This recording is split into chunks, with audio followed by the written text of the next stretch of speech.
turret down bottom. I barely felt the sustain in the Team Liquid Philippines lineup. I initially thought there was so much. That was a Phobius, that was a high loss, but we barely felt it. But right now, let's take a look at the smart power pose of the day. So for everyone watching, it's time to put your game face on. Your smart power pose, because you will be getting a redeemable in-game code if you get chosen here in this segment. So folks, note the tongue. Note Kirk's tongue. They gotta pay attention to the tongue. yeah. Show us the right Oh, one. this kid. Oh. Homie went too far. Wait, he didn't hold it. Metal Mouth went a little too No, far. that's too high. That's too high. Yeah, there's too much tongue. It's just a little. Hey, that's not Kirk. Here we go. Oh, I think All this right. one. I think this works. All right, this bespectacled lady knows. She Okay. did it right the first time. Okay, I think we need a bit more. Homie's got a nice smile, but How do I say this? the young lady's tongue is a little too playful. This guy's not having any of it. no, we how, you just show a bit of your teeth? Yeah, I'd say like the upper half of your teeth and some, and there you go. Like, gentleman in the back with the tattoos almost got it. Okay. Did he? But No, he's that's not- a bit too much. Yeah. So, okay. So this guy's gonna be our winner for the Smart Power Pose. Congratulations to you. I hope you enjoy your redeemable in-game code. He won with charm. Yeah, he didn't get the tongue right, but like, Yeah, it's fine. you see, He got heart. He held it all the way. So he deserved to get that redeemable in-game code. Dedication. So congratulations. We have a lot more in store for you guys if ever you do decide to come here at Green Sun Makati, if you decide to join us and watch the last 2-3 days of our playoffs. So we hope to see you. We hope that you were able to secure tickets, because I believe they went by really fast. So by the way, Onyx Philippines will be going red side Of course. this time around. This is their 12th game. All playoffs long to be in the red side. They've mastered the trades so much. Like, they just know this is where they want to be. We saw it earlier too, like their win rates when they're on the red side, it's just way too up there. They're just so confident in terms of them playing the red side and them letting go of certain picks, like even the Jushin first pick earlier that was done by Team Liquid Philippines. You see how they were able to play around it. Even the Phobius is a common ban that we see in the first phase, but they knew exactly how to respond to that. But again, Oh my God. Leo did mention earlier, we do observe that Team Liquid Philippines tends to take a little bit more time. Yeah. I believe this was a trend for other teams in international tournaments too, or like way back, it was something we saw in Aurora as well, but now it's happening to Team Liquid Philippines. That's why we love the lower bracket. But here's the thing, you don't have to go to the lower bracket. Like, winning this series punches your ticket to the grand finals and to MSC. So it doesn't have to come to that, all right? So I have hope that a lot of lessons were learned in game one to give us a more competitive game number two. It's just, Onyx also watched last night. Onyx also knows what the cavalry is capable of, so they would, you know. That was probably their form of rest, right? Like watching the series together after they played their own series in the first match of yesterday. But we're calling Renmar in once more to join us in the draft. Renmar, how are you feeling? Did you like what you saw in that game? Yeah, I mean, I did. How Onyx was able to come back into that. Hello again, Leo, Brigida. It was a very dominant game for Onyx Philippines, completely denying the sustained heroes for Team Liquid. So now they changed things up. No Jushins whatsoever. It's a more common first pick so far for Team Liquid Philippines. Hey man, all the Renmarians are asking, should the Boxer show up here again? I mean, there's a chance that it will, and probably in the No, I think it's still gonna be in the Rome. Considering that there's a Harith on the other side, Team Liquid Philippines might consider picking up the Baksha. That's one of the heroes that's been proven to not counter it, but just give it difficulty, of course. You know, you're reducing a little bit of the shields that he can get. It's still a crazy amount of shields, but, you know, every little thing helps when trying to deal with Harith. That and the Phobius, so this is already a clear signal, but it might be a trap by Coach Why Not. Yeah, I agree with that. That they might be trying to bait out a Baksha pick early on. What if they have answers to this, you know? Like we've seen it in the previous days. Like for lineups that had the Baksha, it feels like you have to allot a ban for a certain pick that will make your time very difficult. But Team Liquid Philippines might not fall into that trap. They're picking up the Gatot first, and if they pick the Baksha here, that'll pretty much reveal a lot since you already have your jungler, so you don't get the flex benefit of the Baksha if they pick it up here, so they will proceed with the Farsa instead. Ooh, okay. I like this Farsa ban. Sanji applied, Super Friends applied so much pressure for the lineup of Team Liquid Philippines earlier. Yep. So, good response right away, picking up the Hayabusa. Yep. It seems to be the go-to slot now for Haya, Red 3. If it wasn't such a magic damage-filled first half for Liquid, then that would have been a Suyo, Yeah. right? But Haya it is, again, quick access, quick reach to the Farsa in the back. Now closing off these picks. Do we attack the gold lane? Do we attack the XP lane for Liquid? Yeah, I mean the matchup that just can kind of manage things with a Harith in the lane is probably the Granger. Like that's the closest, but that's already banned out. So the next possible probably will be the Moskov if ever they do want to offer that. But this is looking pretty interesting since does Onyx wanna let go of the Baksha in this kind of scenario? Since it feels like the Baksha earlier played by Onyx was up against Team Liquid Philippines with this exact same lineup and it worked. So would they want to like encounter that same problem? You do need a little bit more thickness in their lineup though. Maybe this time around Team Liquid Philippines might consider picking up the glue for themselves. Just a little thing to deal with the Harith and whoever's going to be left alone in the backline, most likely the pick of Super Friends, considering that Team Liquid Philippines had a really great ban here in the Salinas. So then does that mean they're going to be considering taking out something like the Lo Yi maybe, if they want to take out another Super Friends Comfort to put him in something that might be a bit of a matchup mishap for him. Oh, and by the way, I think the carry might also be an option for, but that's too much magic damage if you're Team Liquid Philippines already. Yeah, you need either physical or true at this point. Like that is way too much magic. That Radiant Armors early on is just gonna snuff their development in the game. Yep, I agree. So what does Team Liquid Philippines go for as their last ban? Is it gonna be the Lu Yi indeed? Mind you, Oheb still has a Bruno. A pocket Bruno. Oh yeah. That he, for a majority of the regular season, alone played a lot. Like, that was his go-to if everything else failed. Yeah, and that makes That's sense, true. considering that it's going to be paired up with the Farsa, or with the Gatot Kacha enjoyed diving forward. There should be enough room for the Beatrix. However, that means that Team Liquid Philippines will have to have another frontliner in the back line to peel, because the Hayabusa will just be able to dive onto them easy. That too. So it's Bea or Bruno left for the Filipino sniper. Yeah. Yep. And the Lu Yi potential pickup if Super Friends wants to go that route? Or do they just really be cautious of the presence of the Joy? Because, you know, but I mean, it's like you can just play it as aggressively as we saw it yesterday if ever they do pick it up. It works well with the Haya too in terms of managing the split or the opposite waves if ever they do want to go for the macro. So For the world's longest quad shadow. it can happen if ever they do pick it up here. I mean, but they have no rush for it. Yeah. Because again, you already know who the mid laner is over there. Oh, all right, just catching up. Ooh. There it is. All right. Oh, they pick up the Cho and there's no Jawhead anymore. So what does JP go for? There's no chip too. Or is he gonna go for the Gatot this time? That might as well be the case. Because again, we know Liquid has deep pockets, but no, they learned their lesson yesterday. We're not going to play the meta anymore. We'll play what we know. They're sticking with it. It's something we saw from Onyx Philippines too, and eventually they did find a way to make it work. But now it's the mage for Super Friends. Even the carry's still out, even the Kimmy's still out there, as we mentioned. Unless they're gonna go. It's banned. Okay. So we go for what we expected anyways. Right. Yep. There's go. Yeah, it was this or the Eve. It was.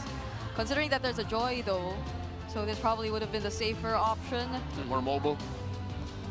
Onyx Philippines, it feels like they're just so confident with the way they're drafting so far in the past 2 games. It's like they're able to foresee every single thing that might come out, and it's Team Liquid Philippines who, since yesterday, have been feeling a bit off.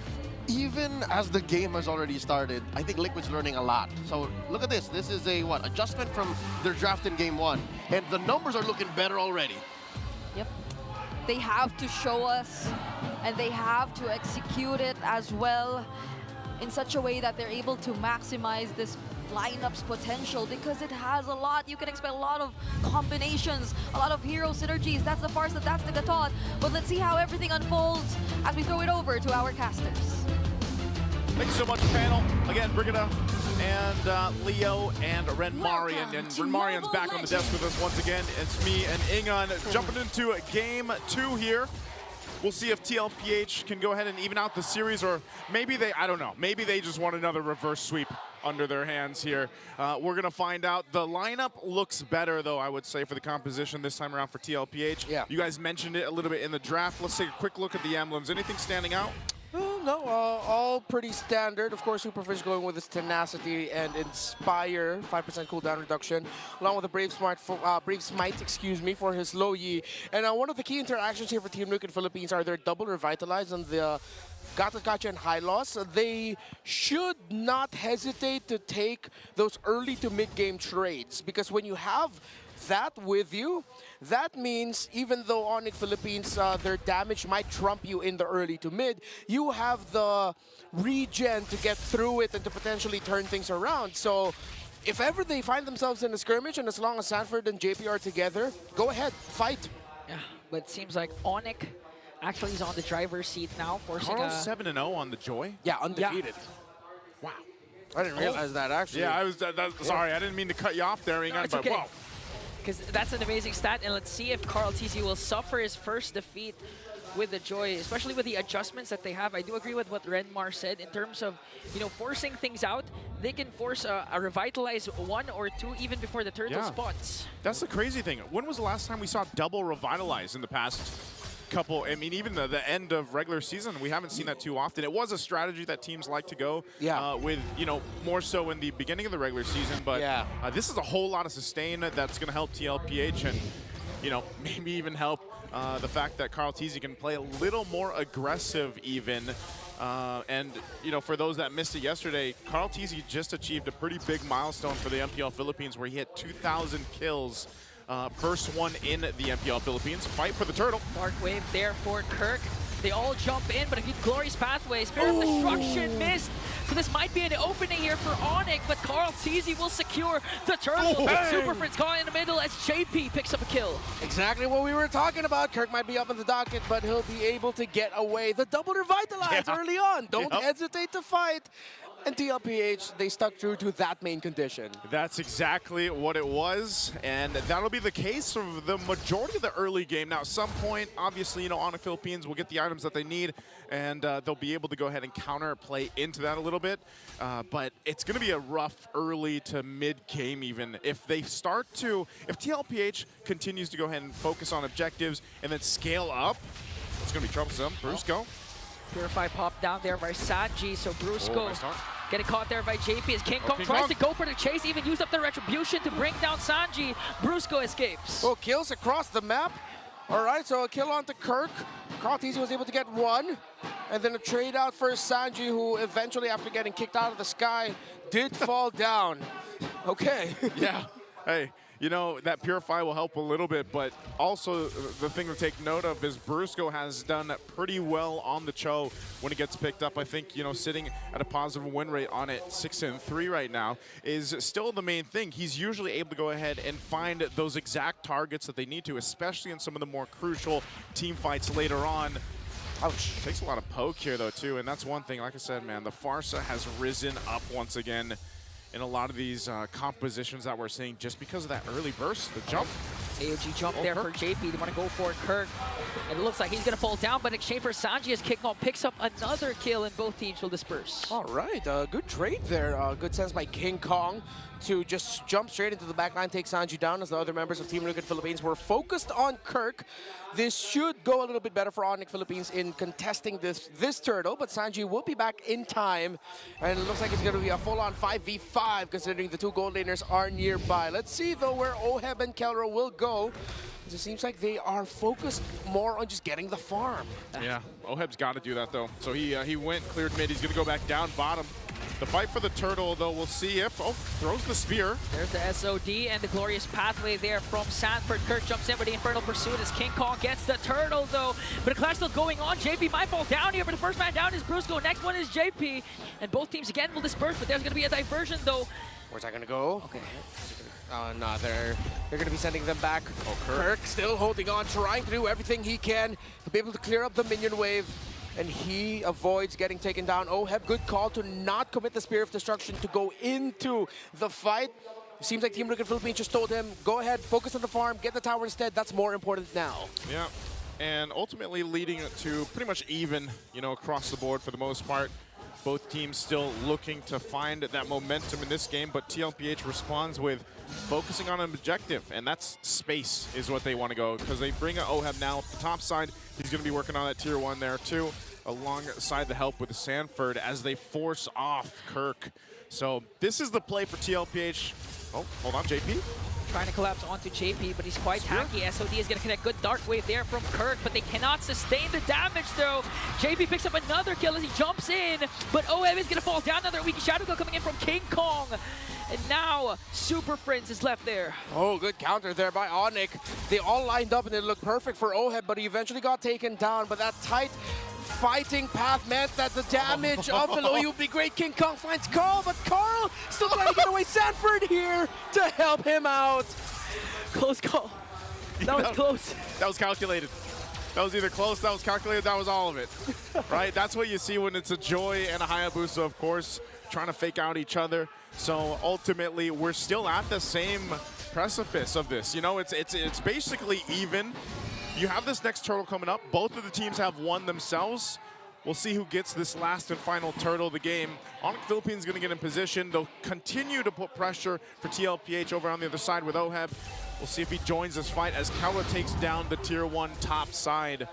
Now the response from TLPH for this is also going to be crucial. They've only got the one revitalize. Sanji is going to be okay too.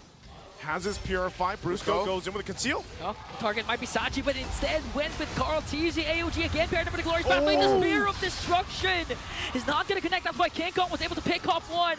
Next target might be Sanji there. And got caught off by Kirk. JP falls down. A double. And 3 will fall down for TLPH. Brusco does it again. Smooth on the conceal and the kick. A slick kick by Brusco. Yeah, I was commenting about that earlier, man. He's got one of the better records on the Cho, and he's able to find the right targets at the right moment. Again, just the pressure of him, you know, just being on the Cho is enough to keep a lot of teams kind of second-guessing on exactly how they want to approach these fights. This turtle's now up.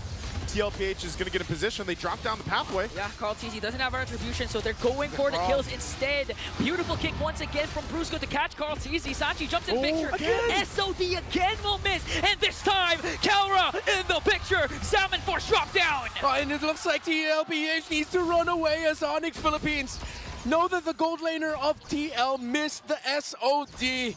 And they only lose Sanford. That could have been an absolute disaster. Yeah, way worse for Team Liquid. Could have been way worse there, and it's, I don't know, man, every single time, I don't know what it is about these spears being thrown right now by Oheb, but sometimes it takes just that one at the crucial moment. Now, some of these team fights, again, yes, they're going in favor of Onyx Philippines. They're starting to build some of that lead, but ultimately, knowing TLPH, they'll still go ahead and get ready to fight for that first Lord. They still got a minute plus to go ahead and get what they need. They're not too far behind, but the problem is, again, if Oheb decides to just plan himself up, let's say he does miss the next Spear of Destruction, then yeah, that's not going to be good, but a conceal is going to be used. Whoa, whoa, whoa. There's a diversion though. Spear of Destruction again will miss as Kirk working on Sanji. There's a Revitalize though. Kirk jumps in with the Infernal Pursuit. One more hit onto Sanji, but gets ganked up and collapsed on by TLPH. Kirk is going to fall down. All right, good positional adjustment there by Team Liquid Philippines to make sure Sanji will be able to get away, and they end up winning the trade with Kirk going down. It means though that Onyx Philippines has stopped a major sequence for Team Liquid in the mid, and now they'll be able to clear up top and go back to the mid lane tower again to continue trying to defend it. 28 seconds before the Lord spawns. Still a very, very close game. No clear advantage in terms of the gold, in terms of the items. Right now, it's just who can press buttons better. Yeah, that's what it's coming down to, the execution here for both the teams. TLPH will find another pickoff if they can, but that's what you got to watch out for on the other side. Brusco having the flicker available on the chill. Could choose to do it even before they decide to take the Lord. Real quick, how's items looking? All right, in terms of the two gold laners, neck and neck, already getting closer to a Holy Crystal is Kelra. 2 core items for the Moskov. Well, diversion going to the mid. Are they going to get Sanford? Okay. No, they won't. Yeah, they'll back off of it. But they're going to go ahead and get control of this Lord and perhaps even just take this one. karl'TZ's got the information, but they're blitzing this. Oh, they're blitzing it. karl'TZ in the picture, but got Augur entry there by King Kong. Now they want to go for it to punish. SOD finally connects, but Brusco with a beautiful kick onto karl'TZ, but still gets taken down. Now they're going to steal away the purple buff, so Brusco for a Lord. Hell of a punish there by Team Liquid, and yeah, the SOD that finally landed led to something good for TL, but Onyx did get the Lord. And they will lose their tower in mid. So it's a massive trade. It's the Lord, which Onyx will be able to push out with. But Team Liquid Philippines finally got the tower in the mid lane that they've been eyeing for the past few minutes now. Look at the items of the junglers, very close. Holy Crystal, Magic Lantern already completed by karl'TZ. The core items for Hayabusa locked in all the way up to a Malefic Roar and War Axe as well. They are both very online. Early engage, Kirk has to use the Infernal Pursuit because the Glorious Path they dropped down. Kelra again with 7-14 and blinkers in, trying to chase right after Web. Kelra still alive! King Kong is unstoppable! Kirk falls! Diversion, where is this going? It's just gonna be to advance their push even further. 3 down on the side of Liquid. I can't believe Oheb even got away. Kelra used the flicker to try to catch him, but didn't. So they might be able to still defend this even with just the 2 of them. Shield's gonna pop, Lord's taken care of. Midway still pushing in. Here's Onyx Philippines in the base. Brusco charging in with a Jeet couldn't do it. It might be endable there. Purify there for Sanji to be able to clear out the minions, but they burst him down. Kelra, King Kong and Super Prince has to back off because the minions spawn for TLPH. This might be an opening. JP with the A! OG to take down the Monster Mage. Team Liquid have defended. Onyx have overstepped. Oh, Onyx Philippines, they saw the finish line, but TLPH said no, not yet. It felt like I watched this last night. Yeah. Game 5, Team Falcons versus TLPH. Hey man, at this point, it feels like we've been here already for a week, right? But let's take a look at the replay here. This is what we're talking about. They go in, they make a play on Sanji, but it's good for Oheb. Like I said, think how important it was that he didn't die from when Kelra went, because if he did get him, that'd be game over. Yeah, and Sanji was able to maximize the feathered airstrike because he pressed Purify just in time to cancel the cancel of Brusco onto the Farsa. So that meant that Oheb was still able to lock down onto the final siege minion so that they can push out. It still is a dire situation for the Cavalry though, because we cannot deny Onyx Philippines are most definitely still in control. The big difference in gold is actually in the mid lane. Only up to a Blood Wings is the Farsa, but the Low Yi has 3 core items already locked in, the Enchanted Talisman, Glowing Wand, and his own Blood Wings as well. Yeah. And that's what's crazy about it, because Sanji, even despite being down in terms of gold against Super Prince, you're still seeing how much damage a Feathered Airstrike can do. And yeah, the right timing or key timing on that Purify is going to be crucial for him in avoiding Brusco even.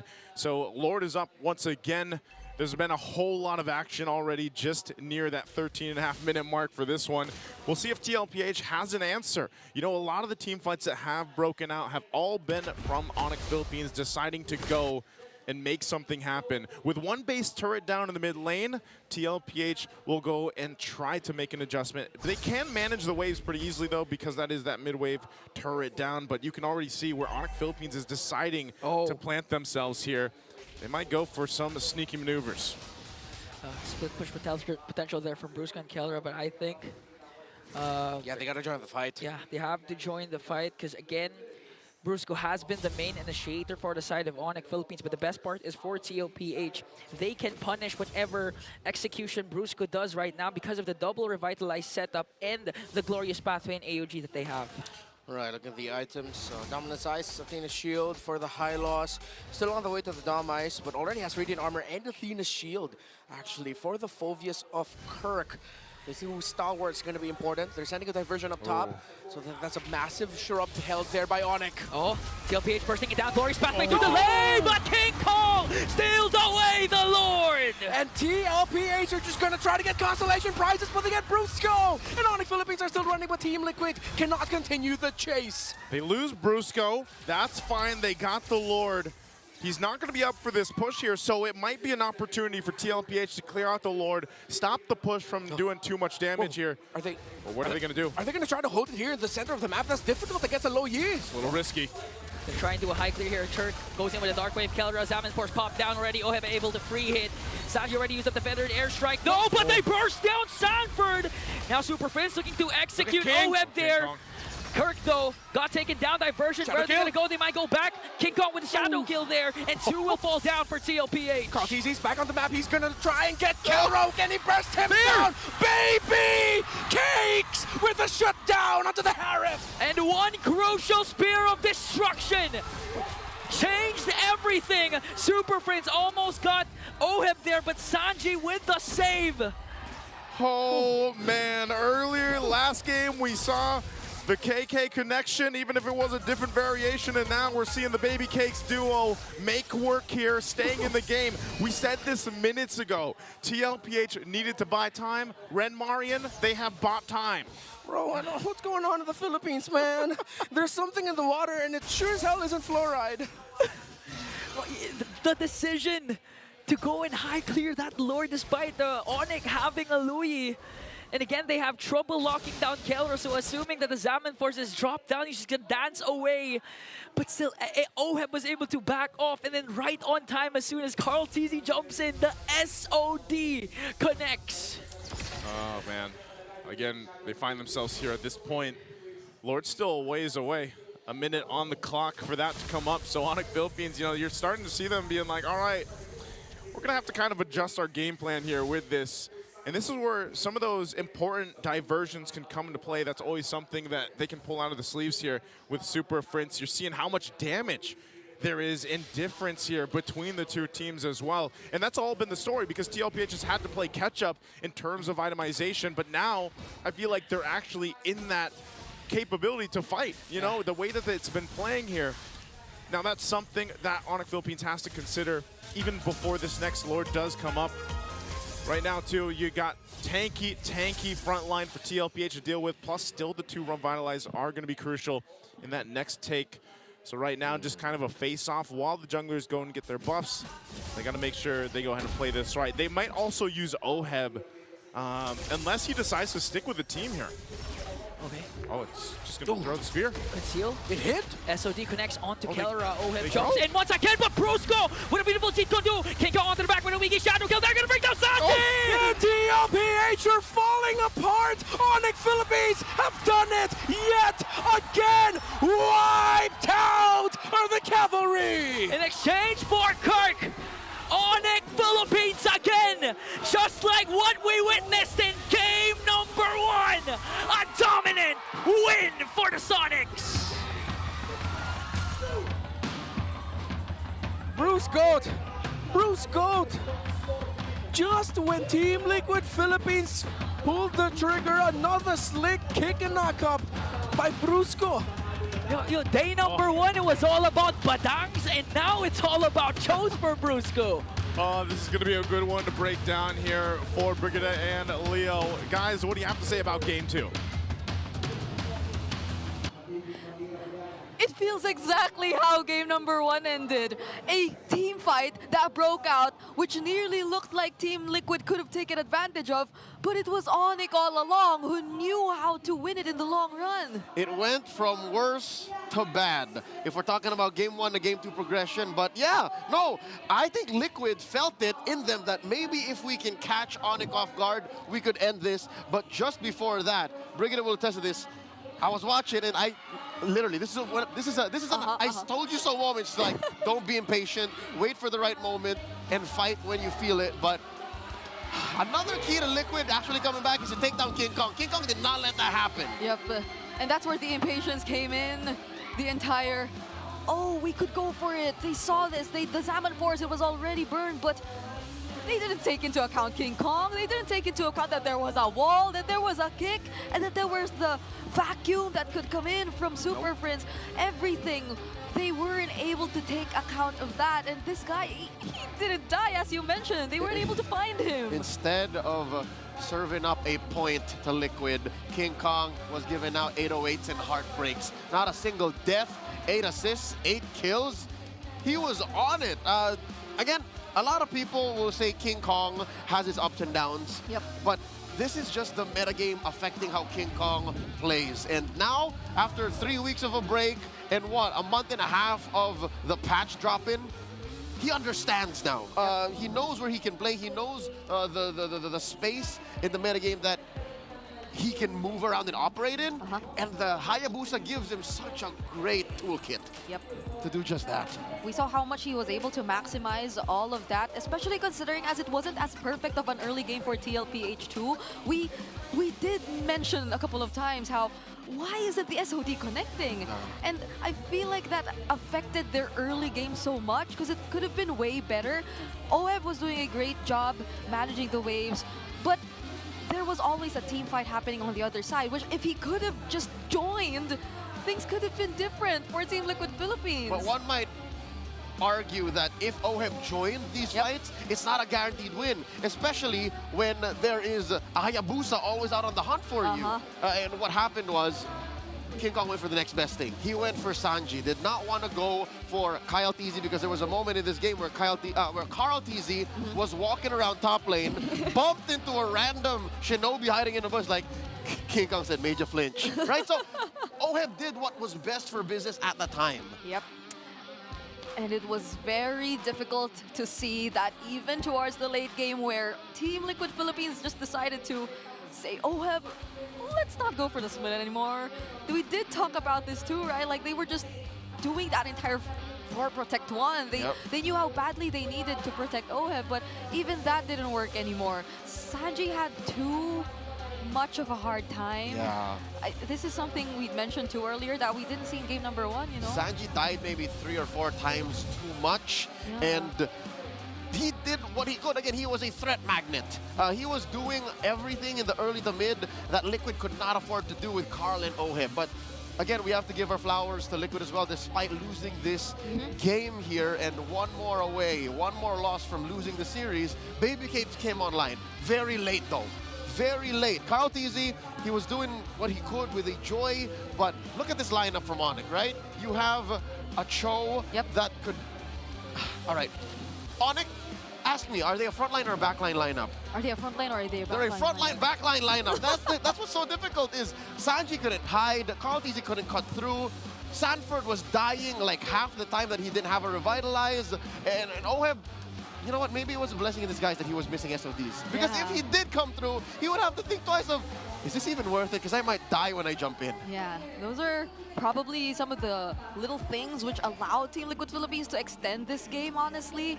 And unknowingly, it really could have been something, you know? Now, I'm starting to think, does Team Liquid Philippines actually get away with this? How do they, like, recreate that entire reverse sweep if they're up against Onyx, who doesn't let go of the red side and are just this good at pressing buttons? All right, to answer your question, I'm going to go back to the root of it. Brigida, they can't get away with anything. It's not a matter of finessing a victory out of Onyx. You have to go through the belly of the beast. You have to understand that fundamentally, Liquid cannot slip up. There has to be some way you stop King Kong from farming. You have to stop him from being the BPI rich guy. You have to compromise Super Prince's hero pool without giving something else in return elsewhere on the map.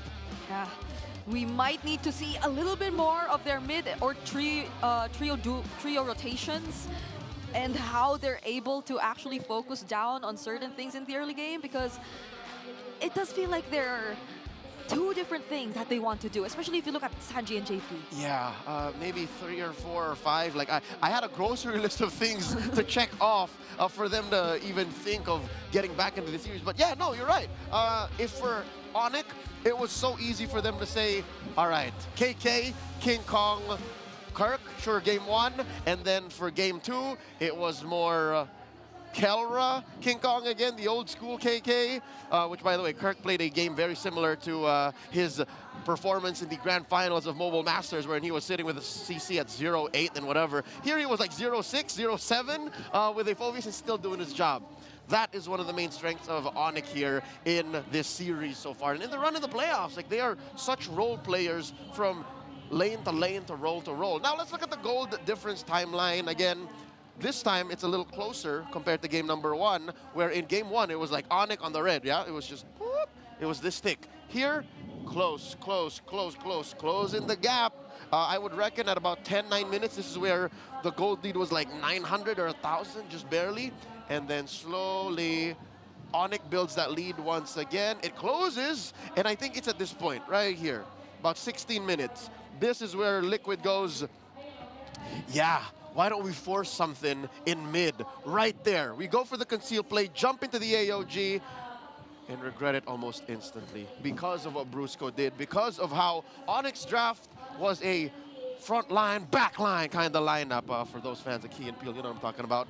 Here you'll see Onyx ended really quickly. Again, the game almost ended about 5 minutes ago, right? With that defense of a lifetime with Sanji pressing the Purify at the very perfect moment. Brusco just taking all the turret hits.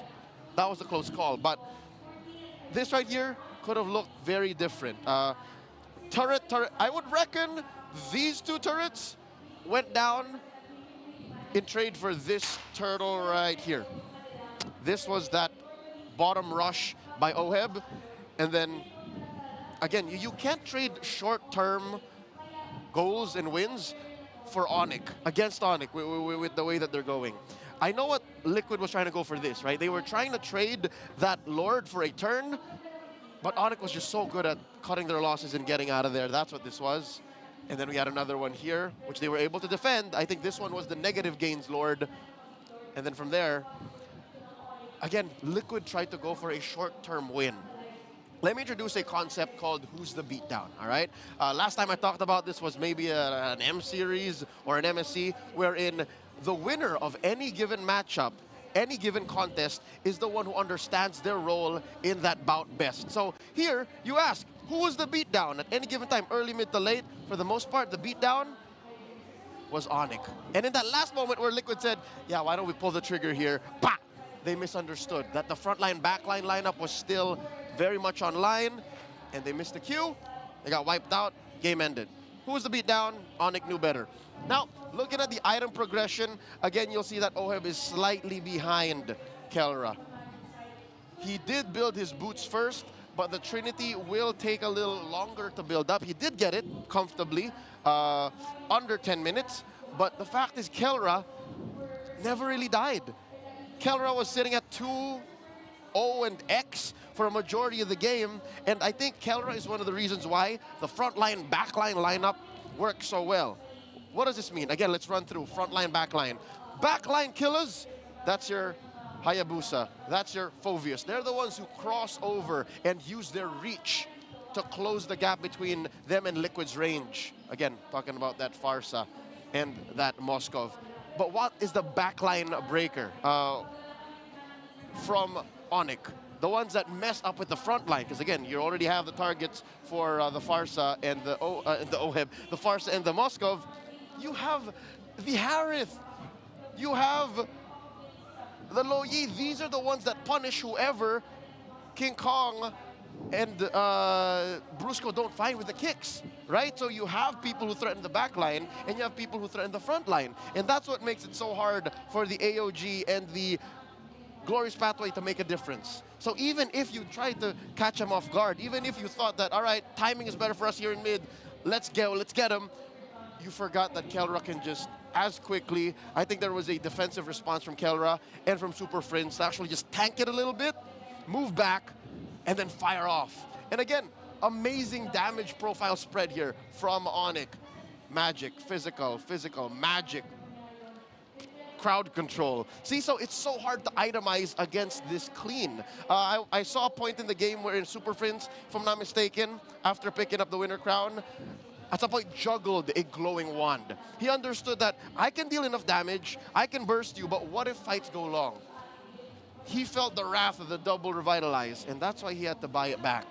Same goes for Kelra here. Kelra had to be very specific about how he built this concentrated energy. He knew that underneath these double revitalizes, he had to fight for a little longer. Sustain that front line, back line team fight that might go maybe 10 seconds, 15 seconds. Once they've confirmed that Oheb missed the SOD, that's why this came in early for him. Holy Crystal here. I believe there is a Feather of Heaven somewhere in this build. This is a juggle right here, cooldown boots. So itemization came into play, and I think that's one of the reasons why Onyx is also so ahead of the game here in this series, because despite the gold lead being very close, again, not more than 2,000 up until, you know, someone started to drop the ball, you're making this game of inches turn into a game of opportunity. And that is what leads us to match point for Onyx. Let's go back at the draft recap. This was a clutch pick here, right here. The Lo Yi being, again, something that you expect to come from Super Friends. And even when you plan to face off against it, Coach RC understands, the rest of Liquid knows that they banned the Selena, they banned the Zushin, they left this out, and they think this was enough to answer for it. Maybe in scrims they were right. Maybe in their simulations they were right, but not in playoffs. Not now, not at match point. So Onyx looking to break Liquid's record-breaking performance in the regular season. 0 deaths for King Kong, 1 death for Kelra. The KK duo wants to go bulletproof.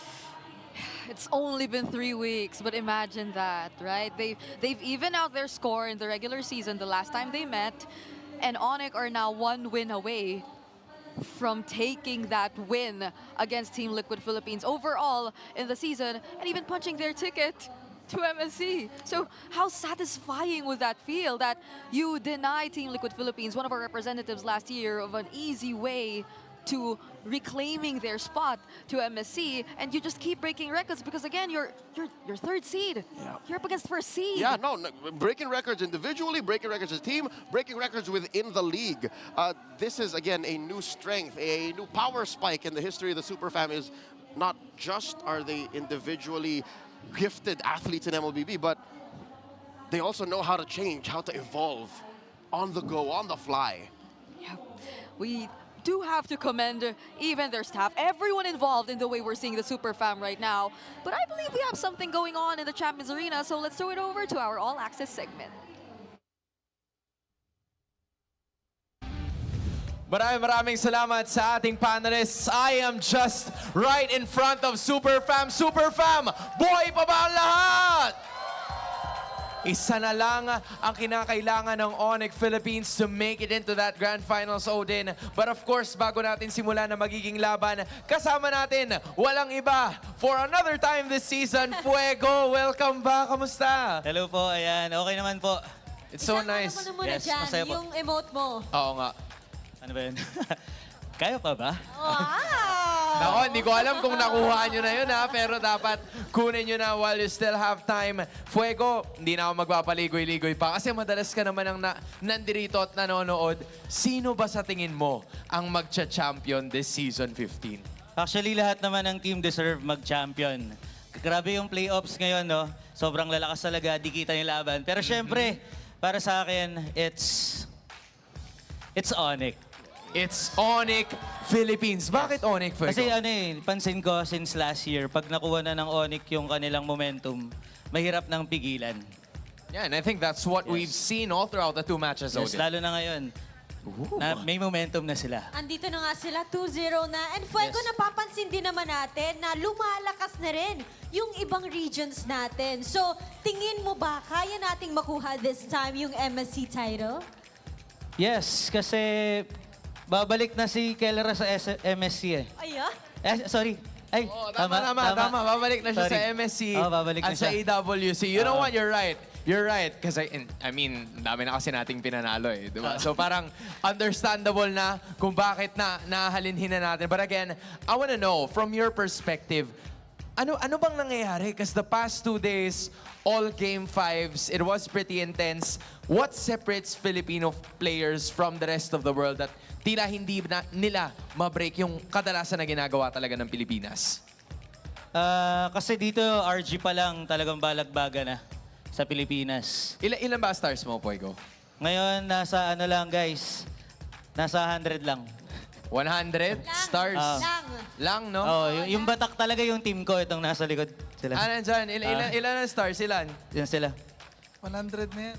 100 na? Sila. Ilan na Sila sila? yung batak. Ilan daw kayo? Ito yung sa inyo. 280 na. 280? 280. Okay, so sa mga turo mo yan, Fuego, 280. natututo yung mga Filipino players dahil sa'yo. Hindi naman lahat.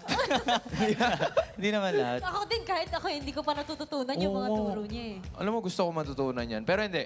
You know what? I think we still have one more for you. Odin, ano ba yun? Anong mensahe mo sa mga players natin dyan?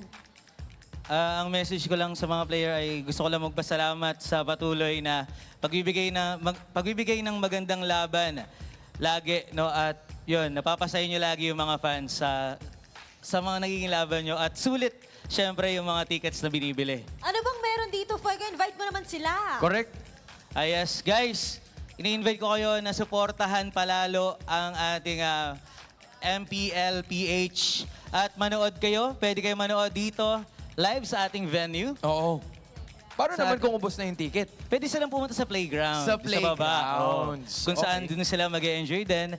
And also, pwede din kayo manood ng mga streams sa different platforms ng ating mga KOLs. And syempre, sa ating MPL official page. Yeah, I agree. Fuego, maraming salamat. Sisilipin na natin later on, Odin, kung ano ba ang posibleng mangyari moving forward. Will it be Onyx Philippines as our first grand finalist or will Team Liquid Philippines says something else about it? Panel, balik sa inyo.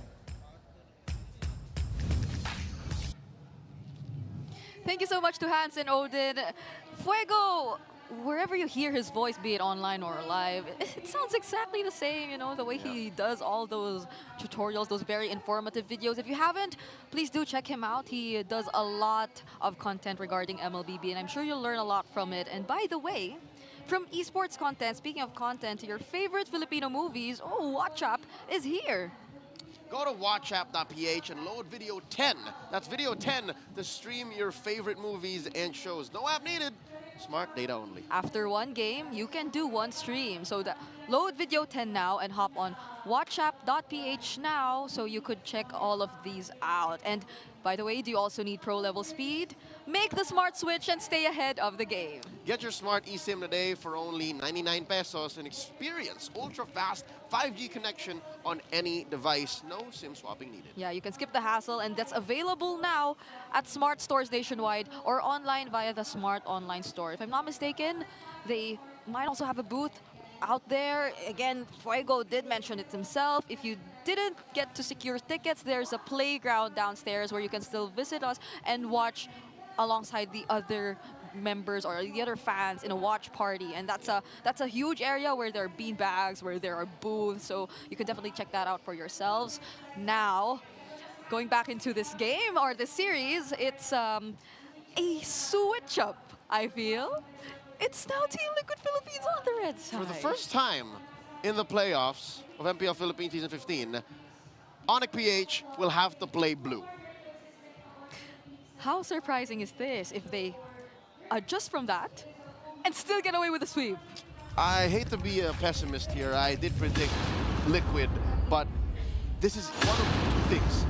Coach RC digging deep and saying, you know what, it's time for that plan. For us to play the draft and go from there. If we can do it from there, then we can maybe come back in the series. Or this is just them trying everything that they can, just one more thing just to stay in the series. That's so true. And we're calling in Renmar once again. How about you, Renmar? What are your thoughts? We're finally seeing Onyx play blue side for the first time in a while. I am no longer Renmar. I am now Slick Fick. Anyways, it's interesting. I gotta agree with Leo here that maybe it's something about Coach RC. Wait, did Onyx pick to go blue, or It was TL. It was TL that decided to go red, and now it forces Onyx to draft in a different side that they did after 12 games playing at the red side. So Slick Dick, you're feeling that too, yeah? You feel that there might be an air of desperation here. Yeah. Wait, is it Slick Thick? Slick Thick, yes. Slick With Thick? 4 It's alright, Brigitte, you don't need to call me that. It's fine, it's fine. Oh, okay. So I'll still call you Leo, Renmar. it's a necessity. I'm kidding. There are so many things changing in this game, you know? Like, it's their sides and it's the names. But right now, so far, I feel like the bans too, they're changing significantly. We're seeing the Lucas suddenly banned here for Onyx since they're in the blue side. The Kalea's taken out as well. That leaves the Fanny, the Joy. The Fanny's not, it's banned out too, but that leaves the Joy as well as the other options still available for Onyx Philippines if they ever want to consider that in their first pick. Yeah, the Zushin is anymore. a pick that TLPH constantly attacked in the first phase, but now they instead go for the Joy. This does open all of Super Friends' picks. What if it's another Jushu 1-1, you know? Like... Yeah. I mean, could just be a Juice and rush already. Either the Juice in or the surprise low Yi. Chip was the one taken out there by Onyx. Yeah, it's Juice in. Yep. So, does this mean Badang? Nope, it's not. It's straight into the Granger focus. They really just want to get a different pick here for OM, who spent the 2 games as a Moskov. They're changing things up, but what a fast response. I know this is somehow expected, you know, in terms of just the matchups if we're talking about that, but they reveal the Irithel right away alongside the Vaksha, who we're yet to actually find out where it's going. It's the ultimate flex. Again, when it comes down to it, you don't know if it's a roamer or an XP laner or, God forbid, a jungler. Yeah, so we've been talking about Haya constantly being in Red 3, right? But does it feel like the right option in this kind of lineup? And there is still a Juice in on the other side that you could just toss the Haya into. But then at the same time, maybe Karltizi would be happy to play something else. Nope, he's happy to play the Hayabusa.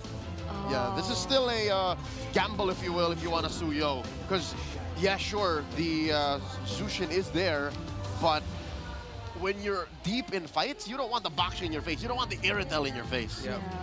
This guy's a hero which has a way around all these kinds of situations. It's just that, hopefully for Team Liquid Philippines, you know, it doesn't happen again. The entire, we just keep forcing the quad shadow defensively away from Karltizi and all that, and he doesn't get to find the target. He doesn't get to find Super Friends. Very possible. It seems like the dynamic has shifted here. Remember yesterday, Coach RC mentioned that his team trusted him, told him, all right, you know what, you just go ahead and draft everything. But this time around, it seems like it's the players who are considerably more vocal in the drafting in this very crucial game number 3. Whoa. Oh, hey. We just caught up. Yeah. Okay, yeah, that was a sudden blitz. All right, okay. Louis and Eve taken away by Onyx, so some of the best options for Super Friends gone, although the Varsa is still there in the wings. Although they might want to pick the Super Friends pick last, because you don't see enough on the side of Onyx to say it's safe to pick the Varsa. Yeah. There's the Gatot. And is this a clear go signal? Can King Kong go Lancelot? Whoa! Same thing for picking the Farsa in Red 4. You don't see enough on the side of Onyx to go ahead and pick it. But you know what? If they decide to go for it, I'm not going to knock it. The Lancelot damage is going to actually be magnified by the Irithel if ever they decide to go for that combo. Yeah, Renmar, I mean, rather Slick Nick. This is now or never. Again, it's 4 and 5, blue 4 and 5. They have to close up their draft now. Yeah. Unless it's a Baksha jungle, dear God. Wait.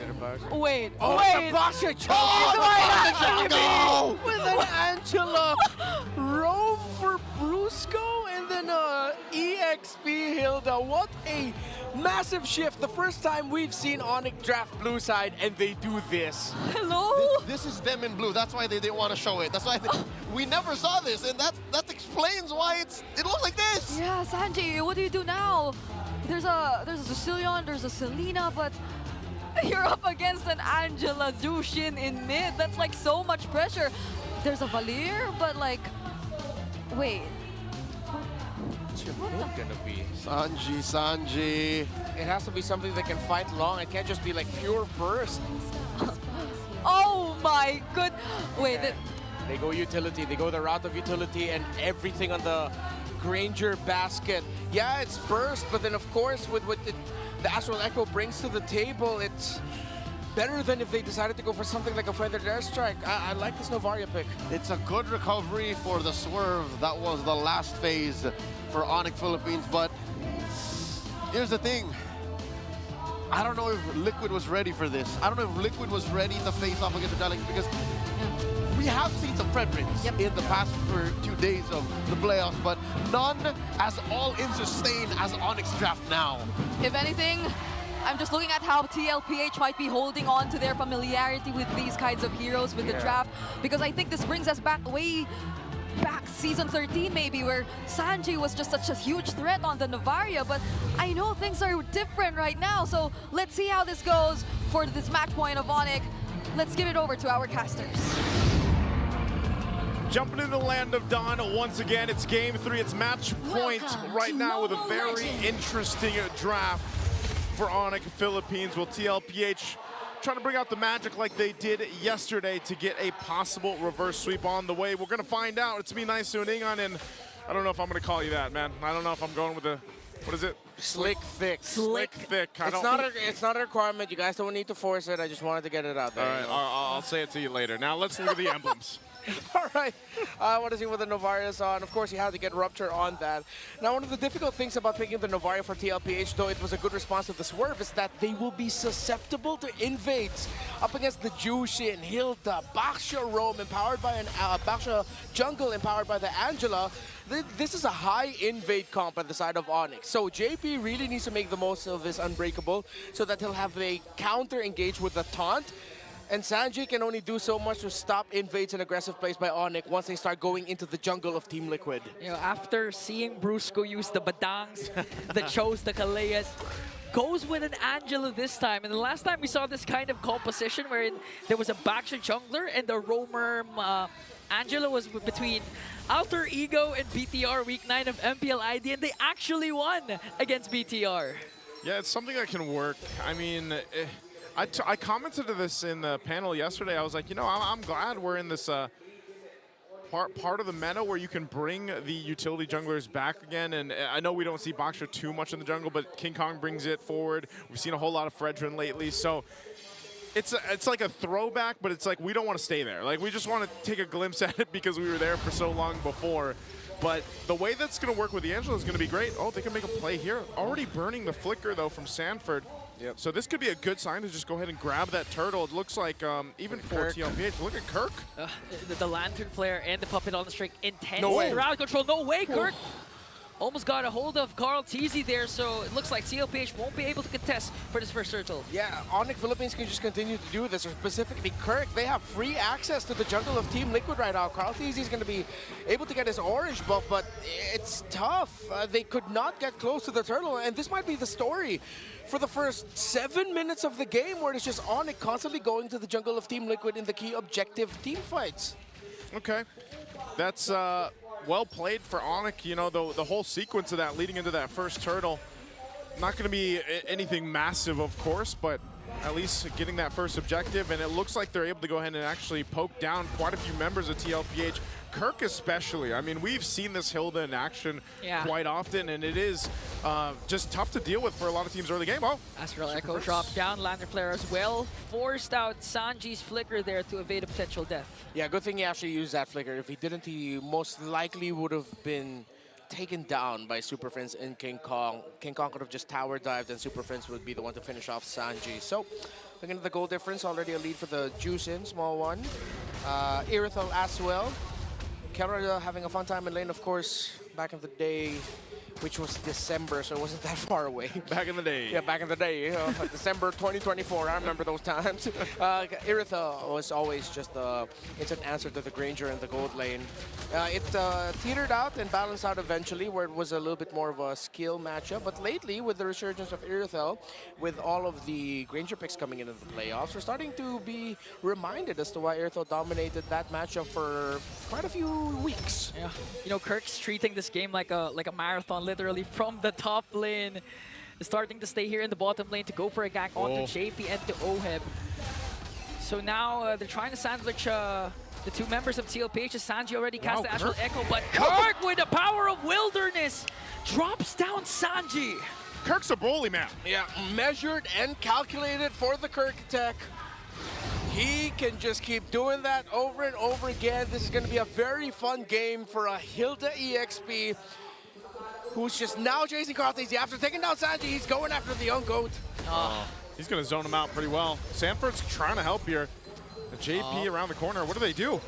Picked up by the Lanterns there. Sanford desperately trying to go with Infernal Pursuit and zone out the members of Onyx. CLPH just wants to get his orange buff as Onyx secures the turtle. Very close. It looked like Sanju was going to get the last hit into that turtle, but just in time, King Kong was able to retribution it away. Again, Keller having a great time in lane. Already one whole EX experience bar gap between him and Oheb. 3,000 plus in the gold, and Oheb has yet to break the 3,000 threshold. Let's look at where they are at right now. Excuse me, he did break it, but it's closer to 4,000 for Kelra. Purple buff looking like a big objective because Onyx here on a roll right now. Good lantern flare there. King Kong soaking up the damage. JP used the AOG defensively. You see it, man. Like TLPH, yeah, if you're really just looking at the goal, there's not much of a difference. But the way that they're losing in all parts of the map is because they can't fight. They're getting zoned out everywhere.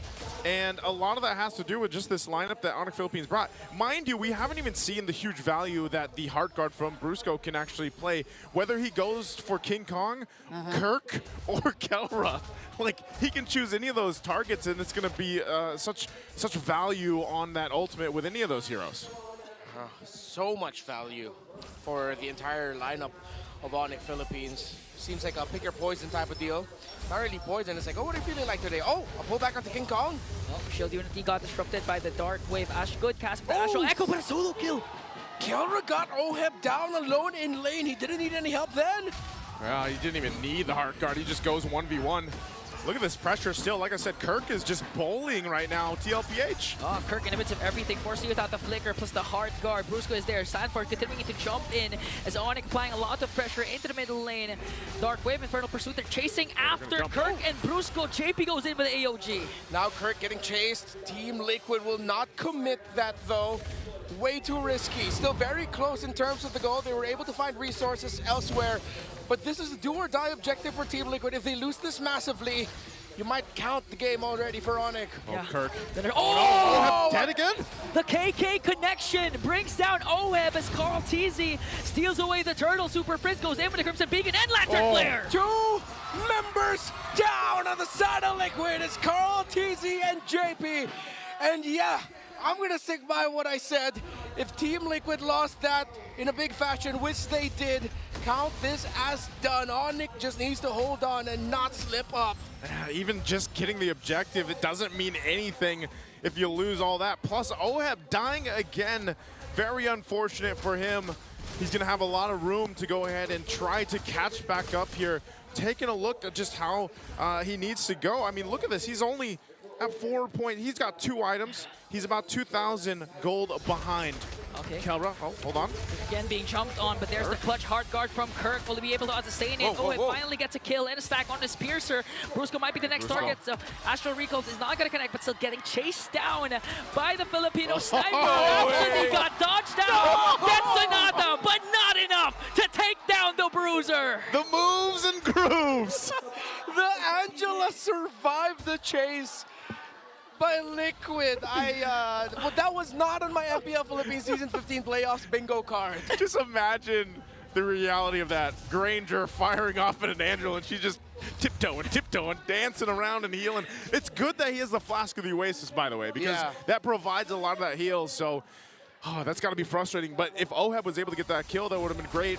But it does get him a little bit closer because I was just pointing out the 2,000 gold difference between him and Kelra, and so he needs moments like that. So again, this could be in that similar fashion like we talked about earlier, where TLPH has to buy a lot of time. And how do they do that with this kind of lineup? Well, it's moments like that, and maybe even punishing Onyx Philippines if they get a little more, you know, confident and overstep a little bit. Yeah, 100%. Onyx game to lose right now. Oheb still desperately catching up in terms of the gold. Purple buff invade by Onyx Philippines.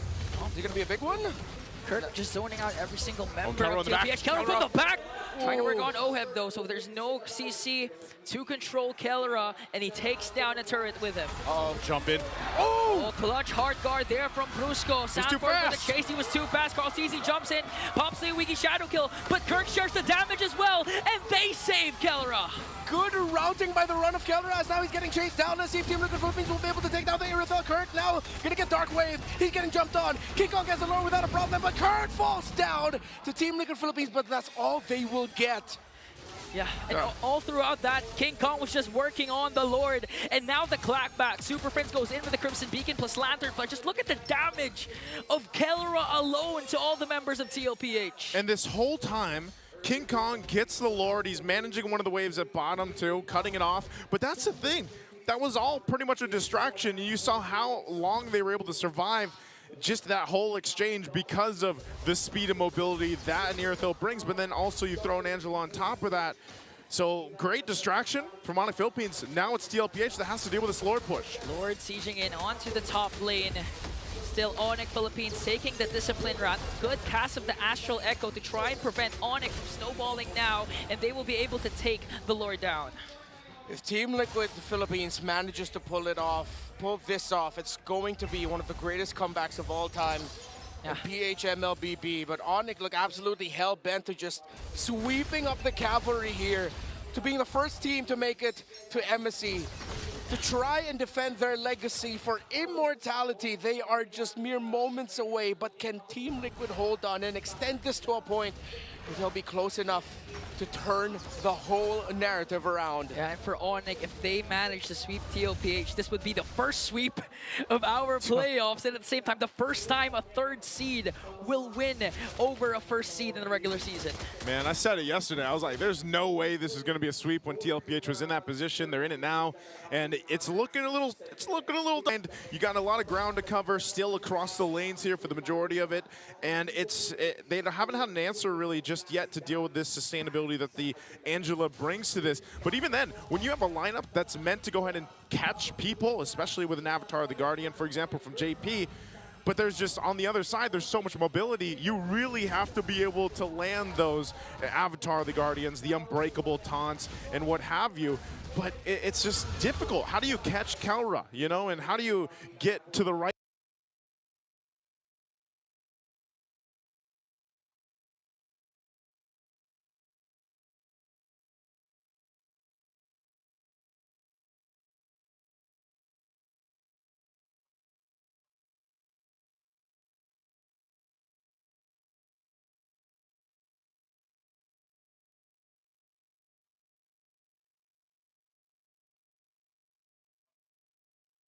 targets here when everybody's running? I mean, think about it. Hilda, Baksha, the Irithel, and even Angela. The Angela. Yeah, I mean, so your only target is Super Prince. But do you even want to get close to Super Prince? Because then he's just going to throw you around. Yeah, one of the main targets could be King Kong, but what can you do up against a Baksha that has an Angela, and at the same time, it's hard enough to drop the AOG. What more, the Astral Recalls from Sanji. Sanford forced to flicker because Super Prince is there with the Crimson Beacon, Lantern Flash, Astral Echo drop down. JP goes in for the AOG. Is this it for Onyx Philippines? Will they continue? But they force out the Revitalize, and CLPH retreats. All right, good thing Onyx Philippines so backed off there as the Lord already spawned. If they decided to dive that tower, that would have been way too much. Big resources gone though. Good thing Sanford committed that flicker, because if he didn't, he would have gotten caught out. JP went in, he got out as well with a Revitalize, and Onyx were disciplined. This does not look good for Liquid. This is going to be an extremely difficult Lord take. Even if Carltese can somehow steal it, what will be the price? Will they pay the iron price in blood, get the Lord, but then lose all their bodies and lose the series? Or will they somehow steal this away and get away with just enough to make something out of nothing with a second Lord of the game? Okay. Oh, good zone. Dragged in. JP's been dragged everywhere. Oh, Astral Echo already cast it down. Kelra from the back. AOG used defensively. Here comes Kelra with a hard guard. Brusco as well. Sanford got caught up by forward. A killing spree for Kelra. And TLPH have already lost one, and they no longer will be able to contest this Lord. A free one for Onyx Philippines. Free one. And there was really no option for TLPH to deal with that. Again, like I was saying, Super Prince doing an amazing job of just zoning everybody out. And even Kelra leaving them guessing when trying to go for an off angle and everything. So TLPH, they find themselves in a predicament here. They're going to have to deal with this Lord push. They are down quite a bit. Do they have a chance here, Renmar, looking at the items? All right, let's look at where Oheb is at. Already up to 4 core items. You know, that should be enough damage from his department, but then look at everything else that Onyx has. They already have 2 antique harasses, the Wildard armor, even on King Kong. The front line is extremely well built. Brusco is there to supplement it with everything. You need Carl TZ. Carl TZ! Got caught up there, but was able to quad shadow out. JP again, defensive AOG. Resources expended for TLPH. He does, however, still have the Revitalize. He's got the Revitalize, doesn't have the ultimate, though. Maybe if they stall out, they'll have it for a big defense, but even then, you can just see how much struggle there is right now for TLPH. Liquid running out of time. This might just be it. As Onyx Philippines just a few steps away from getting close to defending their championship at home. Lord down, Onyx goes in. Base now exposed. Sanford has to flicker out. Good cast of the Dark Wave, but the first man down is Sanford. King Kong soaked up the damage of the Wiki Shadow Kill. Lord still stood up, but TLPH, their base has now been exposed. Minion waves are going to be coming in from the top and the mid. No big ultimate here for Onyx. Let's see if they'll get a hard guard back up in time. Carl TZ trying. Oh, you're going to be able to clear out the minions onto the middle lane and the top lane. So Onyx... Wind of Nature! Pop Carl TZ! OM quite low! JP defensive AOG again! And time after time, Kelra just makes plays like that! That isn't the god in the gold lane! That is simply Kelra! Now they're sieging in onto the middle lane. 4 are left to defend. The young goat not in the picture, but Onyx Philippines will disengage. Super Prince goes over the Crimson Beacon.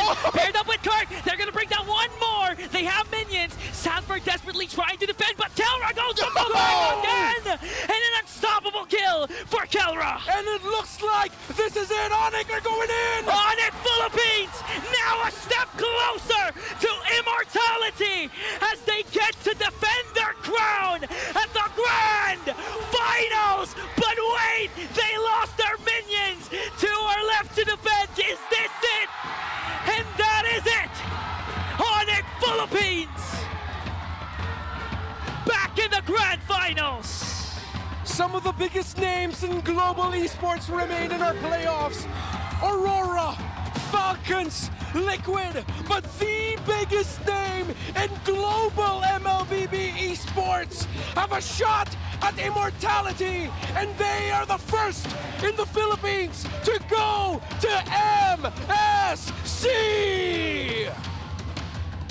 They are excited, man. Again, you remember what happened here in the regular season. Some of the doubters saying what happened. First half of the regular season, they struggled a little bit. They then went on a win streak through the second half. And now they're the first team to make their way to the grand finals here in a dominating fashion of sweep against a top seed team, TLPH, who has proved so much themselves up to this point as they take their bow here. Again, TLPH will go ahead and get another chance. Man, Onyx Philippines is something else in this series. A sweep, first sweep, and at the same time able to do that with a Brusco Angela. I mean, whoa, we're just in day number 3. And this solidifies it. A warning shot to the rest of the world. The gods will be back in the world stage. The yellow porcupines are going to be zooming across the sands of Riyadh, Saudi Arabia. Oh, can't wait to see it. Can't wait to hear what Onyx Philippines has to say as well. We're going to have to go ahead and throw it over on stage to see what they have to say for the win. Ladies and gentlemen, from play-ins to the grand finals, your winners, Onyx Philippines! Boys, congratulations. Not only are you making it to the grand finals for a second straight season, but you are also the representatives of the Philippines para sa MSC and EWC 2025. Kelra, talk to us about this feeling. Before, you know, tila nahihirapan ikaw personally to make it to this point, but now you were able to sweep TLPH, the #1 in the regular season. Anong pakiramdam that you're getting achievement after achievement? Unang-una, sobrang saya kasi kami uli magre-representa ng Pilipinas. Pangalawa, sobrang saya kasi may pera na naman. Of course, that's never out of the conversation, Odin. Kelra, you went up against your rival. Long-time rival mo na tong si Oheb. Talk to us kung ano yung naging evolution ng rival ninyong dalawa.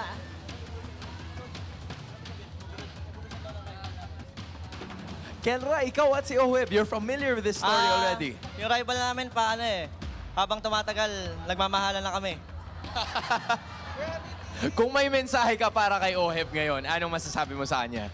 Mensahe ko kayo, sana makapasok din kayo sana kayo makapasok sa finals para magkita ulit tayo.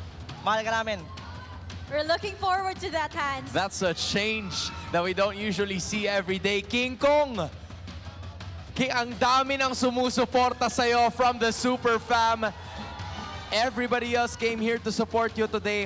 Anong difference ng kung sakali na makukuha nyo ang title, you're part of the Grand Finals now, anong pagkakaiba ng Grand Finals ngayon kumpara sa Grand Finals last season?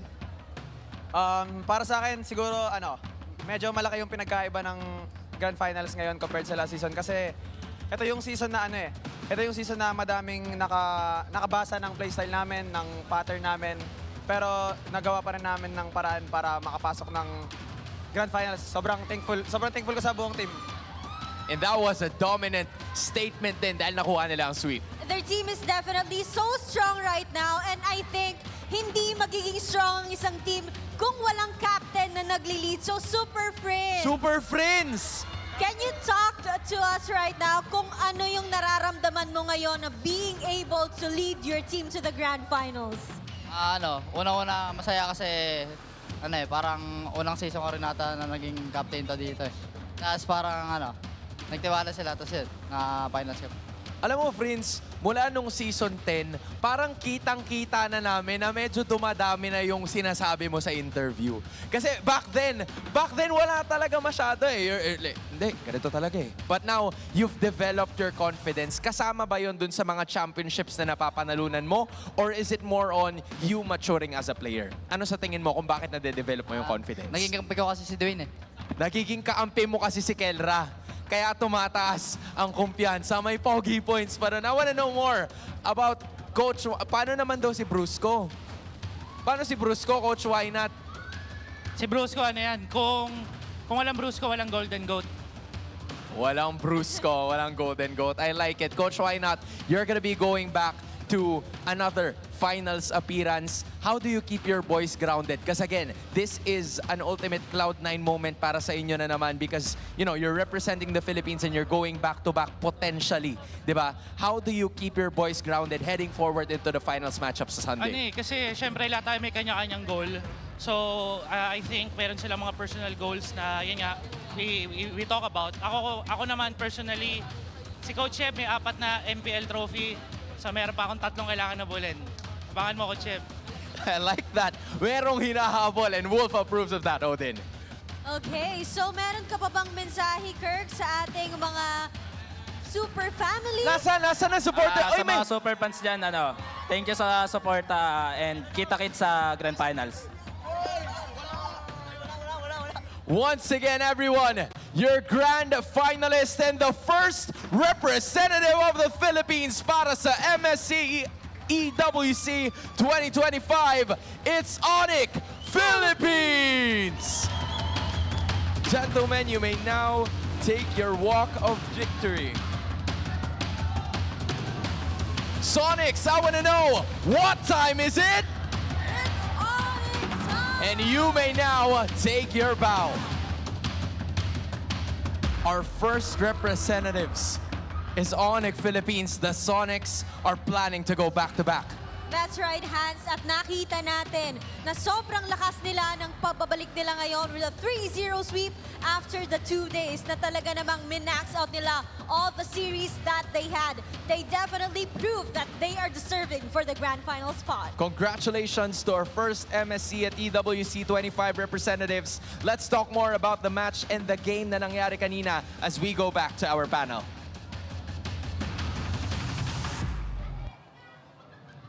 And it is now official.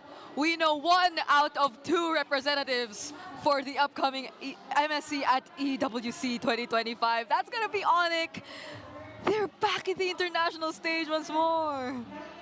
Again, we mentioned how if Onyx won, they would break so many records in league and in the whole world. As we know it, I'm pretty sure the rest of the MOBB Esports World is watching saying, come on! Come on, Onyx! What could be their reaction, you know? Like, what could the entire world be thinking right now, especially after that Irithel performance from our game MVP?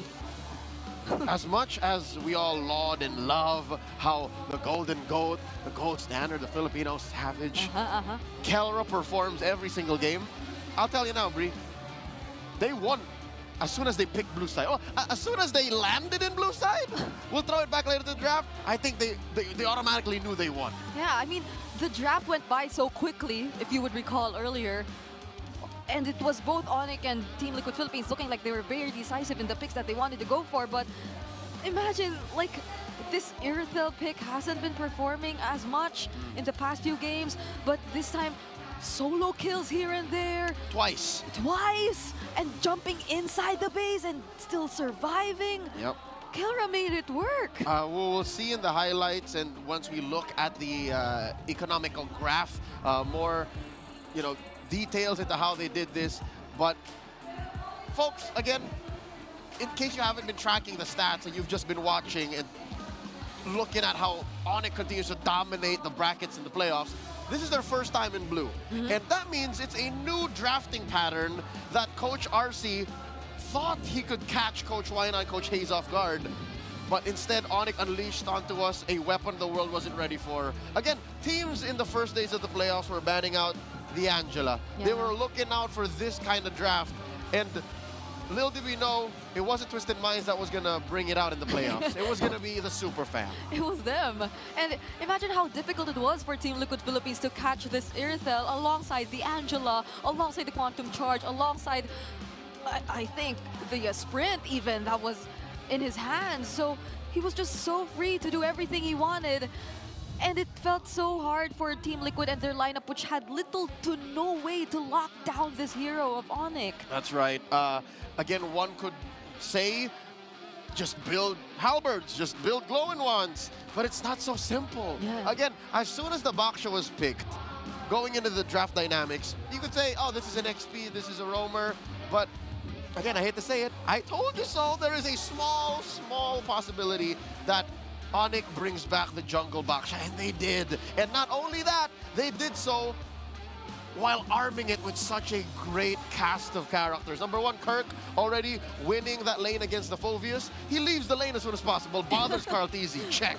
You have Zushin, Super Prince. This hero single-handedly turned series around in the playoffs for Onyx. And then, I didn't know, Brusco Angela was the breakout hit we weren't expecting to see. I was never expecting to see, especially in the series where he's been on the Chose, where he's been on those very aggressive types of roamers, the Baksha even, but now you see him play the Angela and it's equally as terrifying. The way they both, Brusco and Kirk, I feel like just the two of them, they were enough to become a nuisance to TLPH. I think the first blood even was in Kirk's hands. That was towards Sanji, who, for some reason, found himself being invaded in the purple buff. Yeah, see, again, I mentioned how lane to lane, Kirk wins against the Phoveus. Kirk wins against Sanford because he just leaves. He can also go hunting again, bother Karl'Tezi, find Sanji through First Blood, as you mentioned, and then even go up against Oheb. Because again, a Granger can only do so much when there is a big Amazon woman right in front of him wailing at him. So the game wasn't easy for Oheb either. Yeah, that was one. And the laning matchup, when it broke out to team fights every now and then, he could barely target his Rhapsodies. He could barely get his Death Sonatas onto the members of Onyx Philippines. And that's already taking into consideration that they had the Astral Echo, and they did try to layer their skills multiple times. We saw that, the Astral Echo into the AOG, but given the speed, the mobility that Onyx had, they could at most probably landed to 1 or 2 members, and then that's it, because they could just regroup and then fight back. They know TLPH already used a lot. Yeah, it's not like Liquid couldn't play. It's that Onyx did not allow them to play. Fundamentally, again, as soon as the draft began, blue side, Onyx had a plan. Yeah. Liquid, their days were numbered, going undefeated, going lossless series-wise in the playoffs, and that allowed for Kelra to score the BPI rich guy, 848 GPM. Really, it's just between him or King Kong. King Kong or him. Maybe in this game, you could say that maybe Super Friends could farm out too, but no. Like, this was a 4 protect 1 kind of situation again, and this was in their keys to victory. Yep. The KK connection winning over the Baby Case connection this time. Yeah. But I feel like we have a lot more to discuss, Leo. For sure. I'd love to dig deep into the gold and the story that the game told through that. The painful lack of objectives for Liquid here in this game, and then eventually the builds that these two teams went on for, because that was one of the few ways Liquid could have clapped back, all right? Check this out. Something I noted and noticed in this sweep, in this 3-0 series, is Game 3 is the shortest and the smallest lead Onyx held over Liquid before they went ahead to the largest gap they had. So check this out. Close. As early as 8 or 9 minutes, I knew, and you guys knew, watching, our casters knew watching, and even the players, they had such great difficulty dealing with Onyx lineup that even 8 to 9 minutes in, we might not win. This might be it. And that was just a, what, 900 gold lead, 1,000 gold lead, and then eventually it grew to a point wherein, what was the final number? 10K, 9K between each other, and that's because no one was dying from Onyx PH. Liquid could not do anything, and this shows just exactly why. Look at all those objectives. Not a single thing touched on Onyx side of the map.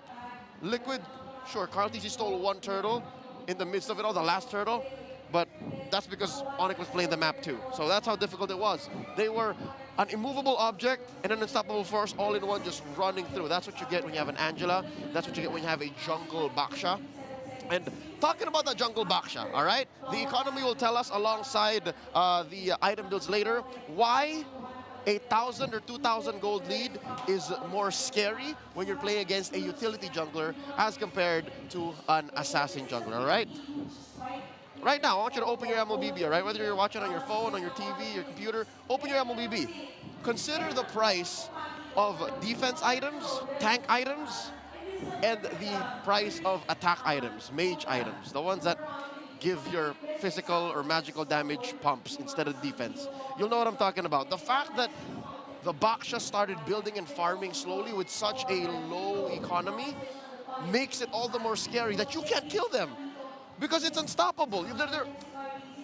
We're going back to a concept from about 3 or 4 years ago called the funnel. They were literally funneling all of their economy towards Kelra, and that allowed for him to just, again, as Brigida mentioned, as our casters called, as you saw, just walking into Liquid's base and just saying, all right, I'll wait for my jump again. I'll wait for Kirk to be able, I'll wait for Brusco to be able to jump into me, and then we can walk the long way around. They were funneling all of their economy into Kelra. He was the only one who needed any significant amount of gold. Everyone else were happy with change. That's why that small gap in the gold mattered, all right? Let's check what Onyx did here. Again, that final number was, closer to 10K. That was 10K. And the items that Kelra was able to get away with. Full build here. Haas Claws, check. Berserker's Fury, check. He was able to go for a GDS. There you go. And let's look at Oheb, all right? Oheb suffered 2 solo kills, that's what I remember, 2 or 3 solo kills. One of them was off cam for sure. He was able to farm up, and he was struggling, fam. He was struggling. What is this, 8 or 9 minutes? 7, I'd reckon. 650 is what I recall, wherein he was able to build the boots, plus Hunter Strike, plus Sky Piercer. That's acceptable, but it's average. Again, going up against a lineup that Onyx drafted that goes so fast, that controls the map, that can go, all right, we're a 2-man, we're a 3-man, and then suddenly we're 4 or 5 because of how fast a Hilda and an Angela can respond. This was not going to fly. This was not going to do. And eventually, towards the end of the game, he was able to build a Sea Halberd, but you're also thinking, how much more can we do when we already have a Glowing Wand and a Dominance Ice, and we still can't kill them? Where's your damage gonna come from? honestly, it gets to a point where it is frustrating. And that's what I felt for Liquid in this game. 16 minutes of sheer frustration. Why is this Hilda in my face? Why can't I kill whoever Brusco chooses to go into? Why couldn't have we killed Brusco? Go back to that game where Brusco went ahead and stopped his tracks, dodged the Sonata, and walked away. There has to be some sort of mental salvo, an attack, an assault on the game of Liquid, wherein Onyx just got away with everything. Onyx Philippines has changed the game once more. We knew that Fredrin was back in the meta. We knew that Baksha was bubbling. He was a first phase prio pick already when the playoffs started. But here Onyx showed us that if you let them and you're not ready for it, they can draft into a nice one baby game that ends real quick and just chokes you out of all the possible outs. Luckily, Liquid's not out just yet. Liquid has about 24 hours to figure out what went wrong and how they can survive another run through the lower bracket. For now, let's go ahead and listen to the mic check and see what it was like calling that match.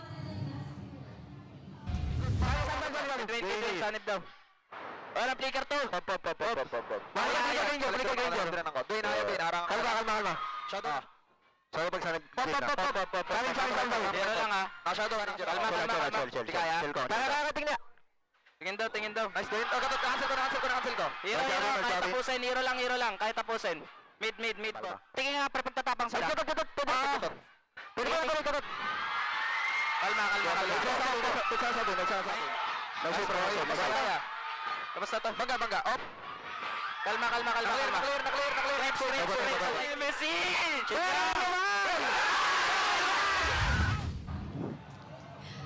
Yep, that was probably one of the few mic checks which were very hyped, and you know exactly why they had to be screaming towards the end of them actually getting to break down that base of Team Liquid Philippines. I mean, confirmed MSC, confirmed Grand Finals. We get to defend our title. And for a second there, especially in the regular season, the world forgot that MSC is just another step towards completing the Golden Road.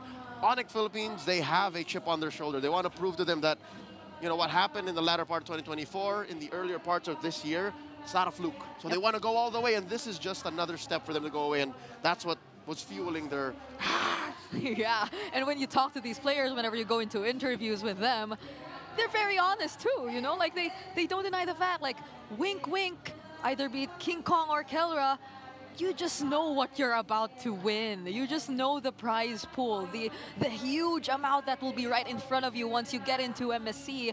And that's just one of the many things that these teams or these players are fighting for. The last time we saw them in an international stage, they got a coach who was newly engaged, and that was a different kind of motivation. This time around, they're on that road, constantly breaking records, beating expectations, and just showing everyone out there that despite the bumpy start they had in the start of Season 15, they're about to get out there once again and show what they're able to learn. That's scary, though. The super family that just keeps on learning together. Yeah, they're always hungry. I think it's that constant strive for something greater and for more. Again, they've damn near done everything you could in the world of MLBB esports. Win in the hardest region to play in. Win the World Championships. Go to China, go to Indonesia, go to Jakarta. That's right. Go to JB in Malaysia and just do everything you could. Now, they get to visit the Middle East. Now they get to go to Riyadh, Saudi Arabia, to play at the Esports World Cup. And again, there's only one slot left. Like, who's going to take that? That's going to be tough. We still have another series awaiting us for this day, and I'm pretty sure Team Liquid Philippines will pay full attention to that series because it will be depending on that series, and they'll find out after that who they're going up against tomorrow in the first best of 7 we'll be having in the playoffs, because since last season, we've been doing this already. We just you know how competitive it is. You have to give the best of 7 to the lower bracket finals. They have to fight for it all the way. And that is one thing we will all be looking out for tomorrow, while Onyx Philippines are just gonna chill and watch and prepare for the grand finals that's to come on Sunday. Yep, suddenly, after playing 2 best-of-5s all the way, back-to-back, Onyx wins 3-0 and can take a day off. Finally. I feel like they're saying, finally, we get a break. Because if they did not win the series, just to remind you all, they've been through day 1, they've been through day 2, and they'll be fighting for all days. You know, I'm wondering who's responsible for the Baksha Angela draft. That's true. Like, who is the mastermind? Who is the mad scientist behind such a Game 3 winning draft that single-handedly got them the ticket to MSC, ticket to the grand finals, and that day off? Yeah. Who gave Bruce Goat the Angela? Yeah, where did he learn how to do that? Since when have you been keeping this strategy? Like, now you tell the world, you tell the entire Philippines that it's not just my Cho you should fear. It's not just my Hylos Gatot you should fear. I have an Angela.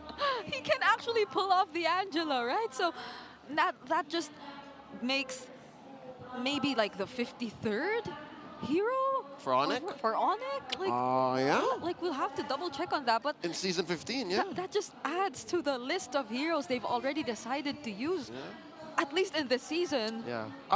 That and the Jungle Baksha. Like, these are multiple different weapons that suddenly the league has to be aware of.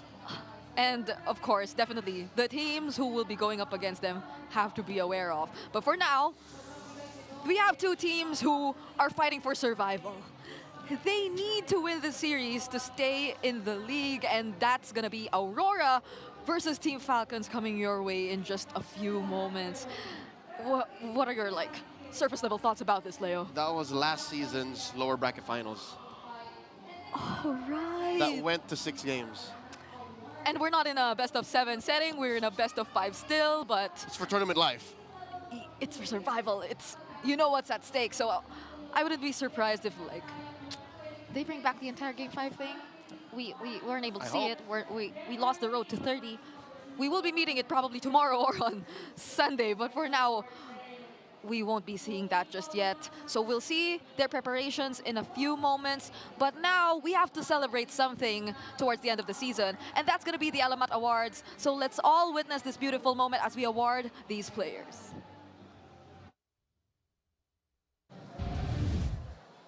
The mark that brings our players from great to legendary. Welcome to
it's Mr. Consistent, Edward.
A gold laner. From Onyx, Philippines, the gold standard, Calra.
teenagers?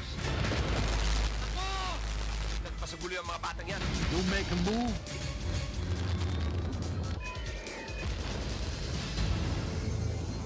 Di abot ang data! Defeat! GG bro! Don't worry! The Unli with Smart Power All 99. Hindi bitin with 10 gig data to power your games plus Unli Facebook or Unli TikTok. Load now!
To go to a concert when you can own that stage with your friends. Enjoy a night of impromptu bowling tournament.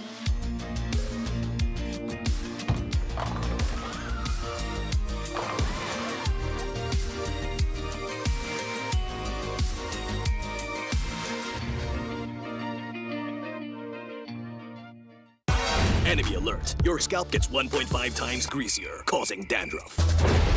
Get triple anti-dandruff power. Supercharged with Clear.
ここは俺に任せて。もらった。4代目他目を超える忍びはお前しかいないと俺はそう信じた。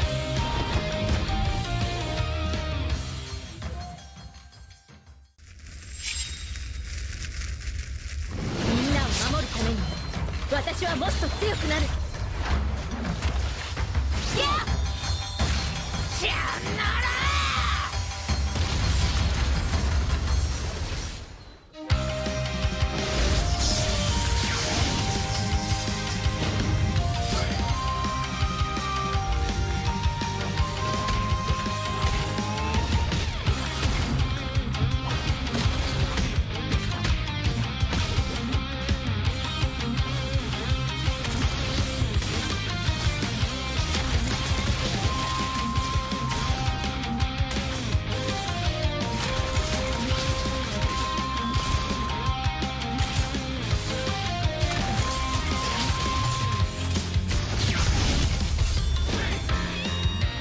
今度は背中合わせでいくわよ。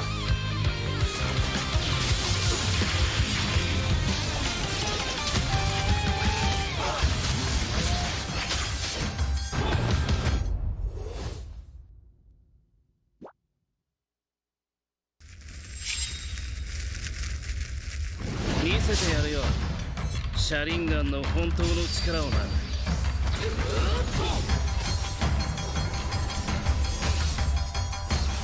力が湧いてくる。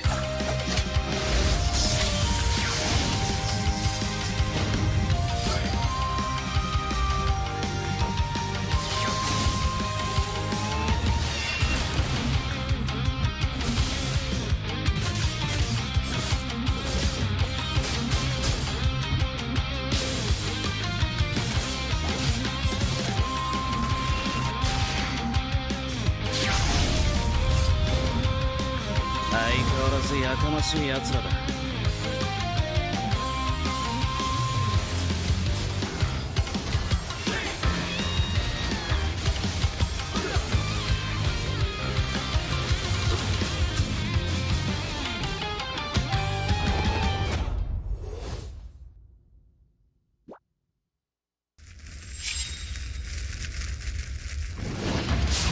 みんな、渦巻きナルトが帰ってきたぞ。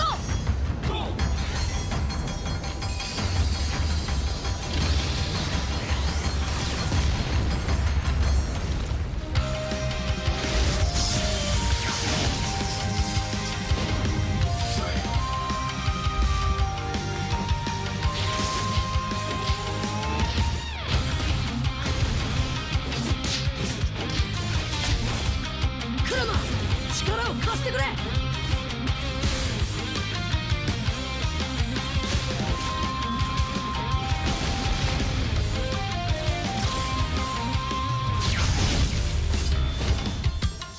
っしゃ、第7班ここに復活だってばよ。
相変わらずやかましい奴らだ。今度は背中合わせでいくわよ。よっしゃ、第7班ここに復活だってばよ。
Iconic Philippines, this is Itata, and this time ay naubos ang Aurora at diretso na ang pamilya sa upper bracket finals. Onyx Philippines, sila ngayon mananalo para sa ating game.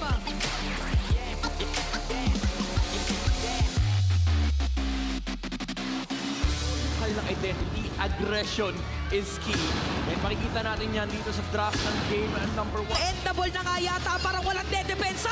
Tapos na ata ang laban na ito at ang Team Falcons ang magwawagi sa game number 1. Kaya ba ng mga bibitawan dito ng Team Falcons? At parang hindi na nga ata dahil ang Team Falcons ay match point na. Match point for Team Falcons.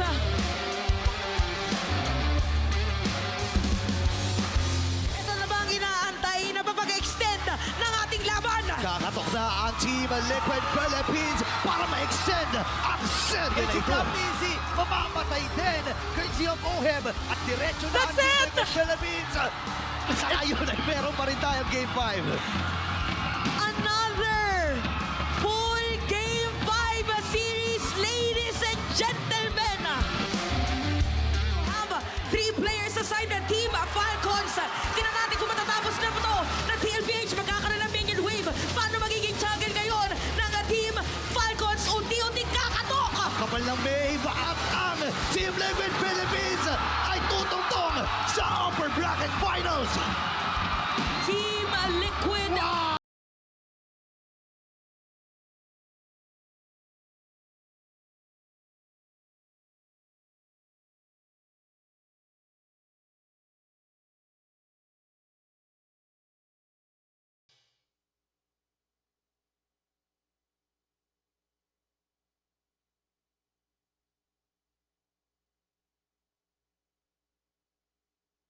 Filipino sniper, grabe! They will show it on the camera later. Let's go, let's go! Eto nga ako pre, si Mikasa. Mikasa! Ere! Paborito ni Mikasa sabihin, Ere! Ere! Wala pre, jacket diff bro, it's already a jacket diff. Yeah, they already lost. Why are you close ranging me bro?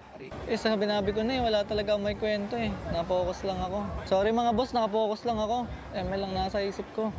Tsaka na yun, pagtapos ng playoffs. Nobody gets me like you do. Grabe yung improvement si Fuego pre Binigyan na naman ako ng inspirasyon ng Fuego pre. Para mo papayat. Papayat ako, okay lang. Ako, kinakabisado ko lahat pre. Pati yung golf ko, napabayaan ko na Pag-golf ko. Wala ganun talaga pre. Si Michael Jordan kasi, hindi na kami magkasama ngayon LQ kami. Ay, LQ tuloy. FO. Binanatan ng truck ang tao. Sinagisaan ng tao. Nagpulbo pa. First time ko lang pinigpulbo sa checkping Di na naman nakarepte si Earth. Bad trip na naman. Wala yan, game ka na mainis. Kaya mo yan. Yan talaga pag malakas pre, na-shutdown. Tatlo eh. Unstoppable ka kasi.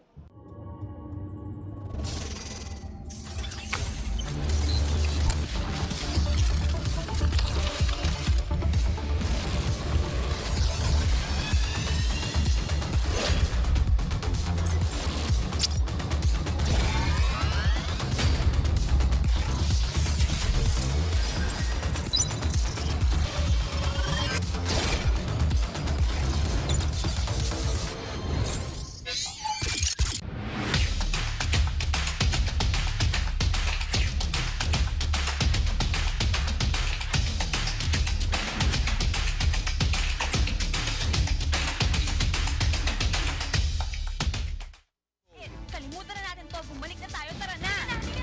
Teenagers? Ako! Nagpasugulo yung mga batang yan. You make a move.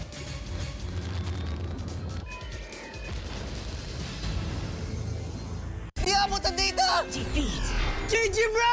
Don't worry! The Only with Smart Power All 99. Hindi bitin with 10 gig data to power your games plus only Facebook or only TikTok. Load now!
To go to a concert when you can own that stage with your friends.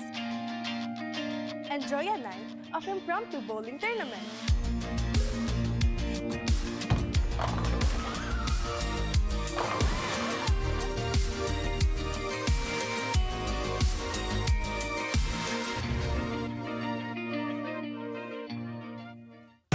Enemy alert. Your scalp gets 1.5 times greasier, causing dandruff. Get triple anti-dandruff power. Supercharge with Clear.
に任せてもらった。4代目他を超える忍びはお前しかいないと俺はそう信じた。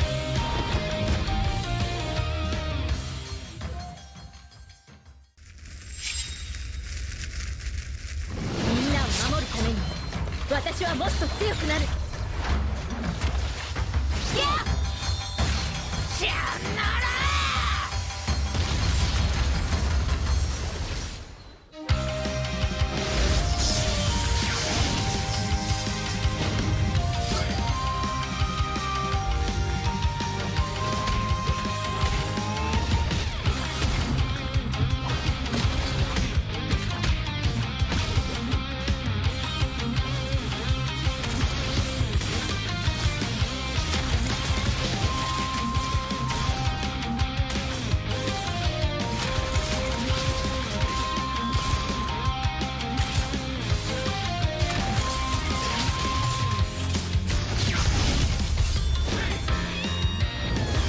背中合わせでいくわよ。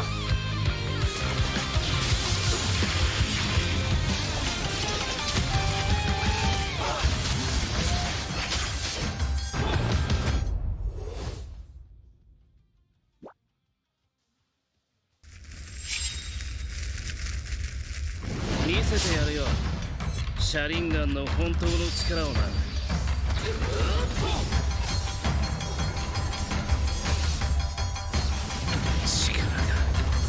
湧いてくる。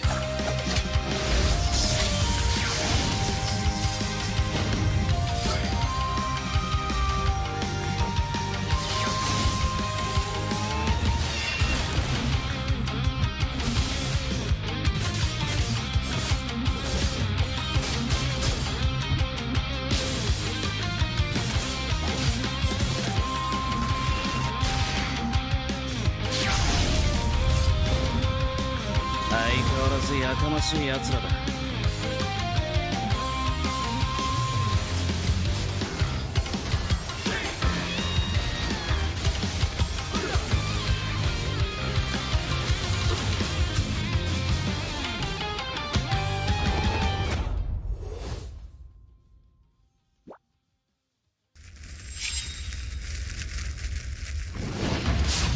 みんな、渦巻きナルトが帰ってきたぞ。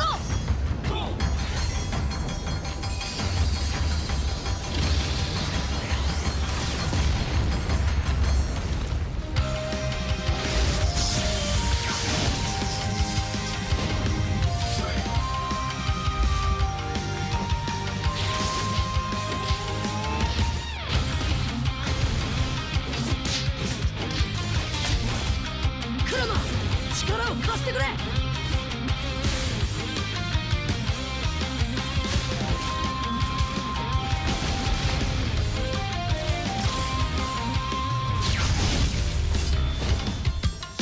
っしゃ、第7班ここに復活だってばよ。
相変わらずやかましい奴らだ。今度は背中合わせでいくわよ。よっしゃ、第7班ここに復活だってばよ。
Philippines, this is it ata.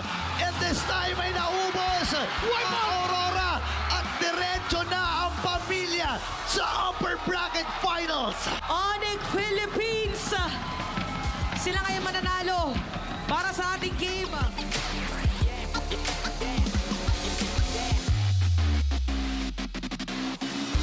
Kanilang identity, aggression is key. And makikita natin yan dito sa draft ng game number 1. Endable na nga yata para walang dedepensa. Tapos na ata ang laban na ito at ang Team Falcons ang magwawagi sa game number 1. Kaya ba ng mga bibitawan dito ng Team Falcons? At parang hindi na nga ata dahil ang Team Falcons ay match point na. Match point for Team Falcons.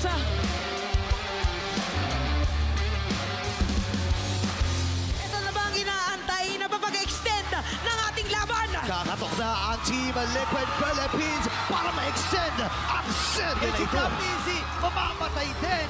Courtesy of Ohem at diretso na ang Team Liquid Philippines. Sa ayun ay meron pa rin tayong Game 5. Another full Game 5 series, ladies and gentlemen. We have 3 players assigned na Team Falcons. Tingnan natin kung matatapos na ito ng TLBH. Magkakaroon ng minion wave. Paano magiging champion ngayon ng Team Falcons? Unti-unting kakatok. Kapal ng May at ang Team Liquid Philippines ay tutungtong sa upper bracket finals. Team Liquid.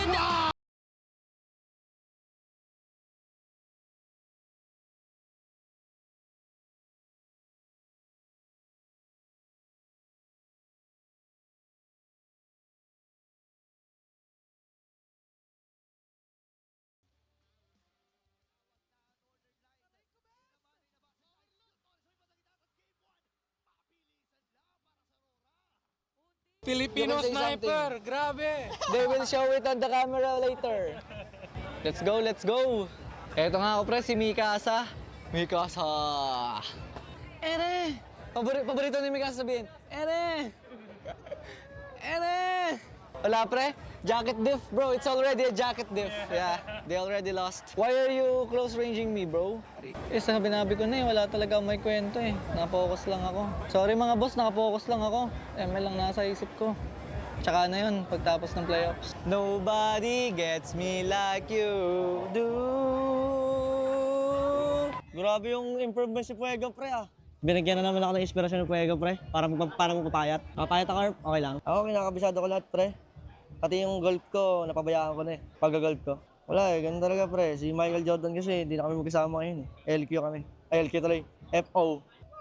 Binanatan ng truck ang tao. Sinagisaan ng tao. Nagpulbo pa. First time ko lang pinigpulbo sa checkpin niya. Hindi na naman nakarete si Earth. Bad trip na naman. Wala yan, game ka na mainis. Kaya mo yan, kaya mo yan. Yan talaga pag malakas pre, na-shutdown. Tatlo. Unstoppable ka kasi. They said there's a limit in the women's league. In MWI, we say limit? Watch us bounce. From the MWI queens everyone knows, to the stars who came out from nowhere, to the ultimate champions. Now, MWI is expanding greater than ever. Turkey, EECA, Africa, Mongolia, and beyond. We're stretching the map wider. MWI, where dreams get louder. This isn't just a tournament. It's your passport to the world stage. A spotlight for women in the EWC. No rules, no ceilings, no limits. Just this. We're vibrant. We're ready. We're limitless.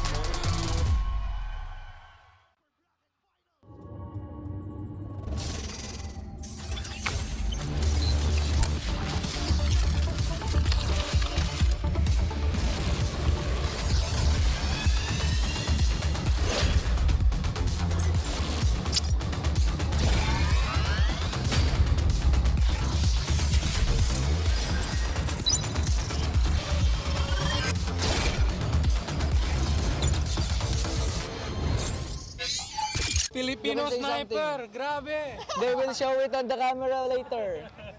Let's go. Eto nga ako pre, si Mikasa. Ere! Paborito ni Mikasa sabihin. Ere! Wala pre, jacket diff bro. It's already a jacket diff. Yeah, they already lost. Why are you close ranging me bro? Sinabi ko na eh, wala talaga may kwento eh. Napokus lang ako. Sorry mga boss, nakapokus lang ako. ML lang nasa isip ko. Tsaka na yun, pagtapos ng playoffs. Nobody gets me like you do.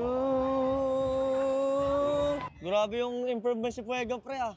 Binigyan na naman ako ng inspirasyon ng Fuego pre. Para mo papayat. Papayat ako, okay lang. Ako, kinakabisado ko lahat pre. Pati yung golf ko, napabayaan ko na eh. Pag-golf ko. Wala eh, ganun talaga pre. Si Michael Jordan kasi, hindi na kami magkasama ngayon eh. LQ kami. Ay, LQ tuloy. FO. Binanatan ng truck ang tao. Sinagisaan ng tao. Nagpulbo pa. First time ko lang pinigpulbo sa checkping ah. Hindi na naman nakarepte si Earth. Bad trip na naman. Wala yan, game ka naman Ines. Kaya mo yan. Yan talaga pag malakas fresh na shutdown. Tatlo. Unstoppable ka kasi.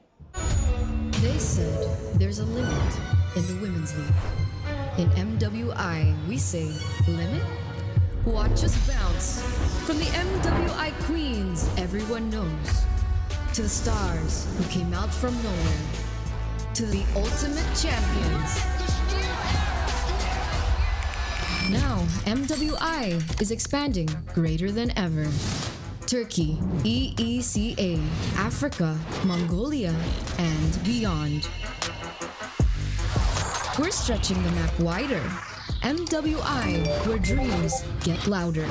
This isn't just a tournament. It's your passport to the world stage. A spotlight for women in the EWC.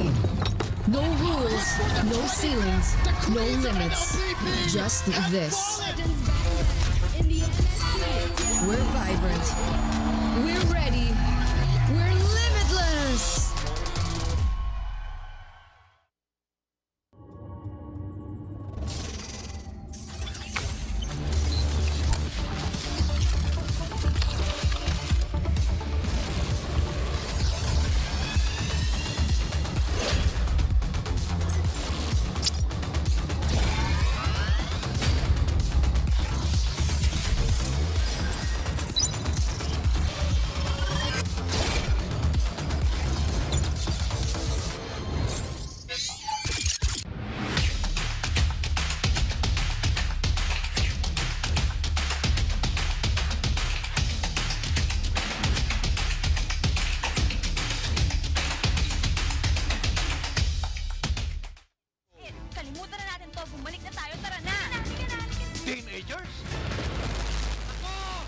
Nagpasaguli ang mga batang yan. You make a move.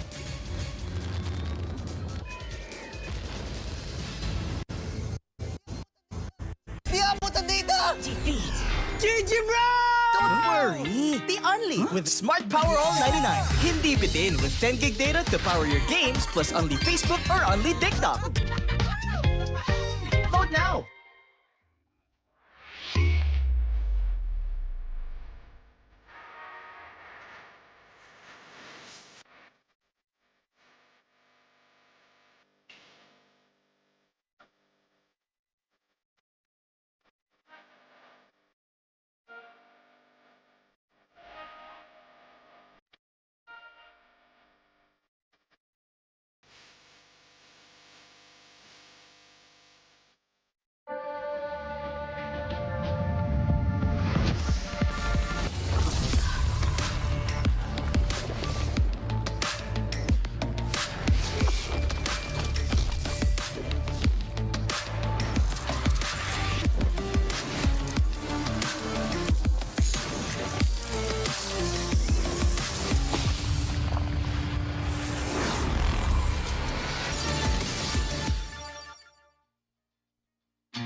Who needs to go to a concert when you can own that stage with your friends?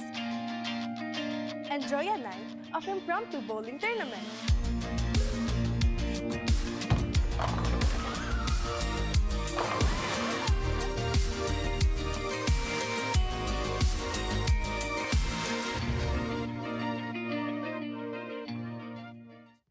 Enemy alert. Your scalp gets 1.5 times greasier, causing dandruff. Get triple anti-dandruff power. Supercharge with Clear.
Malakas, Pilipinas, malakas kahit anong lane, we become the monsters. Malakas, Pilipinas, malakas face the golden sun and ribbon for the 3 stars. Look at us to the top, no ifs, no buts. Winning any game, para to sa PINAS.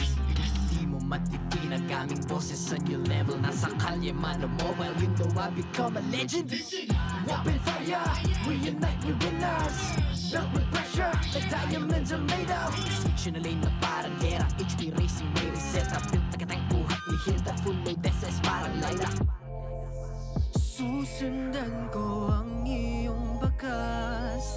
Kasama patas, tagumpay natin doon ay tayo'y malakas. Para sa Pinas, nasa amin ang alas, hindi po atras. Kinikilala sa taas kasi kami ang malakas. Para sa Pinas, nasa amin ang alas, hindi po atras. Kinikilala sa taas, ganito kami sa Pinas. Wow! Hold on. Yeah, wala ka sa Pinas. Laging MVP, no surrender, no retreat. Pag nagsama-sama, just imagine what we can achieve. Laging MVP, no surrender, no retreat. Giving 100 all my all, cause we just cannot be defeated. We are unstoppable, immune and invulnerable. Ready ang equipment, lahat frozen, malak crowd control. Pakita ko na jab like pow, east to the southeast. Taas sa watawat, proud and loud, cause every enemy we devour. Susundan ko ang iyong bakas. Kasama patas, tagumpay natin doon ay tayo'y malakas. Para sa Pinas, nasa amin ang alas, hindi po atras. Kinikilala sa taas kasi kami ang malakas. Para sa Pinas, nasa amin ang alas, hindi po atras. Kinikilala sa taas, ganito kami sa Pinas. Wow!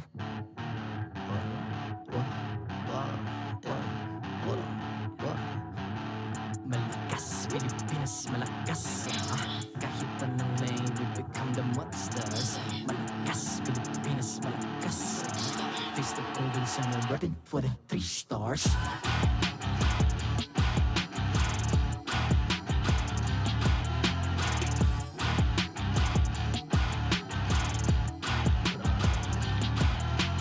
Ang lakas ng Pinas, we unite, be the stars. Ang lakas ng Pinas, we unite, be the stars. Ang lakas ng Pinas, we unite, be the stars. Ang lakas ng Pinas, we the stars. Ang lakas ng Pinas, we unite, we the stars. Ang lakas ng Pinas, we unite, we the stars. Ang lakas ng Pinas, we unite, we the stars. Ang lakas ng Pinas, we the stars.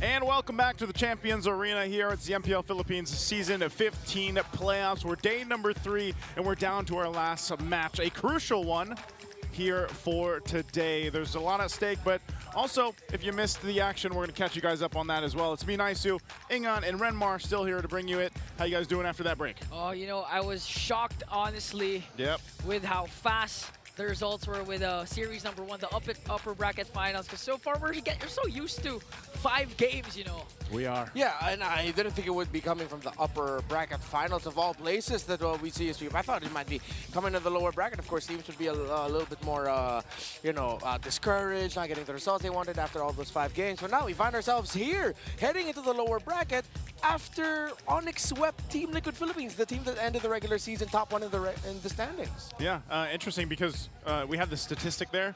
What was it, 70% was around the 70% win rate for the top seed usually winning, so they defied the statistics as well. And of course, as you guys can see, they advanced to the grand final for Onyx Philippines, as well as booking the ticket over to MSC at EWC. So they are going to be flying for a while here, but of course they want to go ahead and lock in and focus on the grand finals, which is happening in a couple of days. And for us, we are now shifting our focus over to an elimination match, right? We're going down to the lower bracket, but of course, before that, and we focus on what's happening here, we have to give a thank you to our sponsors, Time Zone. Time Zone, they've got an exclusive promo just for you guys over there watching. Get 400 pesos power load for only 200 pesos. And all you have to do is register on the Time Zone Fun app, insert the promo code TZXMPL, and redeem the voucher at any of your favorite Time Zone venue. Miss out on this amazing deal? You must not. Man, that reminds me of some stuff I've been seeing, you know, taking simple English and making it fancy, basically. I don't know if you've seen those. See. Okay, that No, works. I haven't seen that. I will share it. Oh, yeah, yes, please. I wanna As you like to, you know, share with me some great. Yeah, we share each other some fantastic content, really. But also, again, you guys can go ahead and check out our deals for TT Racing. You can get 2,000 peso discount on your next purchase by using the TT Racing X MPL Philippines exclusive voucher code MPL2000 over at ttracing.ph. And don't miss out on exciting TT Racing gaming share giveaways during MPL Philippines, so stay tuned for more info. Just remember, for those who dream, work, and play, TT Racing has your back. It's got your back. It's got everything you need. And we hope that you guys have taken advantage of using the voucher code throughout our MPL Philippines. So grab it while you can. Now, moving on to what's at focus here is, of course, Aurora versus Falcons. Little flashback to yesterday, man. We had another 10-game series, of course. And I got to say, Aurora, it was surprising the way they played. Falcons as well. We had the Battle of Skies back from day one. But ultimately, I don't know who I'm going to... I know we're not at predictions yet, but I don't know who I would book for this one, man. Like, because Aurora and Falcons both, if you're looking at the playoff bracket from what they went through, you know, because they went the distance in their matches, they could have learned a lot from those matches. Falcons and TNC both. Yeah. Or Falcons and Aurora both. And if you're going to recall their previous two meetings in the regular season, both are won by Aurora, a sweep and a game number 3. So let's see if things will change right now, because even coming into the playoffs, Falcon, it looks like they're like a different breed. Yeah. Just like Aurora. Yeah, 100% Falcons, I still feel like, are much better than their regular season form. However, I feel like these two are coming from very different stories. Up against Onyx Philippines, Aurora showed a lot of resilience. They just weren't able to climb over that hill of being able to secure game number 5. Honestly, it was a surprising ending to that. A little bit more back and forth, but then suddenly it just was all gone in a snap. Meanwhile, Falcons, it was 3 games straight where it felt like they were trying just facing the consequences of some of the draft decisions they made, while at the same time the consequences of Team Liquid Philippines pulling off 3 games in a row of them winning with the last pick or last 2 picks of the drafts. So very different storylines for both. That's why I thought, like, when we were in the last match, I was like, man, imagine if TLPH can hone in on whatever they did yesterday to get themselves that reverse sweep. Because, you know, like you mentioned, we were on the panel yesterday talking about this, like, something was just not working in those last couple games for Falcons. And, you know, we don't know if, hopefully they've had enough time. I mean, it's not that long, right? You just had that happen yesterday, and it was a long day for them. So hopefully you can go ahead and recalibrate. That's always the test about playoffs, though, because you have those consecutive days, you have these long days. Can the players and the coaches reset and lock in before that? So to break down the match further, we're going to throw it over to our panel with Leo and Brigida. Thank you so much to our casters, Naisu, Ingan, and Renmar. They've had their fair share of ideas, and we will be sharing ours too in a bit. My name is Brigida, together with Leo once again, and we will be here for the very last best of 5. We will be witnessing this playoffs again. They already laid out the entire pride, redemption, and immortality idea, and Renmar did mention that there is some difference despite them fighting for all these 3. Yeah, the fact that all these 3 means if you fail, that's the last time we're seeing you in Season 15. all the more, I think, the urgency and the fact that it's been a while since we've seen either of these teams succeed on a international scale. And again, for Aurora, not once seen them win an MPL Philippines championship.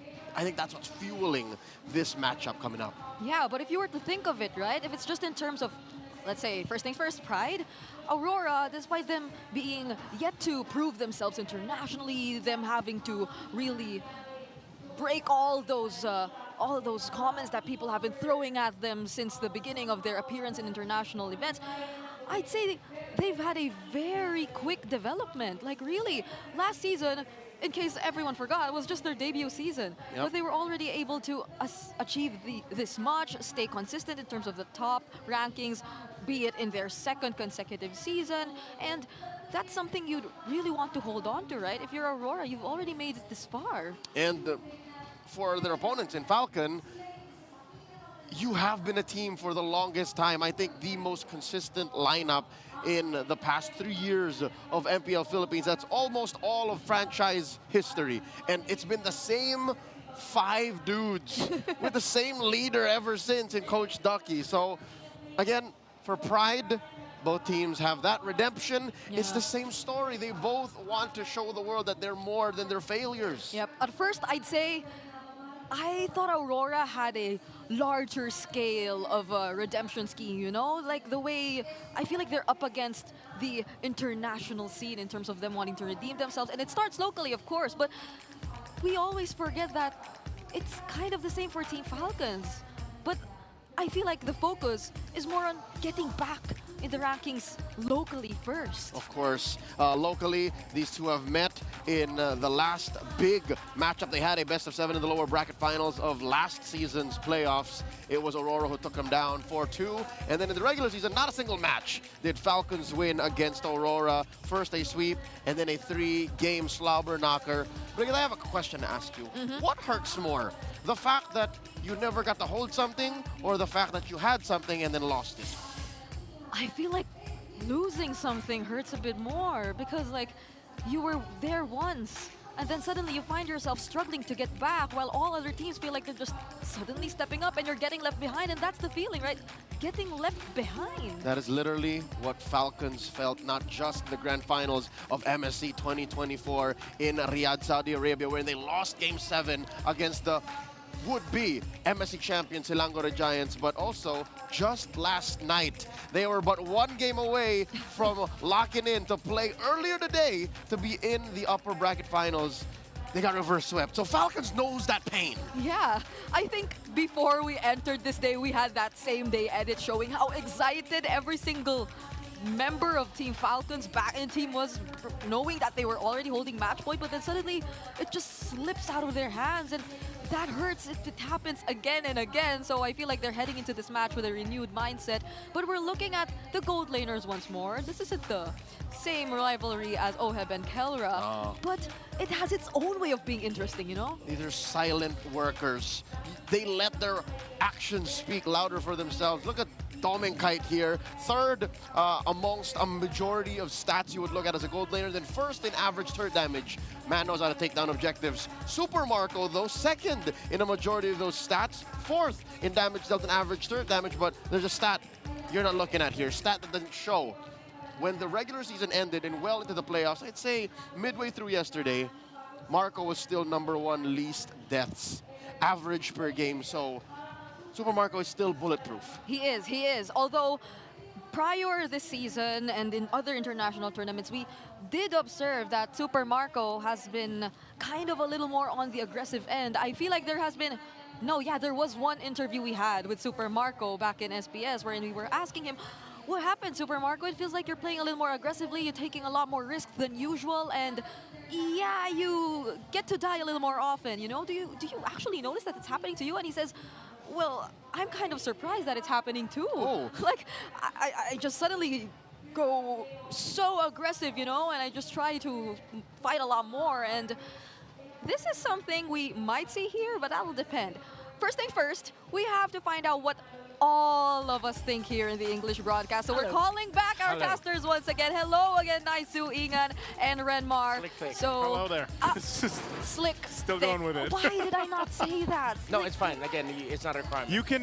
Oh, Brig, you get a chance in every single draft. Oh. He demands I do it. You can just. Whatever. I'm fine with whatever. You can let Leo do it if you want. Yeah, I think it suits better if he does it. So let's throw out the community poll once again for this time around. So this is the question: which team will continue their journey from Legends to Immortals? It's A, Lights Within, Seize the Win, or is it B, Falcons Are Here? So that's for you guys who are watching the live stream right now. Comment down below whatever your thoughts are for this match. And while you think of your answers, we'll be asking our casters first what they think or who they think will be winning this match. Let's go opposite here. Renmar, why don't you start? Slick Thick.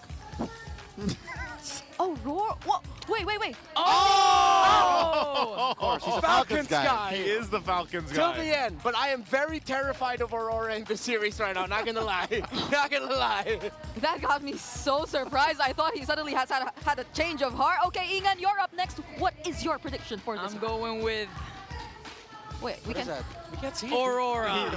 He turned it around. I turned it around. He turned it around. As much as I love Flap TC, I think the Northern Lights got this in the bag. Oh. Here, hand me that one because I don't have one over here. Okay. No, not that. The one Am I gonna be the only Falcons guy here again? Here's me. We're going with Aurora. It's my time to cheer. I love the Falcons boys, but today I'm cheering for Demon Kite. You know, I had a feeling this will be the outcome of the predictions. You know, like Naisu being a former Raider and the Demon Kite guy, and then Renmar being a Falcons guy. Ingan, hopefully this time around you don't change your vote. What's yours, Leo? Oh yeah, no, I don't need the little thing because I have my battle emotes, right? They're only 109 diamonds. They're up there till August. You can get your emotes for Aurora, Team Liquid Philippines, Twisted. If you haven't yet, grab ones for Onyx, Omega, and TNC. Those return too. You can show your support for your favorite MPL teams and buy them now at the in-game shop. Forecast says Aurora, all right? I foresaw this lower bracket semis, so I'd say Aurora. Okay, you're going for Aurora. I will be going for Aurora as well. Oh. Ingan will give you one more. Okay, I'm gonna change my vote again. No. I don't accept it. I don't accept that. I don't accept it. Team Falcons! Aurora Flap I don't accept that. I don't He accept wants that. to be the Falcons guy. I'm the Falcons guy now. No, your prediction switch is bad luck. Ingan. Wait, actually, now that you think about it, he did switch it up last minute earlier. He did. Today? Yeah, to Onyx Philippines, baby. Oh, you did? Oh, it was the on it. Okay. Yeah. You know what? So that is... So this is good for the So this is good for the Falcons. for Falcons. I don't know how to feel. Maybe you should be happy, Renmar. Maybe a little bit happy. But thank you so much to Naisu, Ingan, and Renmar. We'll be keeping that in mind, and we'll see you later. Why does Ingan do that? He has to, you know, like... He has to? He's done it the first time, and I feel like he'll be sticking with it. Hopefully not until tomorrow, hopefully not until the grand finals. All right. You'll see him here in the panel soon enough, and he'll be the one leading the entire conversation, so let's see. But yeah, that's everything at stake laid out here for both of these teams that are about to battle it out today, and we are reminding you all that this is a serious elimination best of 5. Do or die, last chance. You lose, you're out. And they have a lot to prove. They have prepared so much for this moment. I think we saw it in the way they always forced a Game 5, even in moments wherein they were very behind, even when we thought that it could have been the end for them, be it in-game, mid-game, or mid-series, they always find a way around it. So this is the time for them to put it all out there, awaiting them in the lower bracket tomorrow, whoever wins this. It's a very angry Liquid. It's the very angry Liquid, the Liquid Stampede. They looked downtrodden, they looked shocked, of course, crushed, but I believe that tomorrow is going to be a new day. But you know, that's for them. That's for whoever loses, whoever wins here. Whoever loses, you have a different problem coming your way. That's true, because if honestly, I couldn't think of what to expect considering what we saw from Team Liquid earlier, but they have a lot of time to prepare. He did say it earlier, that's a little bit more than 24 hours. But for now, let's get to know the teams that are playing today. Let's head in over to the player intros. Champions Arena, please welcome our esteemed marshals to oversee and uphold the tournament's integrity. Joshua, JJ, Patrick, and David. The pressure is on for the first lower bracket match. Aurora versus Team Falcons. In the EXP lane, Edward and Flop TZ.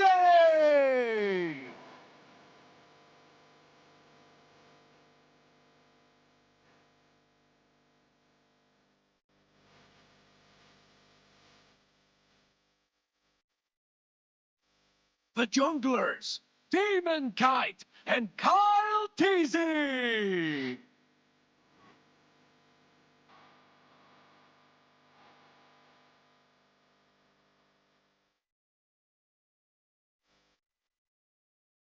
In the mid lane, Yue and Few.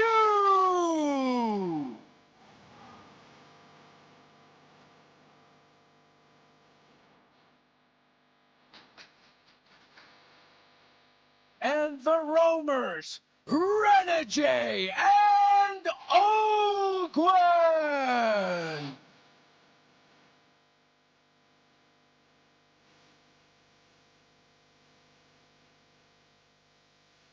And in the gold lane, Dom and Kite and Super Marco.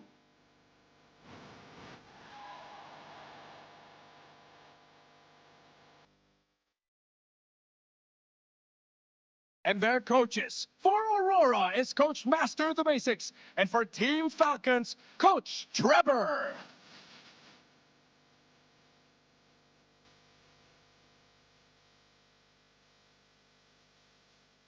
Will the Aurora lights shine brighter, or will the Falcons' wings fly higher? Champions Arena, it's game time!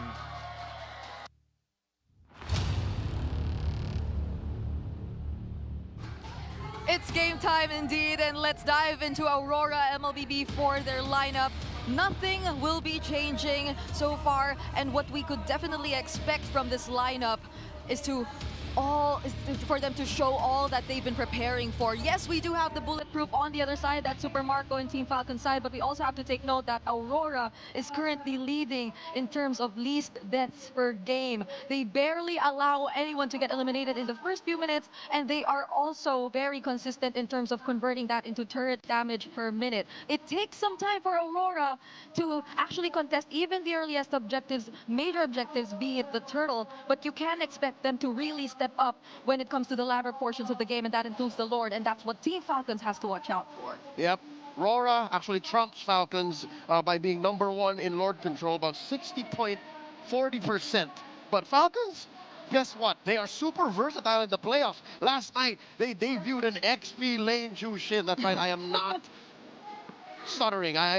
I wish I was making this up, but no, they played XP lane Jushin, didn't win, but this does help them hold on to their #1 unique heroes pick. Best believe they are also a very team fighting centric team all throughout season 15.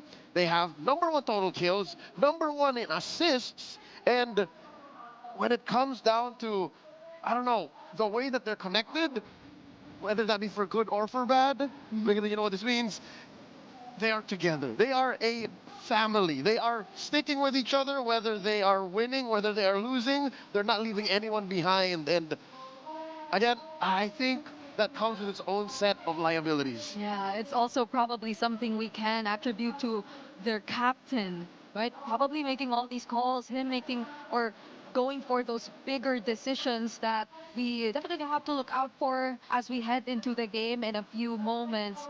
But this is a matchup that we could definitely expect to be very objective-centric. Oh, yeah. A matchup that'll probably fight for all those bigger objectives when we head into the game. The only question is who will be the more successful team in doing that and who can balance it out with the right amount of still winning the team fights, because if there's anything we saw from the past few game number 5s, the past few series which reached game number 5, it's also that they can go the distance. They can really fight and start a brawl if they wanted to. Yeah, I think to expect that this will go all the way, I know we mentioned this for Liquid versus Onyx, here more so.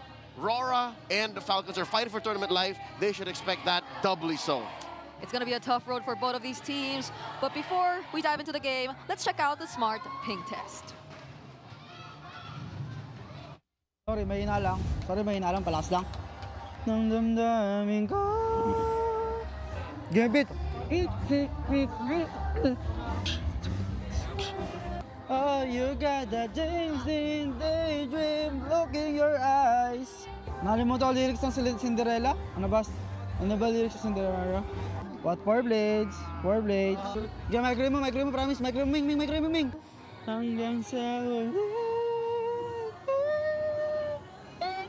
pinagtatahol ng mga lods. Werewolf form na to. Madaling nalaro na eh. What happened, Bella? Why crying again? Vampire will fade to me. Hello, darkness, my old friend. Overseas Pandora is here, guys. 1v1 with the great one. All in or fold? R7 lang sa kalaban. On a lap tayo dito. Para wala tayong P5 problema. That's our Smart Ping Test, bringing you low latency gaming with Smart's Sulit promos. Subscribe to Only 5G with non-stop data for non-stop gaming on your favorite loading platform or at the Smart booth right outside our MPL venue. As if I was not confused enough by the additional lines to Christopher Diwata's well-known monologue. I don't know what plima is. What is pilima? What is that? It's I think it roughly translates to problema. Oh, and that's I know R7, problem. but I knew R7. Oh my goodness, I know they have so many inventions right nowadays, but here are the Infinix keys to victory for both of our teams. All right, this I understand. Aurora has to shut down Falcons' attempts at diversity. Whenever the Falcons try to showcase versatility, just shut it down with good fundamentals. Falcons don't need to prepare heroes that can deal or take damage. Again, be prepared to team fight. Get in Aurora's faces, make them uncomfortable, and run him over. Make like the big 300-pound birds that you are. And, of course, both teams strengthen mental fortitude. Again, it's one thing to go long, but it's another to have a strong mind, to be proactive, play your game. Don't let your opponents dictate what you're going to do, especially when you get deep into the series, Game 4, Game 5. Yep. Strengthen mental fortitude indeed it is for both of these teams. And I don't know where, but I recall that a bird's feathers usually take up majority of their weight, right? I hope, like, I don't know, that's science or something, but I hope that, like, in this scenario, it doesn't slow them down. Oh, we are esports professionals, but professional bird experts we are not. I will look it up. I will Google that. I too. I will look it up while we get some time. Bring it. I don't even know if falcons are endemic to the Philippines. Wait, but what kind of falcons? Yeah, eagles. Well, we'll find out later on. We'll search. We have enough time to search for that. But first things first, the blue side will be going to Aurora for this game. They have a pretty decent win rate, that's 61.9%. And this is to be expected. The only real outlier in the playoffs of Season 15 is Onyx. They always want to play red, but a majority of teams, they want to go blue. So Aurora, being the upper seed, chooses the blue side, the pick first to play in this draft. And I wonder if we're sticking with that all throughout the series. But let's call in a Renmar for this draft in game number 1. Or should I say... Slick Thick.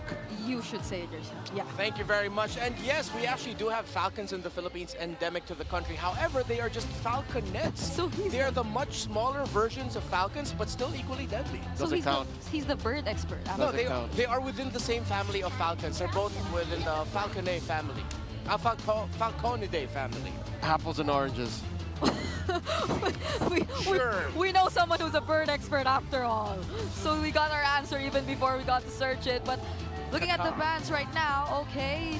There's the Louis Joy taken out for Aurora. I heard the Kakao by See, I told y'all it was him all along. No, it was Ogwin. It was clearly Ogwin. We saw it in his in the pink test. He's the sound effects guy. There was someone challenging the sound effects guy we know. He did all sorts of sounds. But So this is alarming. Falcons respect for the box, yeah. Yeah. Well, I mean, in the hands of Aurora, it was so flex, and they're both respecting two very flexible options for Roam EXP.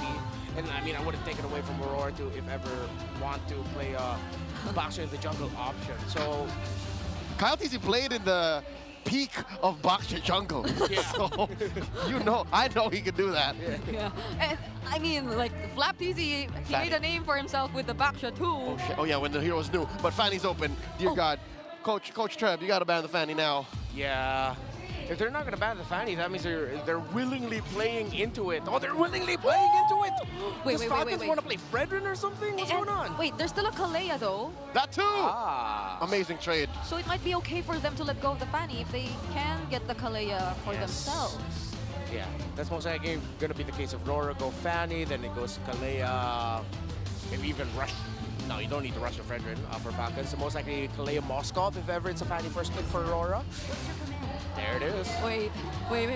So if it's gonna be the Kalea Moskov, then there's also the Jushin that's still open. Oh, there are a lot of options actually you can consider at this point. What route are they gonna go to? If they go for the Fanny here, they really need the Kalea paired up with it. That means the Moskov will come in later, which means Aurora has an option to actually take it away. Although it's rare we see the Moskov and Fanny together. Wouldn't take it away from them to do that. There we go. Okay. Kalea Moskov it is. Exactly as predicted. Now, I think they would be willing to pick up the Juicer. Yeah. And then maybe the Cho just to match it up with the Kalea. Or they got the Kacha, one of those two. Yeah. That is still an option here for Aurora. Makes you wonder if Red 5 will be a wait. Whoa. All right. Aurora looking to fold the map in half. Oh no, never mind the Jushin. Nope. Oh, Chip, Farsa, Fanny, that is all macro. Yeah. So this is a test. Do you go Haya or do you go Fred? Lucas. Lucas is good against Chip. Yeah. Great response, but Falcons is really looking team fight heavy, while Aurora can honestly just, rope a dope, bait and switch. And oh, we're going for a team fight. No, we're not. We're just gonna split open the map. However, though, if they do find a target, then it looks like an easy way to pick off someone. Like so far, the early combos from the Chip and the burst damage from Farsa, not to mention the late follow-up that could come in from Demon Kite. There's so many ways. Yeah, it's funny because if ever they can switch it up.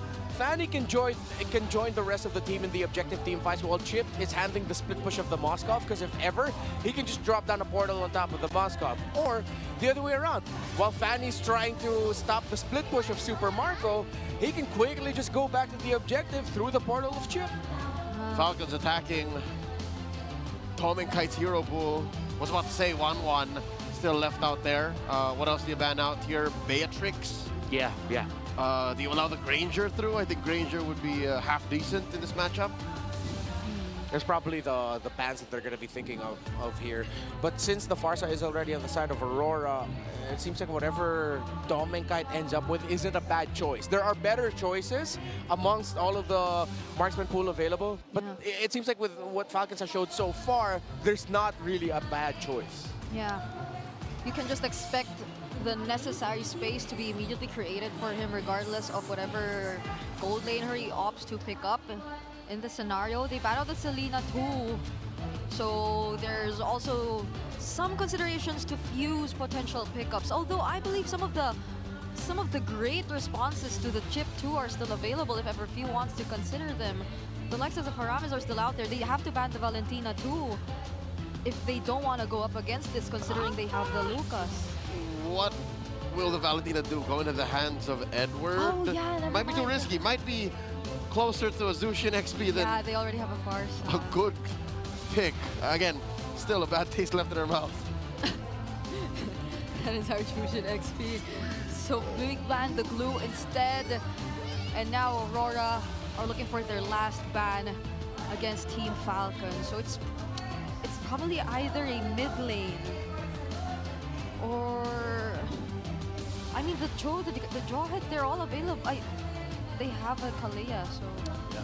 Rarely do we see Kalea flex the XP. Yeah, it's not gonna happen Again, I can count on anymore. one hand the times it was used there in Season 15. Yeah.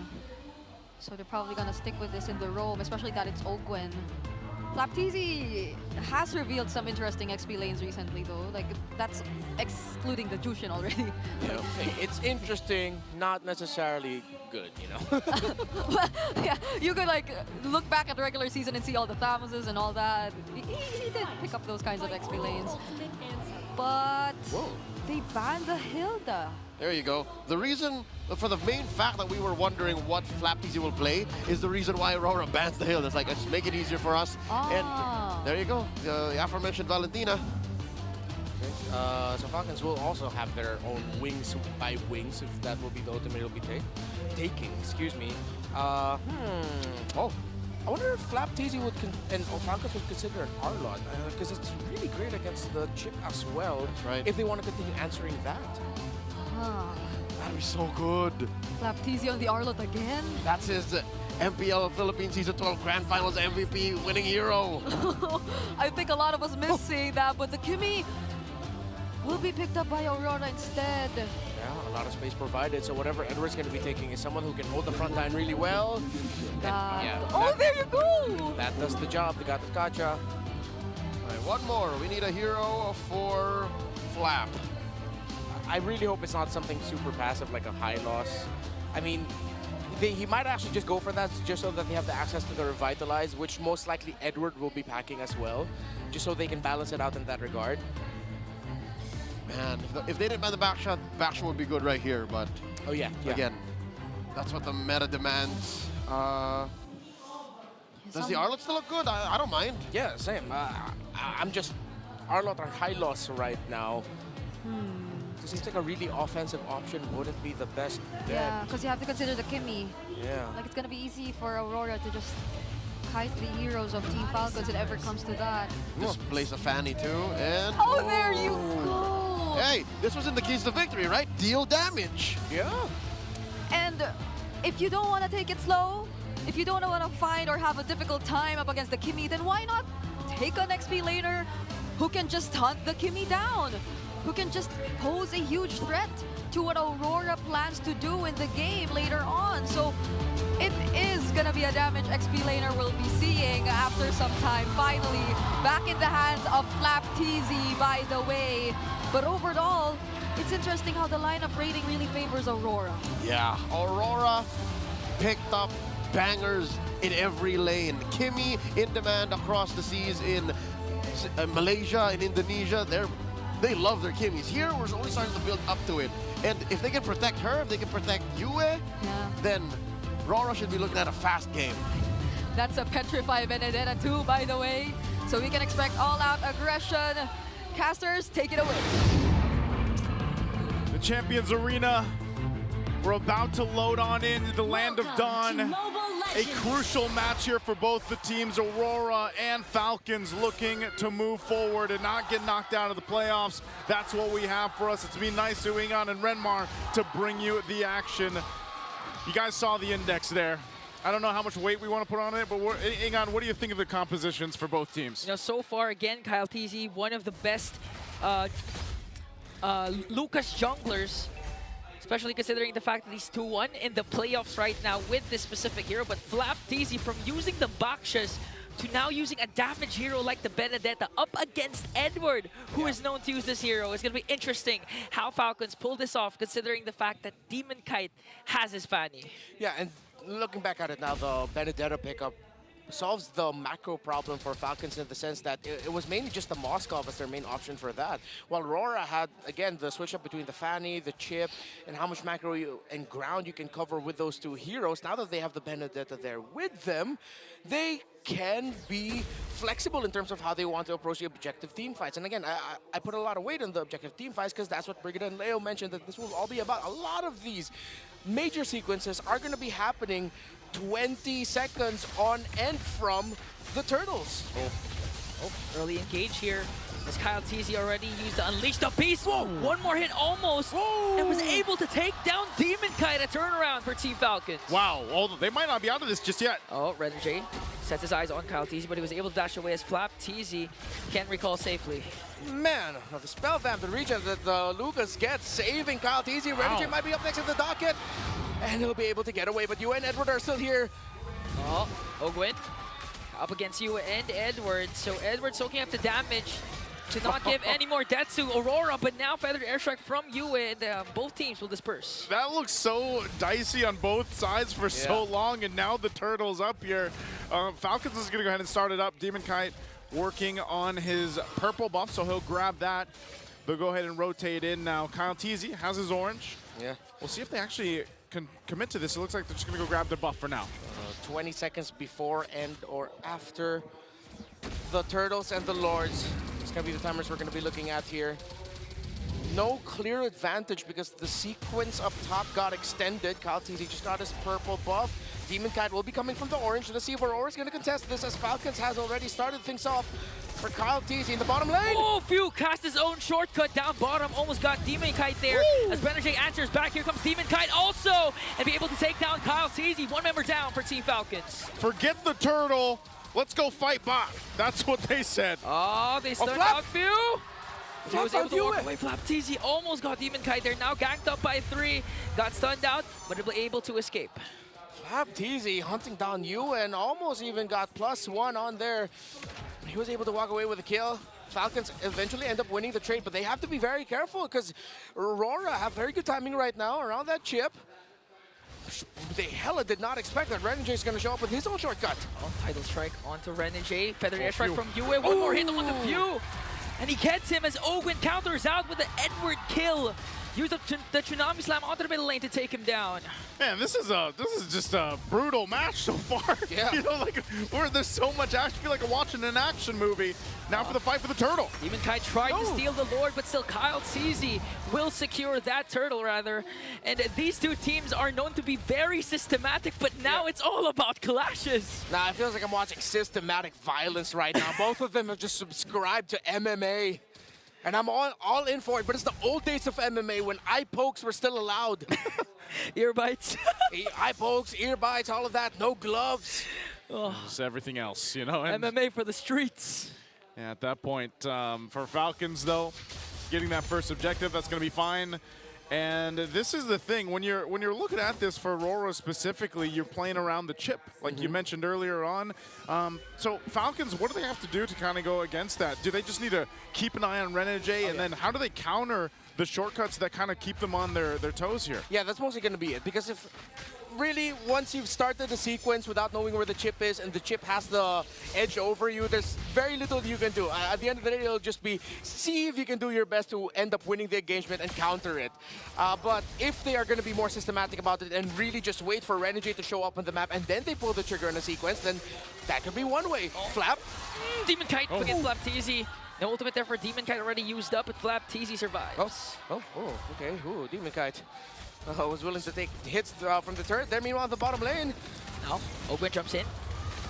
Dominic was able to walk away, and he catch Ogwin instead. Few with the cast of the feathered airstrike. And again, both teams will disperse, but Renegade from the back. AOJ paired up with Edward, and they take down Few.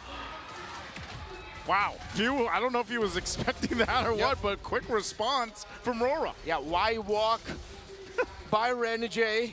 And as we were talking about, if the chip catches you with your pants down, there's very little you can do. You'll just be a deer in the middle of headlights. Now, the last time we saw Renegade with the chip, but wait a minute, they're gonna go instead and go for the purple buff, take that away from Demon Kite, but he still got it. That was smooth. That was smooth. Yeah, very smooth moves by Demon Kite, Edward and Yue.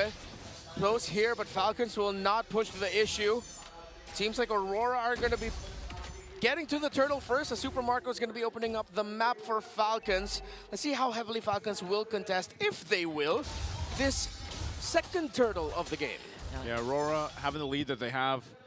They'll go ahead and plant themselves in position. A Few holding on to the avatar of the Guardian himself. Both gold laners still up top. Yeah. But that's fine. Super Marco can just join the fight if he wants to. They'll try to go ahead and alleviate some of the pressure if they can, but hold on. Even in the bottom side. Okay. Yue with a feather airstrike, but got interrupted by Kyle Teasy Kyle. with the Unleash the Beast, though. Demon Kite jumps in, but gets caught out by Few. Kyle Teasy also falls down, but Dominic Kite was able to free hit. Now he sets his eyes on Flap Teasy. Might be able to escape, though. Dashing in, dashing out, but Renegade catches him as a double kill from Dominic Kite one again, and Renegade kills off Flap Teasy. Gratuitous violence. Aurora clapping back. They don't get the turtle, but Falcons have lost way too much in that engagement. Aurora now focuses on the tower in mid, and of course, Super Marco is stuck in farming mode right now because he is desperately behind Kite in the farm. Kite is at 6,000. Super Marco is just about to hit 5K. And with everything that Falcons did there, they were all just too clumped up that the chip would be more than happy to drop down damage and stuns for everyone. And that is all that Aurora needed. Meanwhile, up top, Action-packed again. They're ganking up on Renegade as Kyle Teasy picks up the kill. Flap Teasy trying to escape there up against Edward, Dominic Kite, and Yue. Ogun jumps in as well. One casualty so far for Aurora.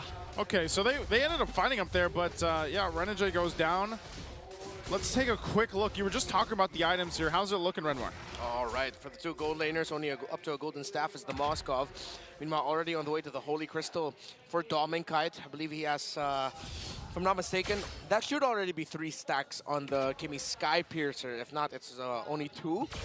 But still, that's a development that Falcons really need to watch out for, because everything that's happened so far has been them finding 2, finding 3, but then not being ready for the clapback. Again, this is one of the benefits of having a Revitalize in the lineup against a lineup that has no Revitalize. Those little seconds buy so much space and opportunities for your team.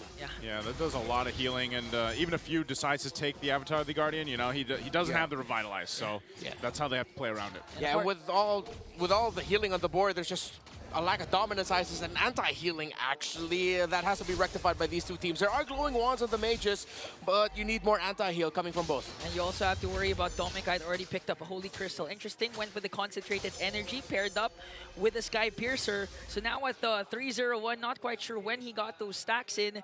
It's going to be harder to kill Dominic Kite, harder to reach him, but expect a lot of damage from Dominic Kite. It's going to be big here for that Lord once it's up. And if they decide to commit to it once again, this is going to be a little difficult for Falcons on these team fights when they're fighting around the choke points of the objectives. That seems to be where they struggle because it is so important on their positioning.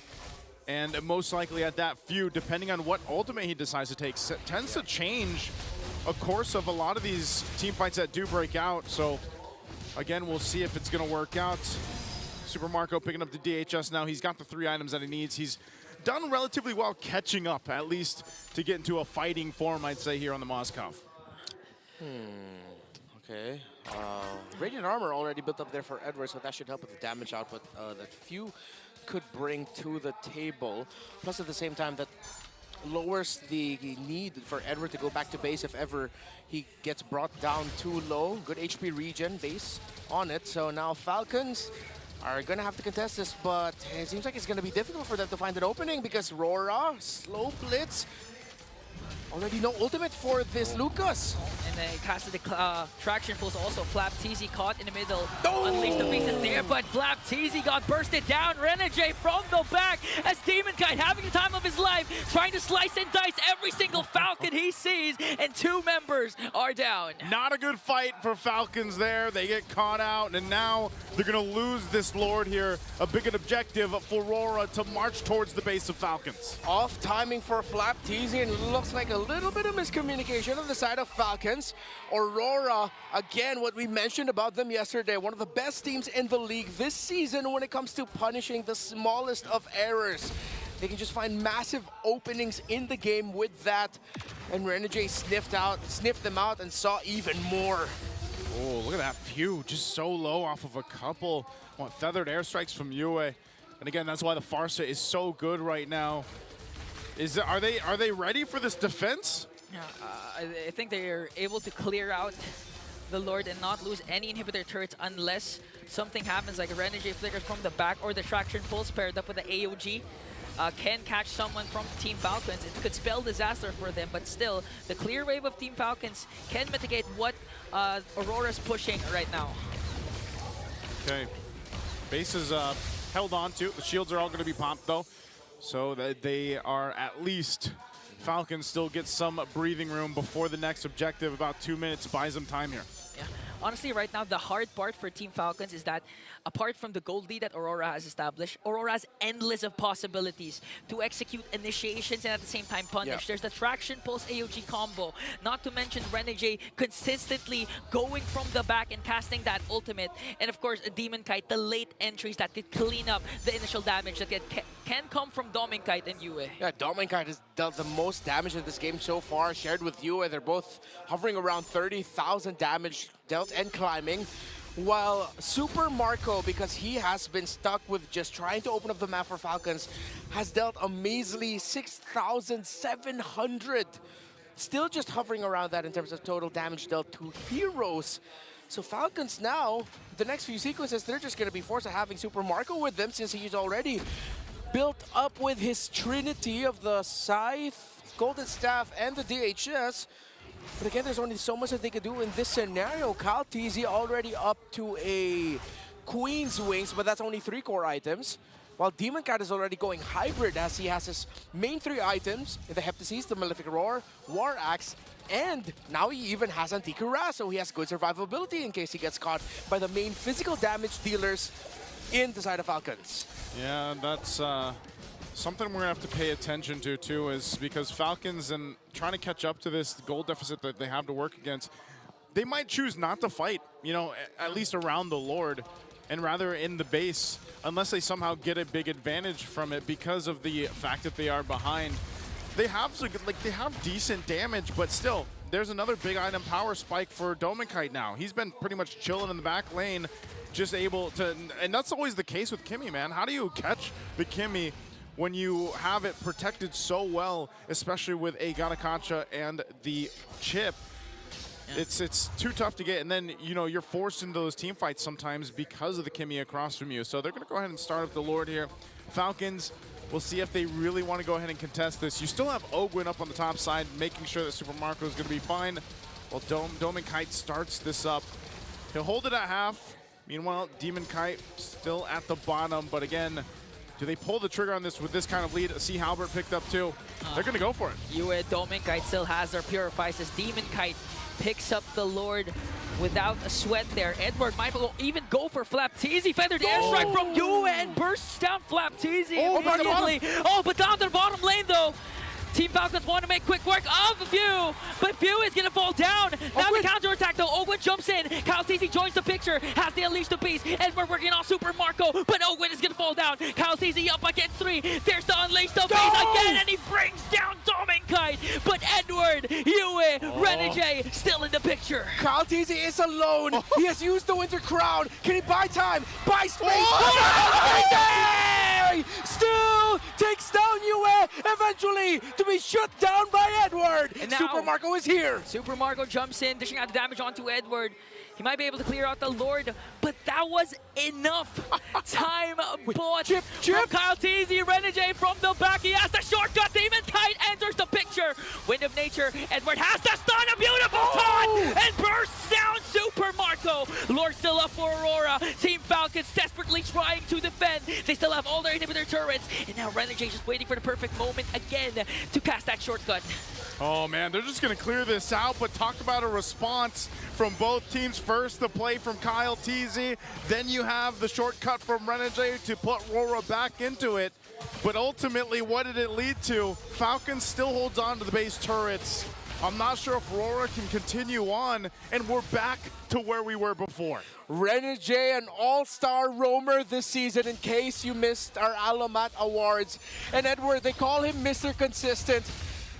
Because when you need someone to make a big move with big consequences, you got to count on him to find that moment. He's 2-1-11 on this Gacha, and those taunts that he is dishing out all throughout this game have stopped Falcons from making some major sequences that could have changed the story of this game number 1. So good right now between both teams, honestly, for a game 1. as they work for it. But I would say at this point, oh no, shortcut. Another collapse for Aurora. Brings down El Capitan Few. Ogwin used the ultimate though, but they're not being able to take down any members of Aurora. Super Marco can dish out the damage. AOG coming in from Edward. Reggie Immortality pop. Kalti's working on Dominkite. Dominkite pops his with the victory and Purify. And brings down Renegade. 1-for-1 trade. Spear of destruction from Super Marco. He catches Dominkite. Dominkite Immortality pop. Dominkite has to walk away. Purify casted by Dominkite. Flapteasy soaking up the damage as Edward has to back. No! And Dominkite got eliminated. The Bulletproof has found the mark, and there goes the Tsunami Slam by the Master. Falcons have found a victory, but in the middle of the map, it's Demon Kite. Demon Kite pushing in onto the middle lane. Even Ewan takes down Ogwin. 3 members after a call here, but Few was able to go back and clear out the mid lane. Game 1, and it's already cinematic. Woo! What is going on between these two teams? What a start to this series. Just when you thought Aurora would continue dominating this game, Falcons have found moments, Falcons have found ways, and now they have their eyes set on getting their Lord, but Renegade, the All-Star, is here! Here comes the ultimate! And still Few will get the Lord. Demon Kite quite low, brought down by Super Marco. Renegade as well will go down. SOD! Super Marco again with a crucial play. Is that a bird? Is that a plane? It's Super Marco! And now the push for Team Falcons.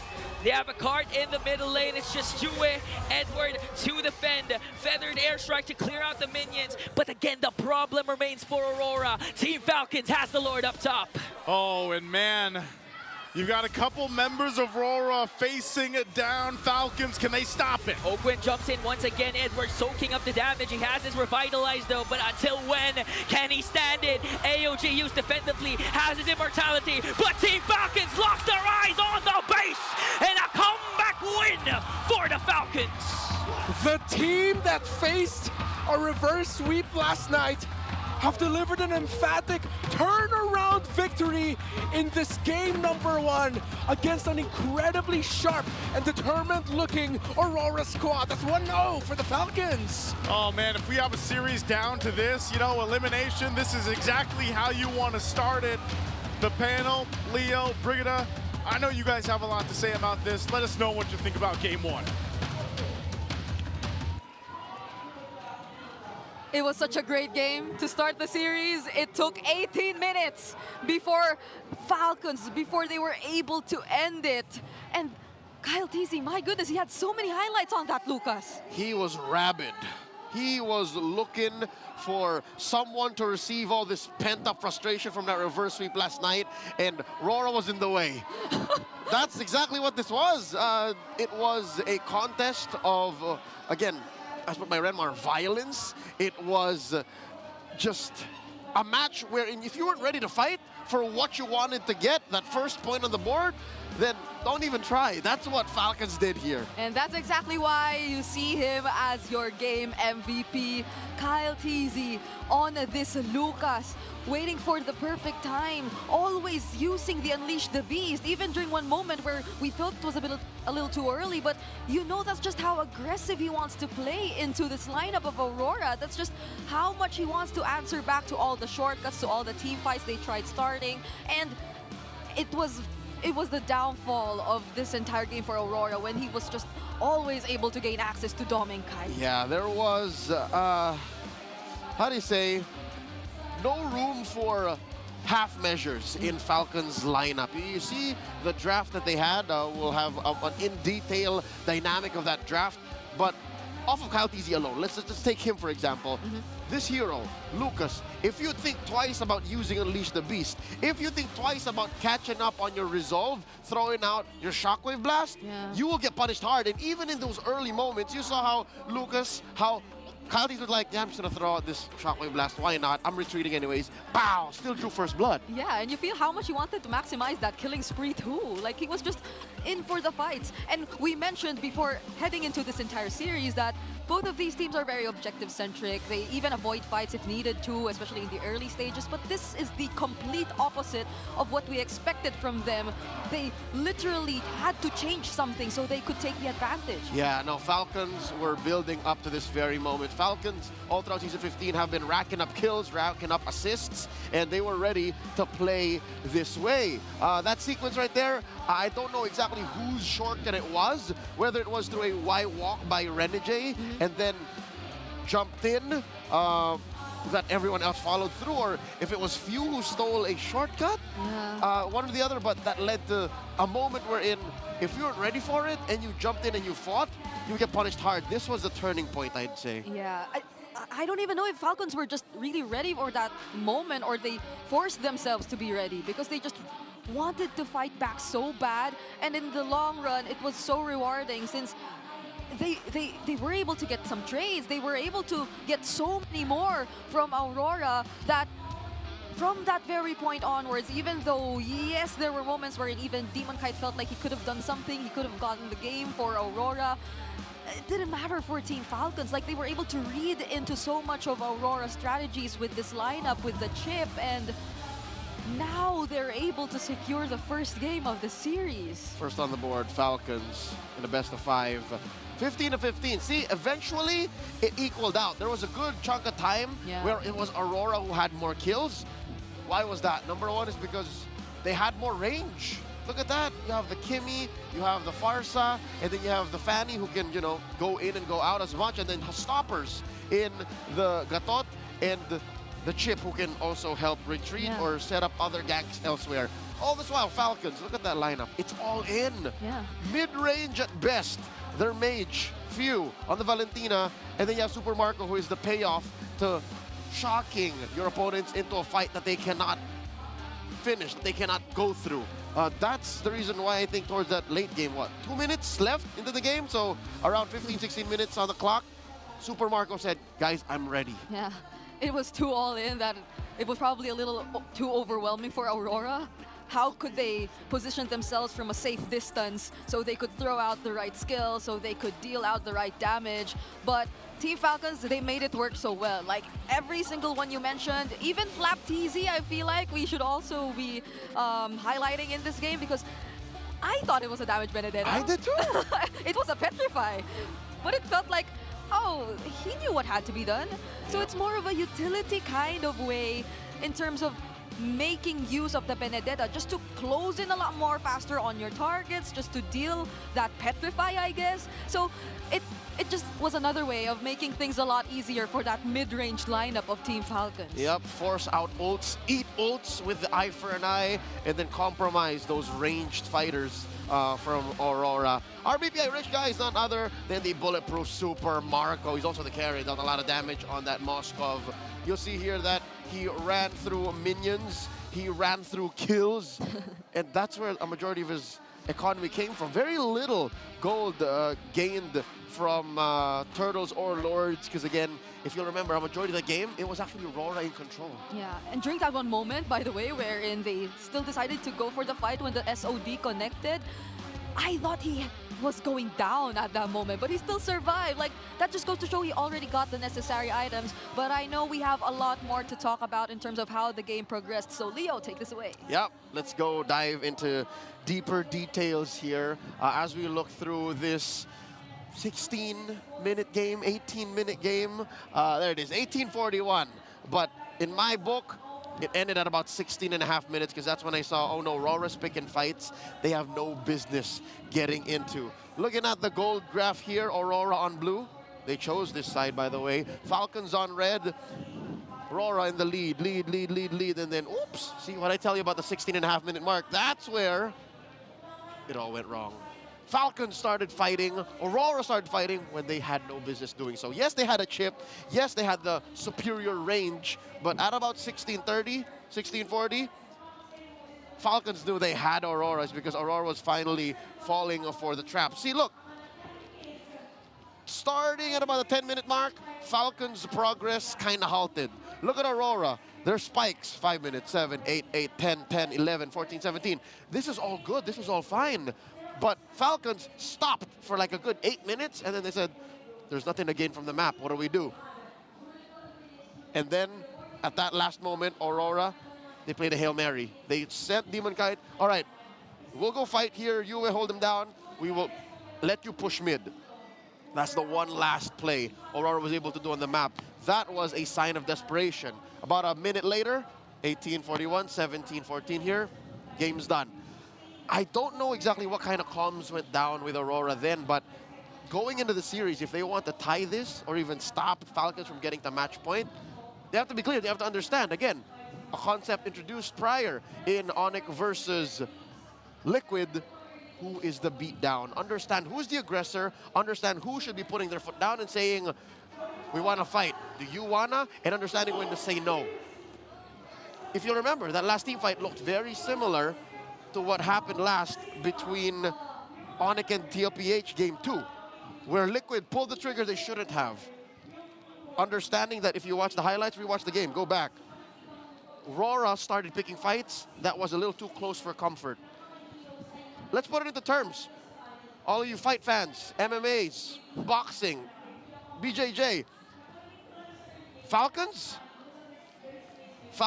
are BJJ guys. They want to take you down. They want the fight to happen, grappling. They want to put you in a submission hold. Aurora, they're boxers. Aurora needs to fight from range. Pat, pat, pat. Big wingspan, literally, with the Farsa. But what they started to do was, all right, maybe we can fight on the ground. We feel like Falcons are already gassed out. They're already showing signs of desperation. No, that's just Falcons wanting to fight even more. And then you got caught in an armbar. You tapped out. That's what happened here, game number 1. So let's look at what the items were so far. Aurora, look at Demon Kite. Demon Kite had it good. Demon Kite built a Blade Heptases, Malefic Roar, War Axe, and then look, a Thing of Beauty. Mwah. Anti-Kiras. What does that block out? Blocks out Kyle TZ, blocks out Flap TZ, blocks out some skills from Super Marco. You get hit by a Spear of Misery, boop. You're a little more survivable, you can run away. And then on the other side, look at Flap TZ, full tank build. You can go back, scrub back away, understand why he took the most damage.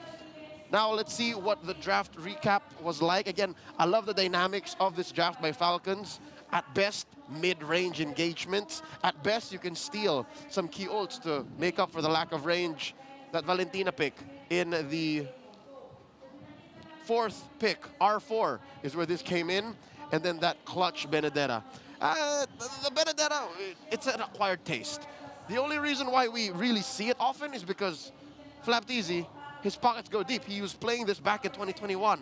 So it's been about 4 or 5 years that he's been a Benedetta main. On the other hand, Aurora, they're playing 2025 meta. This is a reworked Kimmy. This is Fanny, who's still pretty broken. And this is one of US's most reliable heroes. So Aurora, they had it good. They were winning for what? 60-70% of the game. It's just maybe somewhere, somehow, all the fights got to them, and all the fights kind of muddied their vision and said, maybe we can take this.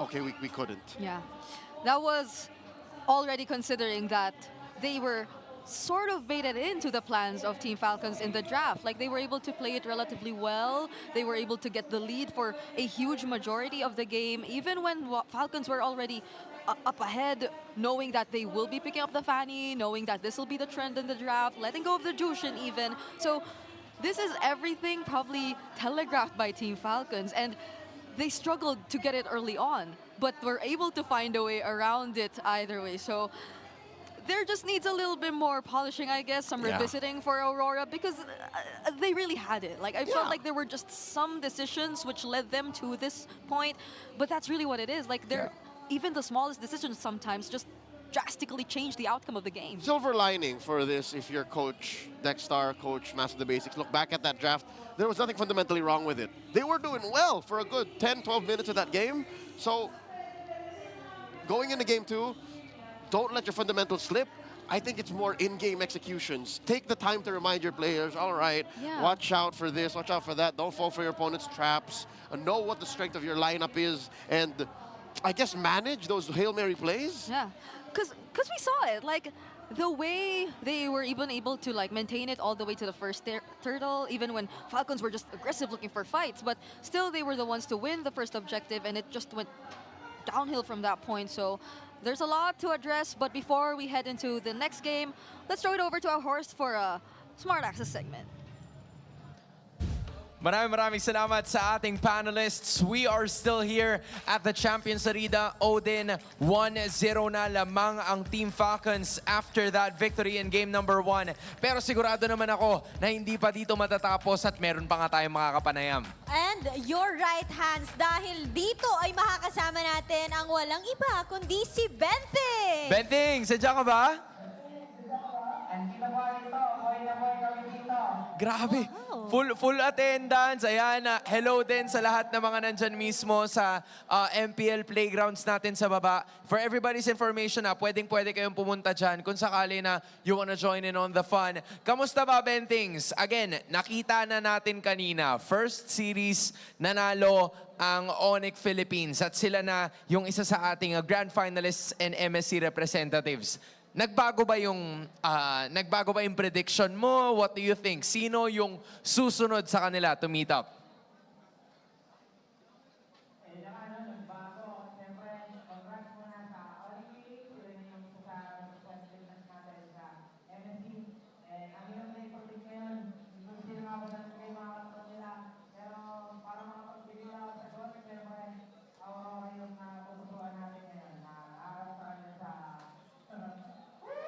Aurora daw, mukhang meron din mga fans doon sa MPL Playground. Pero Bentings, matanong ko lang, what do you think of the game so far? Kasi yung dalawang araw natin, puro hanggang best of 5 sinasagat nila. Pero ngayon, nag-iba. 3-0 kanina and right now, what do you think?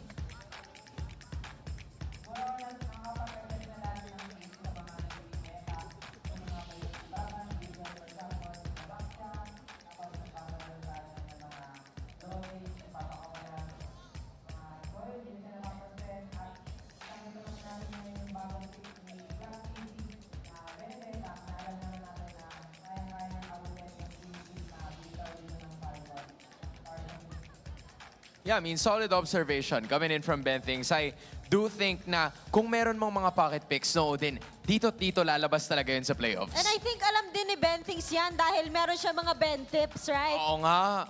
Ben tips? Ano bang Ben tips mo? Baka meron pang hero na pwedeng lumabas ngayong playoffs. Meron bang hindi pa namin nadidiscover?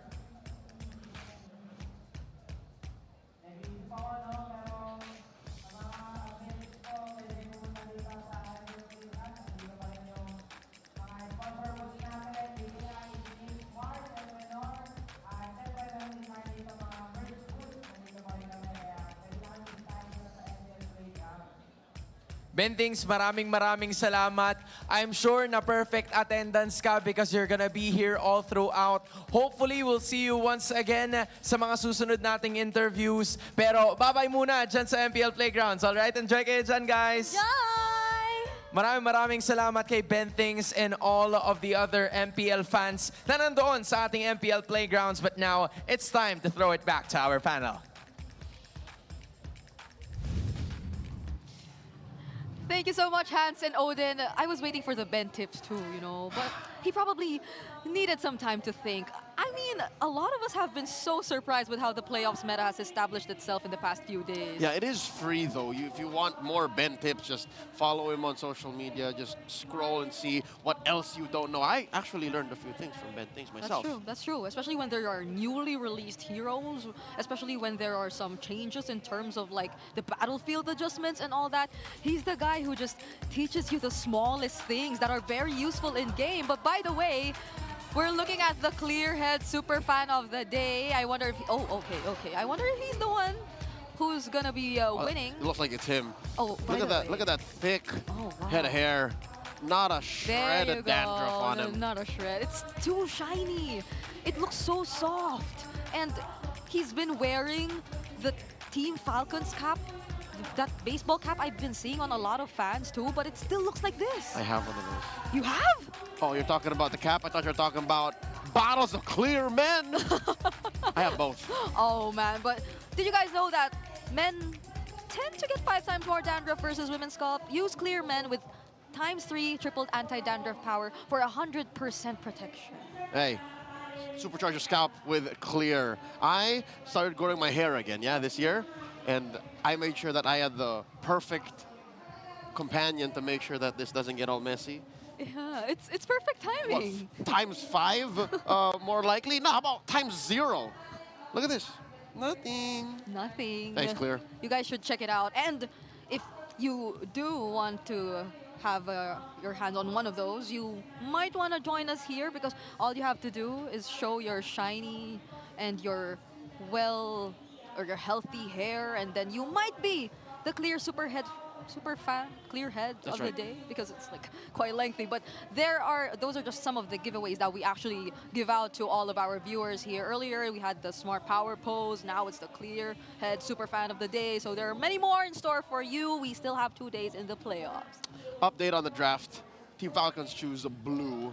Again, that is still the more reliable side to be on when you're drafting. And looking at their draft from game 1, there had to be some shenanigans. There had to be tricks. Yep. But this time, from blue, I think they should stick to what works and then just bait out certain responses from Aurora. There'll be time for them to be a little more creative in the latter parts of the draft. But now that they're in blue side, yes, we might be expecting that. And we are calling in Renmar once again to join us for the draft in game number 2. I didn't say the slick thing. No, it's fine. Again, it's totally fine. Hello, Leo and Brigida. All right, so let's check where we are at the draft. Fanny Lowy getting taken away. Respect. And they go ahead and take away the Moskov and Chip. Now, if they are going to be taking away the Moskov, that means they're going to give Aurora the option of picking either the Granger or the Harith early on in the draft, so that Falcons would get one of the other. I feel like that's what the ban is committed for. All right. The fact that the last draft was very blue-sided. Again, we all gasped when Fanny came through, and then the Chip in the blue 2 and 3 came out as well. Game 2 now shows us that Falcons is testing Aurora. Do you get that vibe too, Slick Dick? That maybe it's Coach Trev's turn to say, hey, what else you got in the tank, master the basics? Yeah, it feels like it, considering that, look, Moskov, Harith ban commitment onto Domikite's best heroes, but then at the same time, Domikite's best hero can still come in the first 2 picks on the red side. The Granger's still wide open. Unless that means Falcons telling Aurora, hey, we're gonna... Unless that means Falcons telling Aurora, hey, we're gonna first pick Joy. Oh, that can be too. But like, will Domikite be likely to reveal some of the more unique gold laners we've been seeing though? I don't know if I want that, but what I also do not want to see is a sudden shift and gold laners becoming the first picks, like Granger opener in blue, because that seems like a pre-playoffs, a pre-patch kind of thing. Yeah. I mean, he did use the Kimmy earlier. Box is open. Yeah, it's not gonna be like a blue opener, but I was thinking we're going the red 1-2. Yeah. For Aurora later. Like a Fulvius Granger. Yeah. All right, now there's gonna it's like everything. The way it's looking right now is like Aurora looks encouraged to pick their gold laner in the very first phase, get that Granger as soon as possible, that Marco doesn't end up with it. But it seems like Falcons are willing to give that up. Juicin for US, very strong, always has been for Aurora, and I wouldn't be surprised if they decide to commit it here. Would you Bakshin? Would you Baksha Jushin? Yeah, or they have to consider the Granger as mentioned too. Baksha Granger? Yeah, Shoebox. They'll have to let go of whatever they decide to go with. They're letting go of one of those 3. It's gotta be, right? Because if not, like, what else would you be prioritizing? It is Shoebox. the shoebox. The shoebox. There it is. The box. Hey, just so we're clear, you get the funny name, I got the prediction right. Yeah. You got the prediction, 100%. But you got the funny name. Shoebox. I'm just here for the branding. So they let go of the Granger. That might go into Super Marco again this time if they decide to pick it up here. And that's been a very strong hero for Super Marco, you know? Like, he's got endless BPI rich guys because of getting the Granger. Yeah, Granger's the last of the S-tier gold laners now, since Moskov and Harith are out. Does that make Aurora play 1-1? You know, Falcons can even swerve and go 1-1 if they want to. I mean, I'm still leaning towards that they're going to be Granger.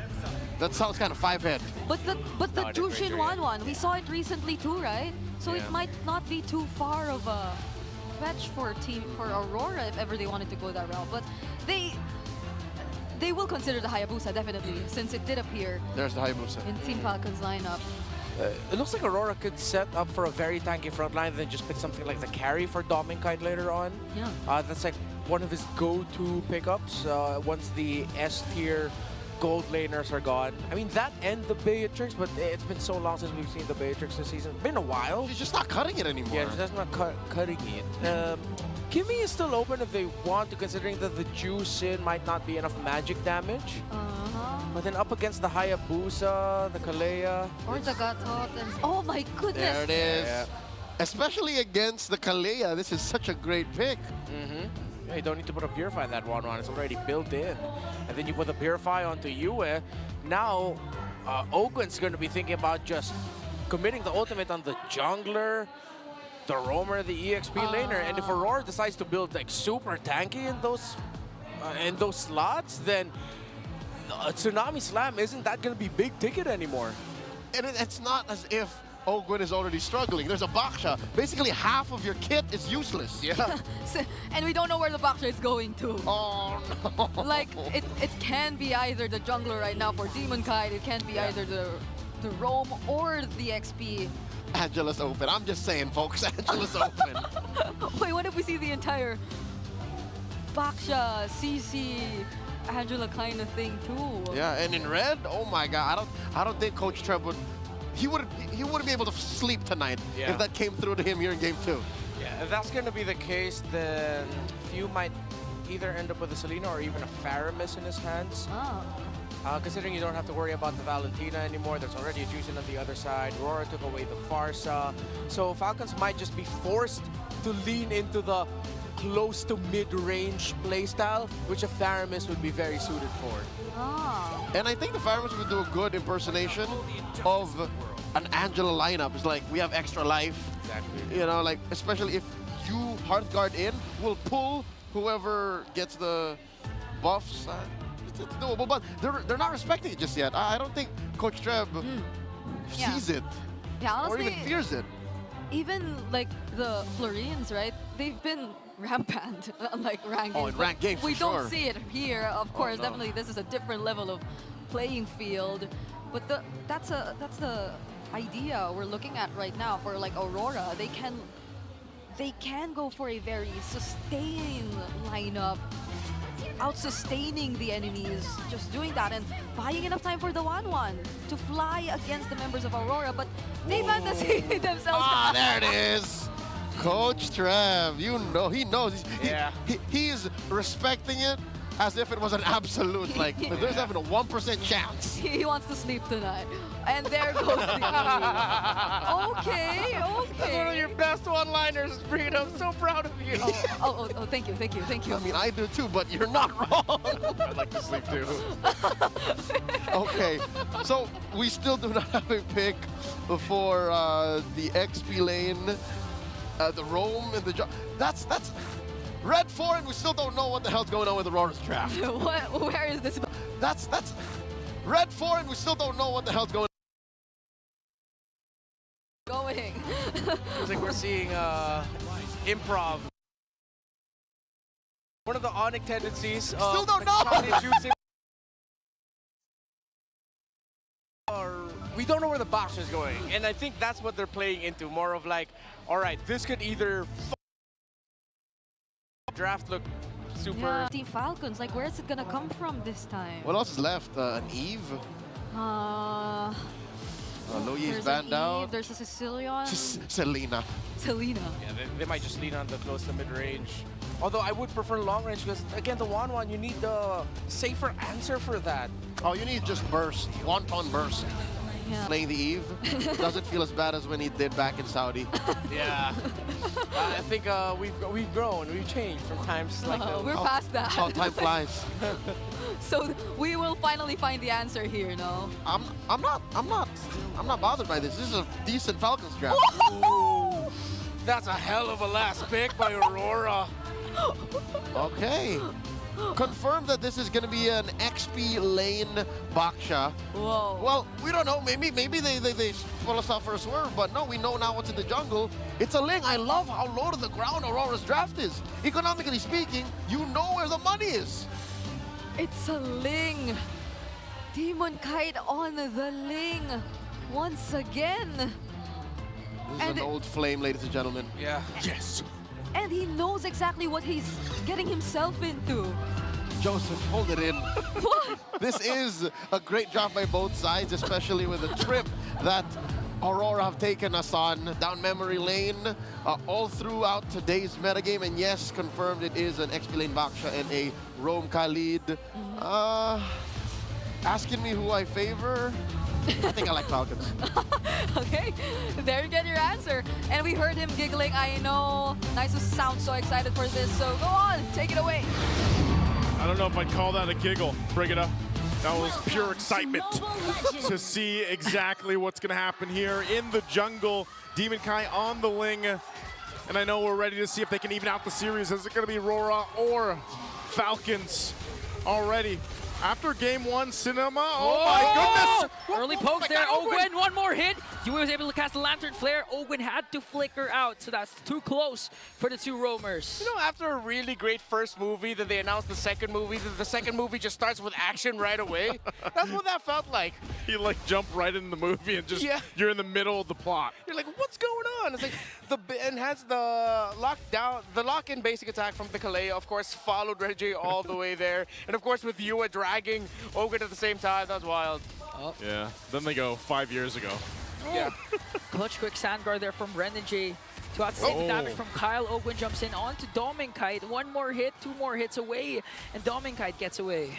I'm so surprised what we're seeing. Like this matchup specifically, I think is the most action-packed. Yeah. It has to be so far through the playoffs. Yeah, considering the fact that they're considered to be textbook, systematic, I think both teams came in thinking that the other team is textbook, so we have to be aggressive. We have to think outside the box, and that's what both of these teams are doing now. Yeah, they both thought the same way. Yeah.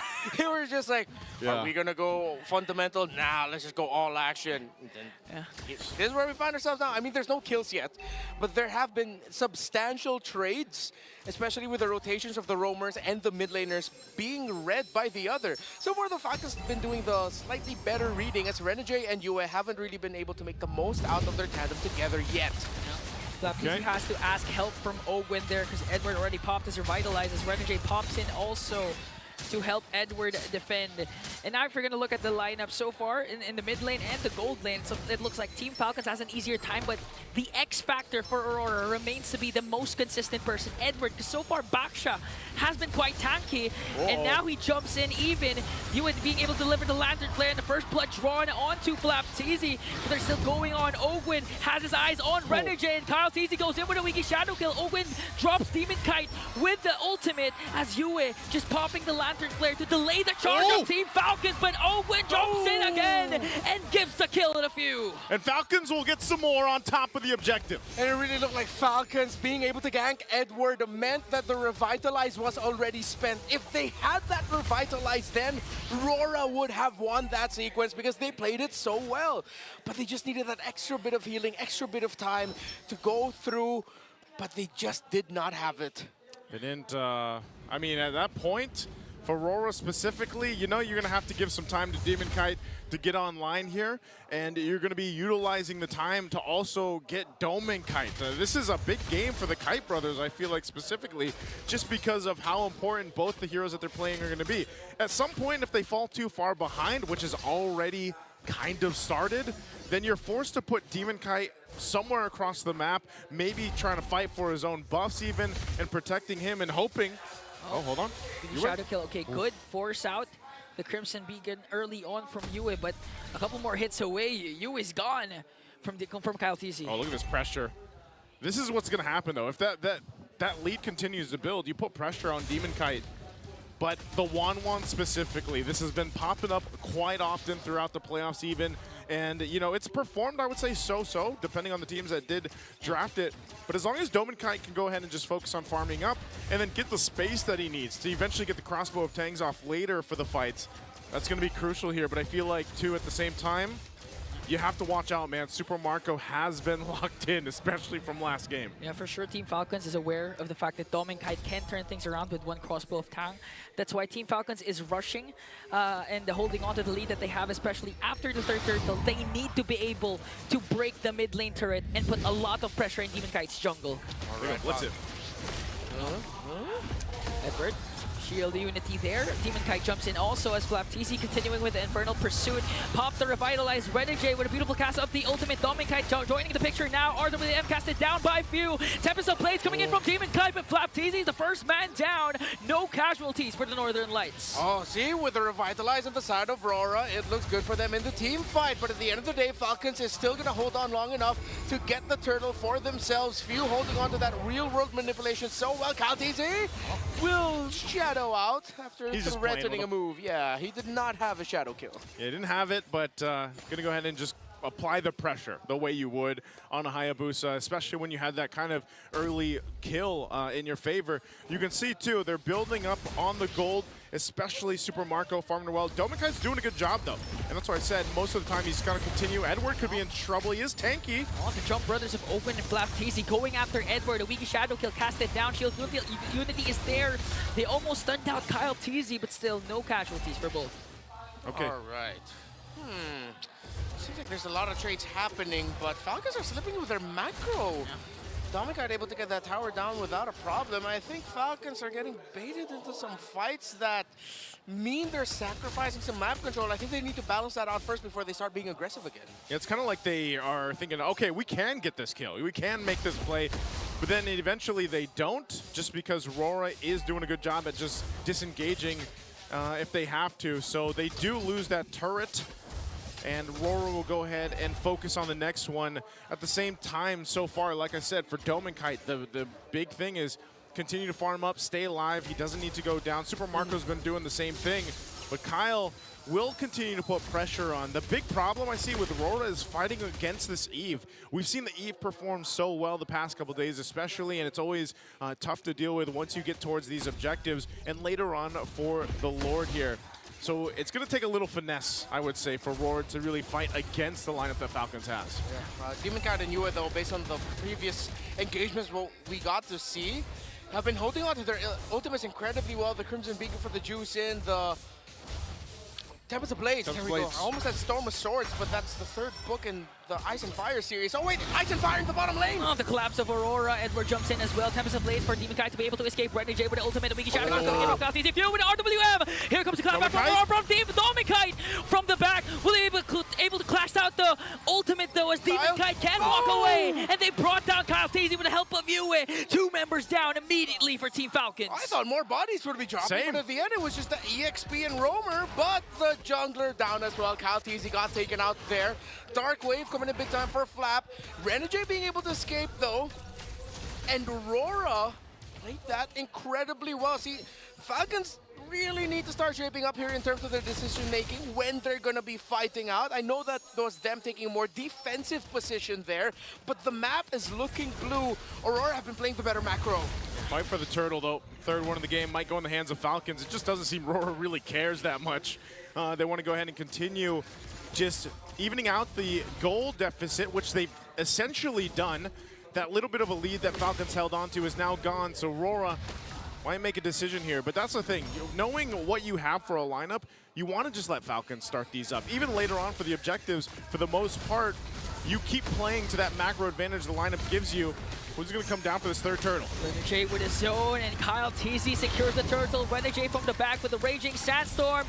Dominkite was able to cast the ultimate. Flap Teasy now dots out some blades coming in from Demonkite as they bring down Owen as well. The clapback from Aurora. 2 members down in exchange for Renegade, but Kyle Teasy working on Demonkite. One more hit away. Will he be able to save it? And Demonkite escapes with a slither of health left. Great reaction by Edward to help Demonkite out. And as we said earlier, just as the Starfield Shield of the Eve went up.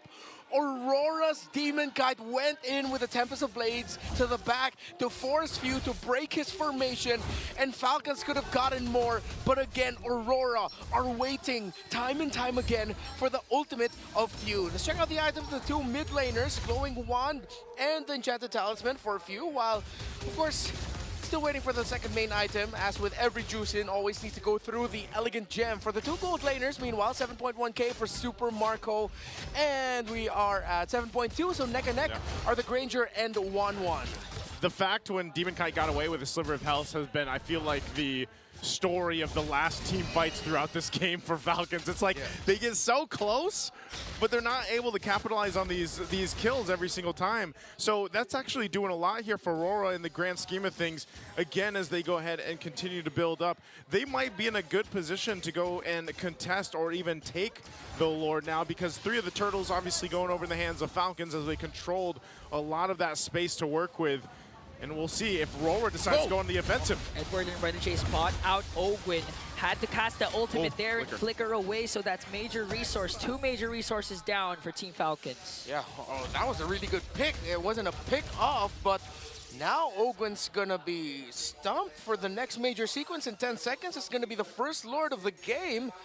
Falcons, let's see how they readapt to the situation. They're probably gonna shift things up with Flap TZ in the roam position, while Ogwin's gonna be following in from behind.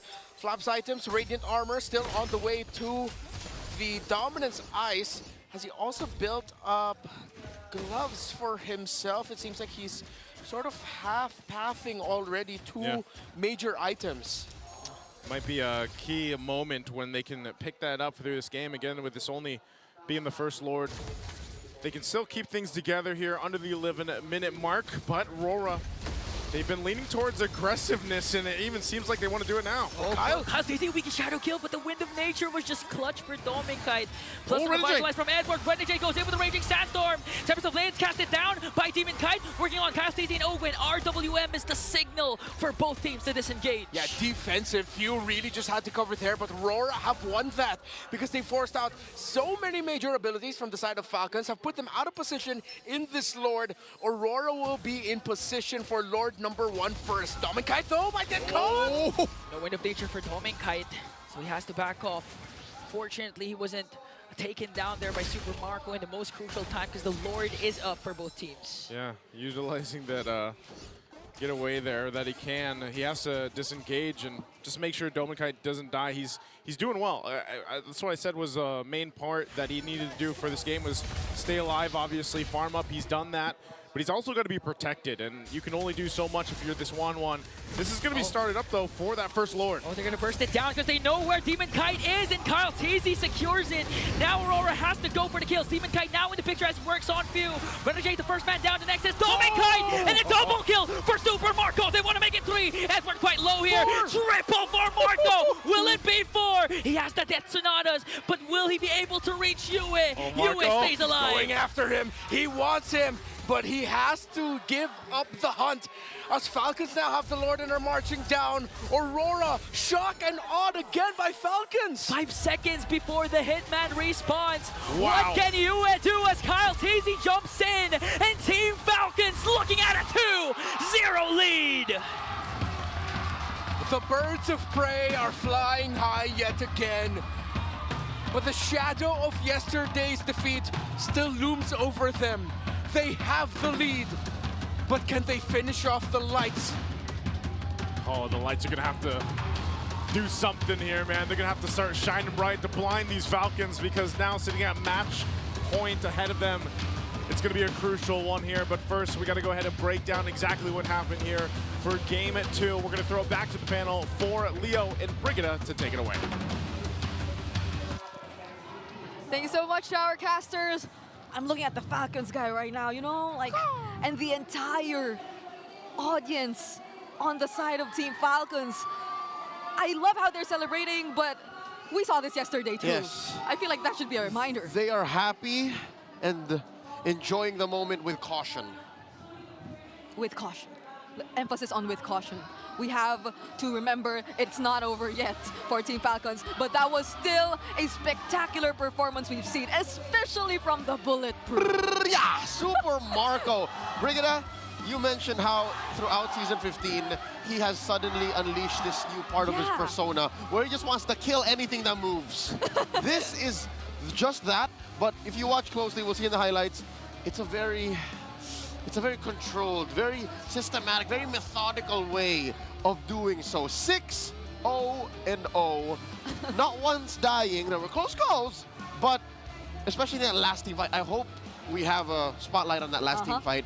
That's where the switch just got flicked, and that's where I knew this is what Brigida was talking about. Yeah, and that feeling where he still gets to step on the brakes whenever it's needed and get away from danger, even when Aurora seems like the one to always go all in, especially in the first few minutes of the game. I honestly felt like, well, Demon Kite felt a little too free in this game. Like, he was coming in from behind and all that. Yep. But what we failed to notice was that Super Marco was just waiting for the right time. Both kites. There was a moment wherein Doming Kite came from the back. Yeah, this one. Brigida's jaw went ajar, and I said, Brigida, you're drooling. How did Doming Kite do that? I guess you walked there. So yeah, no, you're right. A switch up from game 1. It's Aurora's turn to play a mid to short range kind of lineup. This is very dive of them. All this while it was Falcons who had to play with that range. Again, they have a Eve, they have a Granger, and yeah, between those two, Super Marco understood the assignment. He said, I can't die. Yeah. If I go down here, my team cannot recover. Or actually, for all of them, it just felt like they were willing to burn whatever they had, use whatever resources they had just to save one another. And we've seen it multiple times. Like, at one point, even if he had to use the real-world manipulation, off timing, right before an objective just to save someone, he'll do it. And you highlighted that one instance too, where Ogwen just made sure that he could save Kyle TZ from the 4 blades. That's right. I don't know if you caught it in the highlights, folks, but there was a moment wherein Kyle TZ went in, shadow kill, Demon Kite orchestrated a solo kill, went up into the air, Tempest of Blades, Ogwen came in, threatened a Tsunami Slam, and that just made Demon Kite go away. Like, it's these little things that make you really appreciate the past 2 years that this lineup of Falcons have been together. 2.5 maybe, approaching 3. They just love each other so much, inside and outside of the game, that they can read those kinds of plays and say, I got you, bro, I got you. Yeah, remember that one time in day number 1 of the playoffs where it just felt like Flap had so much emotions, and in the interview he did say that, oh, I just felt too emotional because I thought we were gonna lose it. I thought we were gonna, like, not get into top 4, and he showed us that moment, how badly he wanted to for his team, how badly they wanted to together again get back into MSC, get that grand final spot. But now we're seeing the patience. It's all coming into place. And they are 1 game away from redeeming themselves from last night's reverse sweep. Looking at the stats here, I love that Kyle and Marco are actually almost at par. Like, literally, Marco is the carry here at 49.9K. Kyle was 49.5. So even if this was a heavy dive comp, which again means Aurora will be clumped up, a lot of members of Aurora will be together, Kyle TZ's Hayabusa was still able to deal a lot of damage despite that. He made the most of the situation. BPI Rich Guy, all the money in the pockets of the Bulletproof. Super Marco, 833. A lot of kills on his, a lot of gold via kills and assists. Hey, we said it in the draft. Every single time he gets the every single time he gets the Granger, it's almost always assured that he gets the BPI Rich Guy. And that applies to whether or not they win or lose the game. And we've seen it a couple of times already. But again, this is your time to dive deep into the other details that took place in that game. I love it. Allow me to geek out and break down exactly what happened here in game number 2. Run through the gold graph, run through the dynamics of the draft, and talk about the nitty-gritty. Here you'll see, oh my God, as if the past few games, not just in this series, but even in game number 3 of Onyx and Liquid, as if the graph couldn't get closer. Check this out. What is that? Barely 500, 1,000 in between, all throughout the early game, going into mid, and then the economy crosses, right? Here, at about 6.5, 7 minutes, Aurora and Falcons meet. This is a stalemate. This is a stalemate. And this is impressive despite the fact that Aurora scored not a single turtle. They scored a couple of early turrets, but not a single turtle. And they were fighting. Mind you, there was a time in this game wherein it was Falcons who were actually keeping themselves scarce. So I think, I assume it was around here. And then they traded bodies once more, trading bodies once more, blood is shed. And then, boop, at about the 10.5-minute mark, Marco says it's go time. Brothers, listen to me. Falcons, to me. We must rally and go to match point. That is what happened at about the 10.5-minute mark. What does that mean in terms of items? Where did this get Marco in this very short game? Where did this get the rest of the Falcons? And how did Aurora try to stop the bleeding, stem the issue? 12.5 minutes. Let's start with the early game here. Of course, what you can expect. Again, Hunter Strike is so in demand right now. Hunter Strike, and check this out. An interesting approach to the Hayabusa on Kyle TZ. No War Axe, fam. Where is it? It's late. First, Hunter Strike, Malefic Roar, and then War Axe. Why is that? Number one, a lot of penetration you're going to need when you're dealing with Renegade here, who I assumed would be building an early Antikiras. Uh-oh. There goes the... There goes that void in the strat. Maybe they needed to build an Antikiras early on Renegade, no, as a roamer, but instead it went on Edward first. So, yeah, Renegade did go through a lot of the early to mid without even a Dreadnought armor, and I think that's why he was dying more often, there being less peel for Aurora, compared to how Falcons would do it, wherein, yes, they are slowed down by Edward's Baksha marks from healing, but again, all they need is to control range. All they need to do is deal the right amount of damage from Super Marco, hold you guys down via few, and then get the job done from Kyle. And again, more often than not, Few's real-world manipulations were not starters. They were enders to fights. So how do we end up with this situation? How do we end up with a dive comp for Aurora and then Falcons playing with range this time and still wanting to fight, okay? Check it out. Score is 9-6. Again, Aurora held a lot of the 6 kills over Falcons, like 6-3, 6-4, and then eventually it flipped. We started with Falcons being blue, all right? Always prioritize Kalia. Kalia is still one of the biggest heroes post-patch, one of the biggest heroes that really still defines how games are played now. She has solid heal, solid fights, solid CCs in fights, and of course, Granger, and then closing strong with the Hayabusa. All this while Aurora, this is not Alpha, this is 1-1. Sorry. All right? They swerved us with a Ling because they opened up with a Baksha, a Zushin, and a 1-1. Bring it, I don't know if you agree with me, but maybe the 1-1 wasn't the answer, not in that spot, especially since there were still these fringe gold laners in the Irithel, fringe gold laners in the Beatrix still available. I think the Moskov even, right? Maybe, or... No, he was banned. Oh, it was banned, yeah. Yeah. So, or... No, he was banned. Oh, it was banned, yeah. Yeah, So, again, we did float the 1-1, but like, now looking back, was that the... I don't know, maybe I'm just looking for ways to qualify what happened. no, yeah, because honestly, even when Onyx first used this entire combo of the 1-1 Jushin, it didn't work out for them. But if you would like to follow that train of thought for Aurora, it's a very risky time to try doing that. So there could have been other answers, other more comfortable options, because we did mention it too, like we probably aren't expecting those kinds of pickups from Dom and Kite. Not this early? Not this early, but it did happen in the first phase of the draft. So maybe those are the adjustments they're currently trying to address and talk about, because you see them, they're very serious right now, trying to huddle it out, because this is just literally one last game. Brigida, that half of the room is very serious. Yes, it's very serious. So now let's get some fresh air out there. Let's throw it over to our hosts for this All Access segment. Welcome back here at MPL Playgrounds. This is your very own Odin, together with the beautiful Miss Cha Pega, the brand ambassador of Infinix. Welcome to MPL Philippines. Thank you so much, Odin, and salamat sa pag-welcome sa akin. Ayan, we're so happy to have you here. Kumusta so far? Experience mo dito sa MPL Season 15? Ayun, na-enjoy ko siya, as you guys can see. And nagulat ako dito sa MPL Playgrounds kasi I've been here sa MPL Arena. I've been watching every year, and then this is actually surprising for me kasi sobrang nag-level up lahat. And syempre, the Infinix booth, grabe ang ating upgrade sa booth, and then marami po surprises dyan. That's right. As we can see, may phones tayo dyan.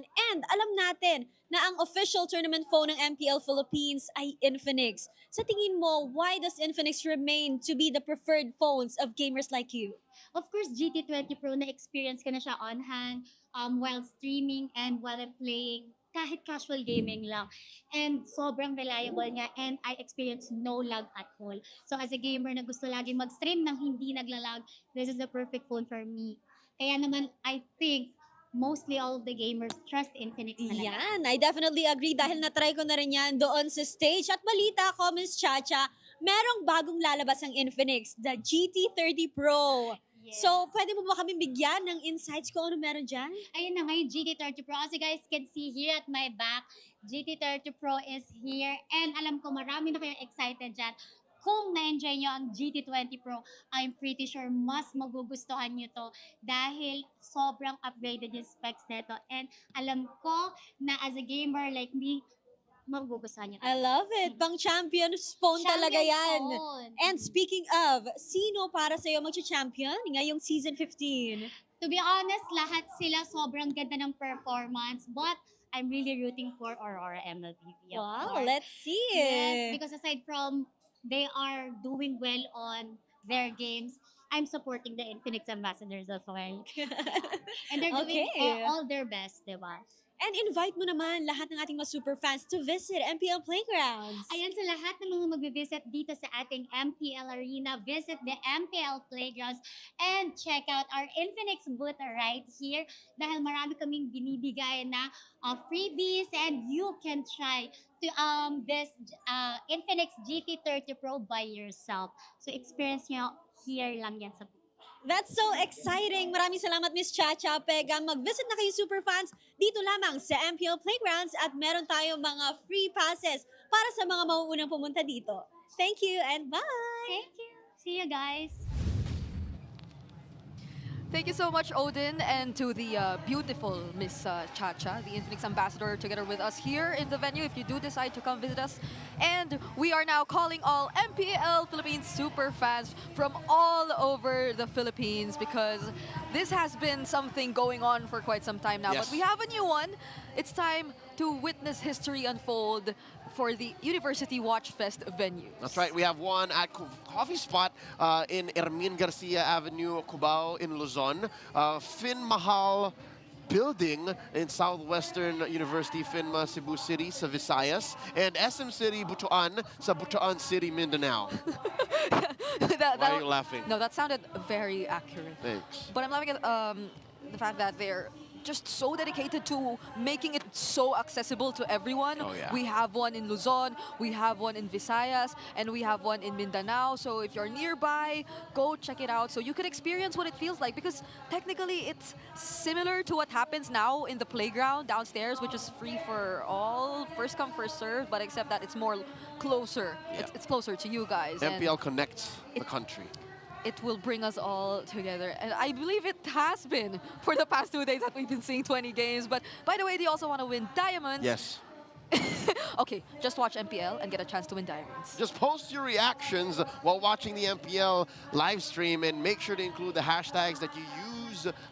Make sure you use these that you see on screen. So it's down there. So there are 3. That's MSL, XMPL Watchfest, MPL PH S15, and MPL Pangmalakasang Reaction. So you get to see the spelling there. It's down below. And you just have to include all that in your post so you get a chance to win diamonds. And I believe everyone wants diamonds right now because we have so many skins available for us in store, and the Naruto is still ongoing, so you definitely would want to get your hands on that. What is that? A couple weeks left on that Naruto collab? Yeah, I think less than 20 days even, because the last time I checked it was like 20 plus, but that was like days ago. So you gotta check it out as soon as you can. By the way, now we also have some MPL Philippines fun facts. Fun facts. Wow, this time we have stats for second seed and fourth seed as well, and it's not looking that high. Yeah, no, it's 50-50, close to it, wherein the second seed team actually wins more often. And this is the first time that a second seed and a fourth seed team will meet in the lower bracket semis. All right, only two fourth seed teams have reached the grand finals. It was Aurora last season, and then way back, Signal Ultra, wherein they eventually won. That's Few. Few was part of that squad. Oh my goodness, wait. He's been through this, but it's happening all over again. Yeah. Again, sometimes you do things so long that things repeat themselves, but in slightly different ways. Yeah, and I bet he like barely remembers that even, or like the exact same scenario that he's been through, the exact statistics of them being in the lower bracket semis and all that. This is our job, and I don't remember. Yeah. So this was 7 years ago, bring it up. The Signal Ultra. Like, I probably wasn't even the scene just yet, but here we go. You're barely walking. Side. Oh, was I? No. Aurora and Blue, they choose this side, by the way, and they have a close to 60% win rate. So they want to play it safe again. They were in red game 2. Yep. This time it's similar to what we saw in game number 1. Only that they failed to win, but now or never. It's literally now or never for Aurora. Let's see how this goes as we call in Slick Thick. Yeah! I waited for that moment. You actually did it! Oh, thank you! I appreciate that very much. And you said it with such conviction, too. I know. I prepared myself for this moment. It's always been Leo saying it. Redmar, Slick Thick, Santa Cruz. That's what they call me somewhere. I don't know where, but... today. Yeah, today. All right, first pick. It's juicinable, considering that the Hayabusa Fanny are both gone. It's like Falcons are telling Aurora, go ahead, pick the juice in. It's out there for the open. Don't think about the... Oh, actually, no, Aurora even banned out the Kalea. Oh. Yeah, it's so open for Aurora right now. But I don't know, like, part of me is missing... Part of me is missing the Sicilians of UN, like all those... Harrod's open. It's just too dangerous now. There's way too much reach in the metagame that playing a stationary mid laner that needs farm is just not gonna fly. There you go. Open up with a Baksha. Harith. Do you Harith here? There's Badang too. Let's see if Marco's okay with that. I mean, it's not usual in the Philippines that you see Eve picked up early on, because if Falcons goes Harith here, which, okay, they do. And then you mentioned the Badang Leo. I agree with you. That looks very good for Falcons as well. Aurora can easily just go, bam, Eve. Even though, again, that's not a trend here. So Falcons will serve away from the Badang. They pick up the Juice in instead. So if ever the Eve does come into play here, they already have a formation breaker. They're not going to be going down that route. It's the Kimmy and the Cho. All right, good change-ups here by Aurora. And I'm already liking the flow of drafts here by Aurora. The gloves are off. We're going back down memory lane. Renegade, Cho main. Dominic Kite, one of the, players in the Philippines who actually likes the Kimmy and Gold. And then, remember Season 8? As far back as Season 8, before the Age of Utility Junglers, where Demon Kite would have played Baksha. Yeah. That's such a throwback for all of the fans who've been part long enough to know. Assuming it's a Jungle Baksha. Yeah, assuming it's a Jungle Baksha though, because right now, like, if you're Falcons, there are almost no assassins left if you're looking for the backline assassins. Really, the Ling appeared earlier. That could be an option, but are you willing to show it up in this point of the draft? Because you already see the Cho, you already see the Baksha as well, so they won't be revealing their jungler just yet, and instead will be securing the Badang for themselves either way. So, we don't know. We don't know who the junglers are yet for both of these teams. That's right. So mid-trio still shrouded in mystery. We will get some clues based on the attacks, right? Based on the bans here. Yeah. Falcons first stop, so are they... They're not denying the fact that this still could be a mid-Kimmy, huh? Yeah. I mean, we did see this too in one of the more recent games. The combos, I think it was just yesterday, right? The Kimmy and the Cho. The chain CC it could provide. Yeah. But... this is a read. Yeah. I'm assuming Aurora's saying, yeah, no, this is 80% Baksha jungle. All right, if that's going to be the case, Falcons needs to be careful here. So they need to consider banning out the glue or picking it up for themselves. If they ban it out and they end up with an EXP laner and roamer who both play from the shields, Aurora can put an Esmeralda in the EXP lane and just wreck the draft of Falcons.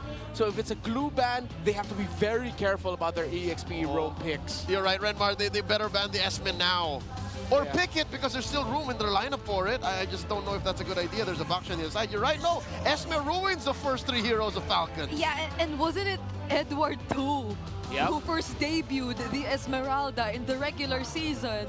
And it was in this exact same kind of scenario wherein he just destroyed the plans of their opposing team. Falcons bans the Zask. Is this a read? Falcons might go for Ling. Yeah, that might be the possibility here. If ever the jungle pick, I think needs to come last. Oh, they banned the CC. Oh, Falcons have to be so careful about their pick now. The Esmeralda. The chances of us seeing it are just increasingly high. I think to be safe, they have to pick up something like a Lucas, because if they go Phoveus here, that'll still be another really easy Esme pick for Aurora. Right now, Aurora is dictating the draft. It's up to Falcons to find the right move. They're dangling the Esmeralda like a Labubu in front of Falcons. Yeah. Look at this! Figuratively speaking. You definitely do not want to put this Badang in the EXP if that happens. So do they like reveal their jungler here already to reserve that possible swerve, or Have to. Have they to show have it. I'm like 60-70% Ling here. Okay. They got a very, very good pick, and now they don't have to worry about the whole Esmeralda trade thing, unless that's what Aurora are still. They still want to go to that, because Lucas is available for Kyle Teasy as the last pick. Aurora can block it with a Valentina. I want to zoom into their phones so bad right now. No, these last 2 picks, red and blue, are like so 300 IQ, because again, there's so many current paths, you know? Like so many obvious choices that both teams know are possible but aren't falling for. We don't know where this Kimmy's going. We don't know where the Baksha is going. That too. Like there are so many unanswered questions, and the Beatrix shows itself. All right, jig is up. It's not a jungle box apparently. Unless again. Again, XP Lucas in the jungle box. Is this finally the Ling? I think a Ling is so tough to play in this Yeah, scenario. are they willing to play that? Yeah, because you don't know. The Ling can still be caught mid-air. Okay. What else is there? Do you just double down, go fighter, pick Fred in this scenario, and just put all your eggs in the Harith basket? But then all of you are going to be fighting so close range. It's going to be such a hard team fight for Falcons to pull off. It's free hits for the Kimmy and Maya. I want something unique. My God! Okay. All right. Enough jumping. I told y'all it's not a fluke. Lancelot is a legit answer in the metagame. When the Ling is too expensive to deal with, you pick up another hero that has easy access and reach to the backline. Low to the ground, but still just as effective. Hold on. This is Kyle Teasy on the Ling. He is a Teasy. Kyle Teasy on the Lancelot. He is a Teasy, yes. So I'm pretty sure there's someone out there like Naisu who's giggling right now. No, he didn't say it was a giggle. Who has the same relationship I'm not giggling. as Naisu has with Demon Kite with Kyle Teasy. Yeah! So That's cool. scary. That sounded different. I'm not sure if I want to hear it again. Let's not. I'm liking it. Again, some left field balls coming in from Aurora and some hooks from Falcons. But could this really be a sweep? Let's find out alongside our casters. I am not giggling, Brigida. And I think a lot of fans right now are sitting on the edge of their seat to see if they can extend the series right now. The lights have to shine bright for this one. It's match point right now, and Aurora needs to get back into the series. Is this the draft to do it as we jump into Game 3 in this best-of-5 elimination match? Whoa. We'll see. Oh, quick look at the emblems here. Yeah, they actually go Baksha jungle. They put the Edward Lucas in the EXP lane. Isn't that kind of like not such a good thing? Well, I think it's because once they saw the Lancelot on the other side, that's when they decided to pull the trigger on the switch. Wait. Whoa. Flickers out for Team Falcons as Few is the first blood drawn there by the U, and the Kimmy mid so far looking good for Aurora. Well, damn good aggressive start. Fantastic first rotation by Aurora, reading Falcons' tendencies of wanting to go to the river after clearing the mid, and they go ahead and chase down Few. This is a great start for the Lights. Interesting, too, that they're applying this much pressure this early on with the stakes. That could be a really good thing here. Kyle TZ playing the Lancelot's going to rely on this. He's not level 4 just yet. Should get it really shortly, too. But also, we got to talk about Domenkite. Debuting the Beatrix for him here. He's played this hero many times, and it's going to be a big part of, I would say, what gets Aurora into another game here against the Falcons. Imagine the story. If Renegade sets up a kick for Domenkite and he lands the snipe to keep the series going. The redemption. The redemption for Domenkite. How many times have we talked about redemption for players, playing heroes who in the past did not work out well for them, but then in the playoffs have made some magic happen. It takes guts again. These players, they always, you know. Hang on, sorry. Flicker burned by Domenkite in the bottom lane because he saw Kyle TZ, or at least he felt Kyle TZ's presence there. But with that information, Aurora gets this turtle. Okay, now Aurora. Clean turtle take there as Team Falcons struggle to find the trade, and now they continue their aggression down to the orange buff. Not gonna steal it away, but enough pressure is applied for Team Falcons to be out of their normal rotation. Yeah, and this is a lineup from Falcons that really needed those level 4s anyway to go ahead and actually make something happen. Especially with Ogun playing the roam Badang here. He needs that level 4, needs to be able to go ahead and utilize the Flicker for those setups too, and even with the Jushin. So, you know, they slow things down a little bit.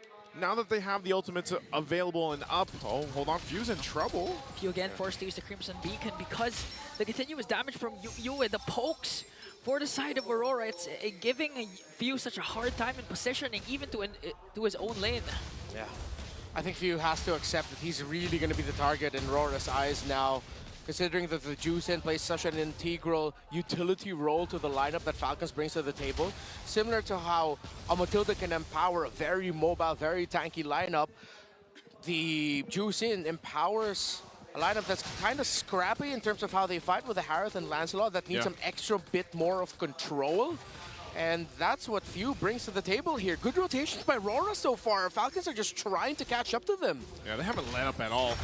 So they're just going in full force right now, trying to get what they can, and they're allowed to, because anytime I feel like the Baksha is on the map, whether he's in the jungle, whether we've seen him in the XP lane, that's what allows the team composition to do, is just, you know, be mobile, look for picks if they can find them. But then we have to also consider the fact that it's a Kimmy in the mid lane, and we know that the setup potential is going to hurt a lot more later, and that gives space to Domenkite.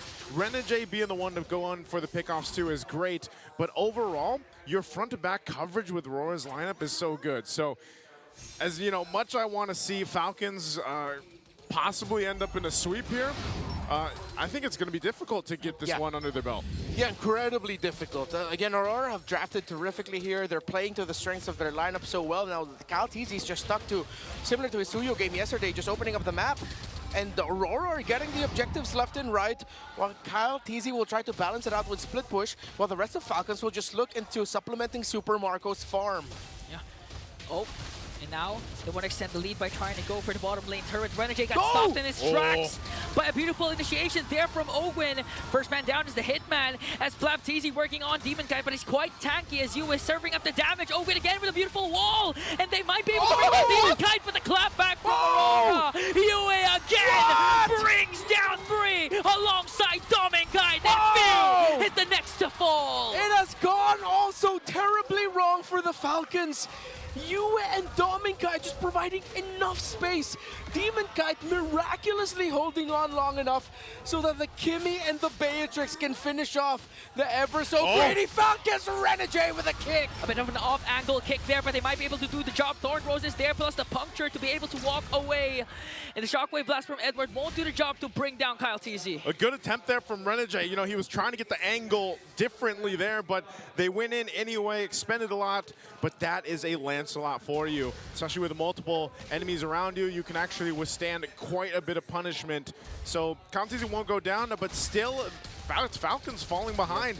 It was a great combination what we saw earlier in the bottom lane, and Aurora will continue to do that. We'll see how they play this apart in the jungle here. Oh, Good pass, the traction pulse there as Demon Kite being worked on by Flap TZ again with the grab, but he's quite tanky. They're trying to delay the farming pattern again of Kyle TZ. Renegade with a Jit Kundo, but 5 members of Team Falcons are there to assist Kyle TZ. Everything that's happening in the map, Falcons are forced to react, similar to what happened in the tail end of game number 1 in the mid to the late game, when Falcons were just catching Aurora off guard and dictating the tempo, not allowing them to set up. In the early minutes of this game number 3, crucial game number 3, Aurora are the ones setting the tempo, not allowing Falcons to set up. It's been all reactive and all defensive for Falcons so far.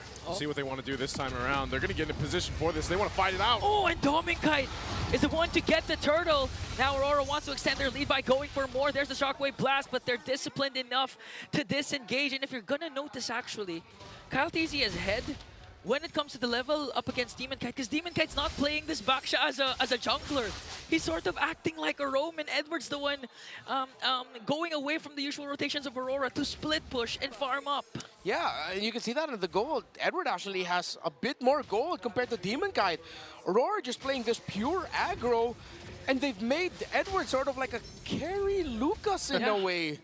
Hey, that's what you want to do with the box shot, right? You can just change your game plan if you want, but overall, they haven't stopped. If you notice from Aurora, it just feels like when they came into this game 3, they're like, we're going to go full force. We have to take that risk and make it happen. And so far in game 3, it's gone their way, while Falcons continues to try to catch up here. But they're falling behind, 3.5K behind at this point. They got no objectives at all, not even a turret just yet to move around the map with. So they're in a pretty bad position coming into that first Lord here. Coming up, Aurora with the advantage. The fact that Dominkite and Yue have not been caught, and it's really Falcons playing to the tune of wherever Renegade and Demon Kite decide to go and crash in, is a big problem for Falcons right now. Blade Armor forced to pick up by Flap TZ because of the damage that's coming from Dominkite, and a resurgence for Domink. Already has the Sea Halberd and Malefic Gun. Yeah, no wonder Fuse damage feels like, it's like, where is it? No, it's because there's 3 Radiant Armors on the side of Aurora. Yeah. On the Baksha, on the Lucas, on the Cho. Yeah. It's going to take some time until Aurora are going to start feeling pain from any of the magic damage dealers of Falcons, and at this point, the Dreadnought Armors are enough to nerf the damage of the Lancelot. Oh, Gwen gets caught and blasted! Conceal Aurora keeps going forward, but they're not going to force the issue here as they know they have advantage on Lord. Yeah, that's how much damage Aurora has. You didn't even have to finish the animation of the Way of the Dragon for them to burst down Ogwyn. And now 1 member down for Team Falcons as Aurora sets their eyes on this Lord. Very strong take right now. Falcons, even with Kyle TZ around here, this is going to be so risky if they even try to contest it, or he tries to, do some fancy moves, which we've seen before with the Lancelot players around the world. But Renegade still holding on to the Way of the Dragon, and even with all that, Aurora won't just take this Lord. They're still going to go ahead and wait for these buffs to come up for Demon Kite, and then go when they have the full advantage that they're looking for. Yeah. Kyle TZ, though, still ahead by 1 level, so Aurora's not going to rush in taking down the Lord. Ideally, they'd have to pick off 1, or for Falcons to just trade instead for going for a clean Lord take. And now Renegade from the back sets his eyes onto Flap TZ. There's the ultimate from Dominkite plus traction pulls a lot of damage from the Northern Lights to burst down Ogwyn once again. Flap TZ forced to use that grab onto Yue, but he might be next on the chopping block. Feeds the kill off to Dominkite. Aurora have awoken. It looked like Ogwyn was going to get a massive set there, but he got blasted instead the moment he decided to help out Flap TZ. And Falcons can only stand and watch. Try as they will, this might be risky. Super Micro jumps in, but gets caught out by the bullets of Dominkite. The next target is Bill! And an unstoppable kill from Yue. A 3-kill swing again for Aurora. Where is this damage coming from, and how do you deal with it if you're Falcons? Kyle TZ jumps in with a puncture. Phantom Execution's gonna connect. Edward was able to flicker out.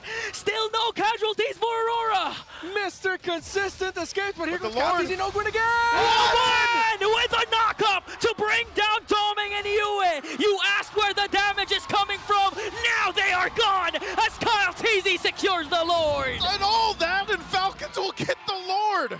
Kyle reminding the it means to bear the name of TZ, what it means to bear the hero that inspired a generation of junglers from M2.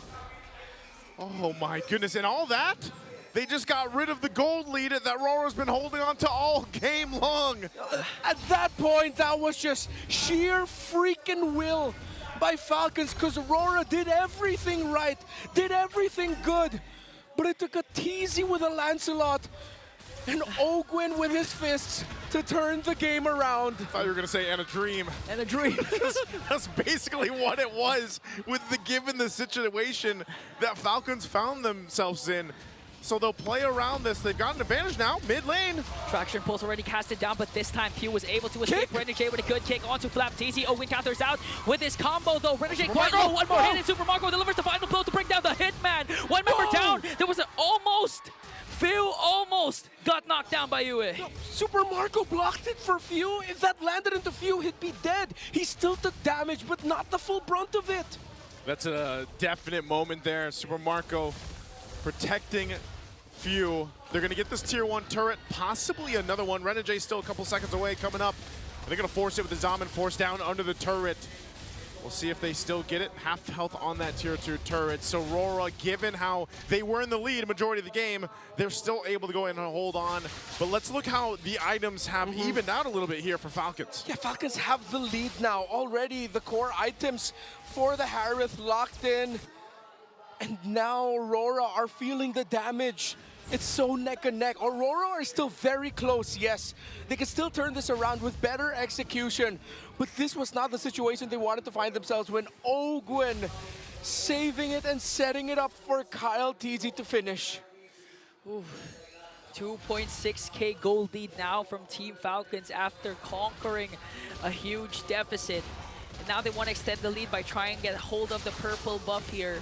But still, Aurora, they have all their inhibitor turrets. In fact, they still have a second tier turret in the middle lane. So in terms of contesting for this Lord, they can apply again their signature Lord dance that they can do against Team Falcons. That's what I was saying yesterday, man. You know, Falcons, they're known for their prowess around objective takes, the decision-making that comes before they even decide to start up a Lord. And that's something that Aurora really has to be careful of. The majority of this game, they have been the aggressor. They have been on the offensive. And if they continue to do that, it could work in their favor. But we also know, as great as Cho is as a hero, it could also be one of those moments where you don't get the kick and the angle that you're looking for, even by burning the flicker, and then you're just left there. So this is where it gets really crucial for especially Renegade on how they decide to approach this. It might not even be the answer of, oh, just send Renegade. Maybe they have to go with something a little more creative. Yeah, actually, the good thing about the Aurora lineup is, and let's give a little bit more hope also as well to the Northern Lights watching, is that even if Renegade doesn't get the kick to set things up, Aurora's lineup has so many fail-safes, mainly two, the Baxia and the Lucas, that if a kick misses or it doesn't land exactly the right way, you have Edward and Demon Kite to help cover so that Dominkite and Yue can deal the damage. It's still quite a hairy situation for the Falcons here if they're not careful. Yeah. Okay. Not to mention the traction pulse that can come from the Kimmy, just like right now. We're not going to connect on to Few. Still, Falcons 3k gold lead. They're holding on to their mid lane turret. At any given moment, Ogwyn again can find the proper angle to be the ending set for Team Falcons. Okay, Lord is the take here. Kyle TZ not even around, just going to go ahead and deal with this wave up top while the team just stares down each other, fighting for this. Wicked Seal's going to be used. Does Renegade go? Renegade with a flicker kick in, but Ogwyn again with a beautiful counter. On the other hand, Edward on the back with the Unleash the Beast trying to work on Super Marco. Super Marco just dancing around with his Diamond Force. Ogwyn still alive alongside Super Marco, and he takes down Edward. But here comes Yue. Kyle TZ as well in the picture. Ogwyn now gone, but Flap TZ trying to work on Yue. Dominkite breaks down Few. Next target is Flap TZ, but Kyle TZ answers back. Kyle and Marco versus Doming and Demon Kite! Rose and opportunity for Marco to deliver the final synchro vision to the heart of Dominkite! That was timed so well between the two of them. If you follow the DNA of the squad and the team that came before them, it was the heroics of a Lancelot in a Harith, in another country not so far away that took a squad named Brand Esports to the promised land, and it keeps Falcons' hopes alive. Again, we saw it. Aurora, they have so many fail-safes. Demon Kite and Edward did their absolute job of forcing Super Marco in the backline of Falcons to nearly crumble, but they held on. Aurora did everything right as much as they could, but Falcons just got the counter. Open again, zoning out Demon Kite. Who's gonna get it? Still gonna fall in the hands of Kyle Ceesay as he bounces out, and Super Marco, but Salmon Moore's gonna bring down Edward. Next target is Demon Kite. A double for Super Marco! And more do they get for the Falcons. The whole time Kyle Ceesay knew, guys, you can handle it. I'll get my buff. We got the Lord. Let's go ahead and get ready to march towards the base of Aurora. The lights are slowly flickering out, shadowed by the wings of the Falcons in the air. But as long as there is light, there is hope. But where will hope come from? From Aurora. Can they hold on? 3 left to defend for the Northern Lights. Traction Pulse is there. Marco jumps in. Owen as well. Revenge, redemption, and resurgence for Team Falcons! The light of hope has flickered out, overshadowed by the wings of the Falcons, who are hell-bent to reclaim their throne. A TZ with the also legendary blade. A Marco who wanted to redeem himself from yesterday. Take the win against a valiant squad who just wanted to seize the win. Oh man, in a flight or fight situation, Team Falcons chose both, soaring high into the skies to fight another day as they will advance. Oh, once again, this is the nature of the competition, the nature of playoffs. Eventually, someone has to go home, and we got to give a hats off to Aurora here. A phenomenal season for them, but unfortunately not the ending that they were looking for. We got to go ahead and head over to stage with our hosts and Aurora to hear what they have to say here. Gentlemen, this may have been your last match for the season, but always take note of the Auroras that have continued to support you all the way. Managed to keep your head high. Renegade, being the captain of this team, I'm sure there's a lot of learnings from this season. Anong masasabi mo sa lahat ng mga sumuporta sa Aurora right from the start? Siguro sa lahat ng Aurora, sorry natalo kami. Pero yun, binigay namin lahat ng best namin dito. Sadyang, siguro hindi talaga para sa amin tong season na to. Pero babawi kami next season, mas malakas kami next season. A valiant effort once again. Please give it up for Aurora Gaming!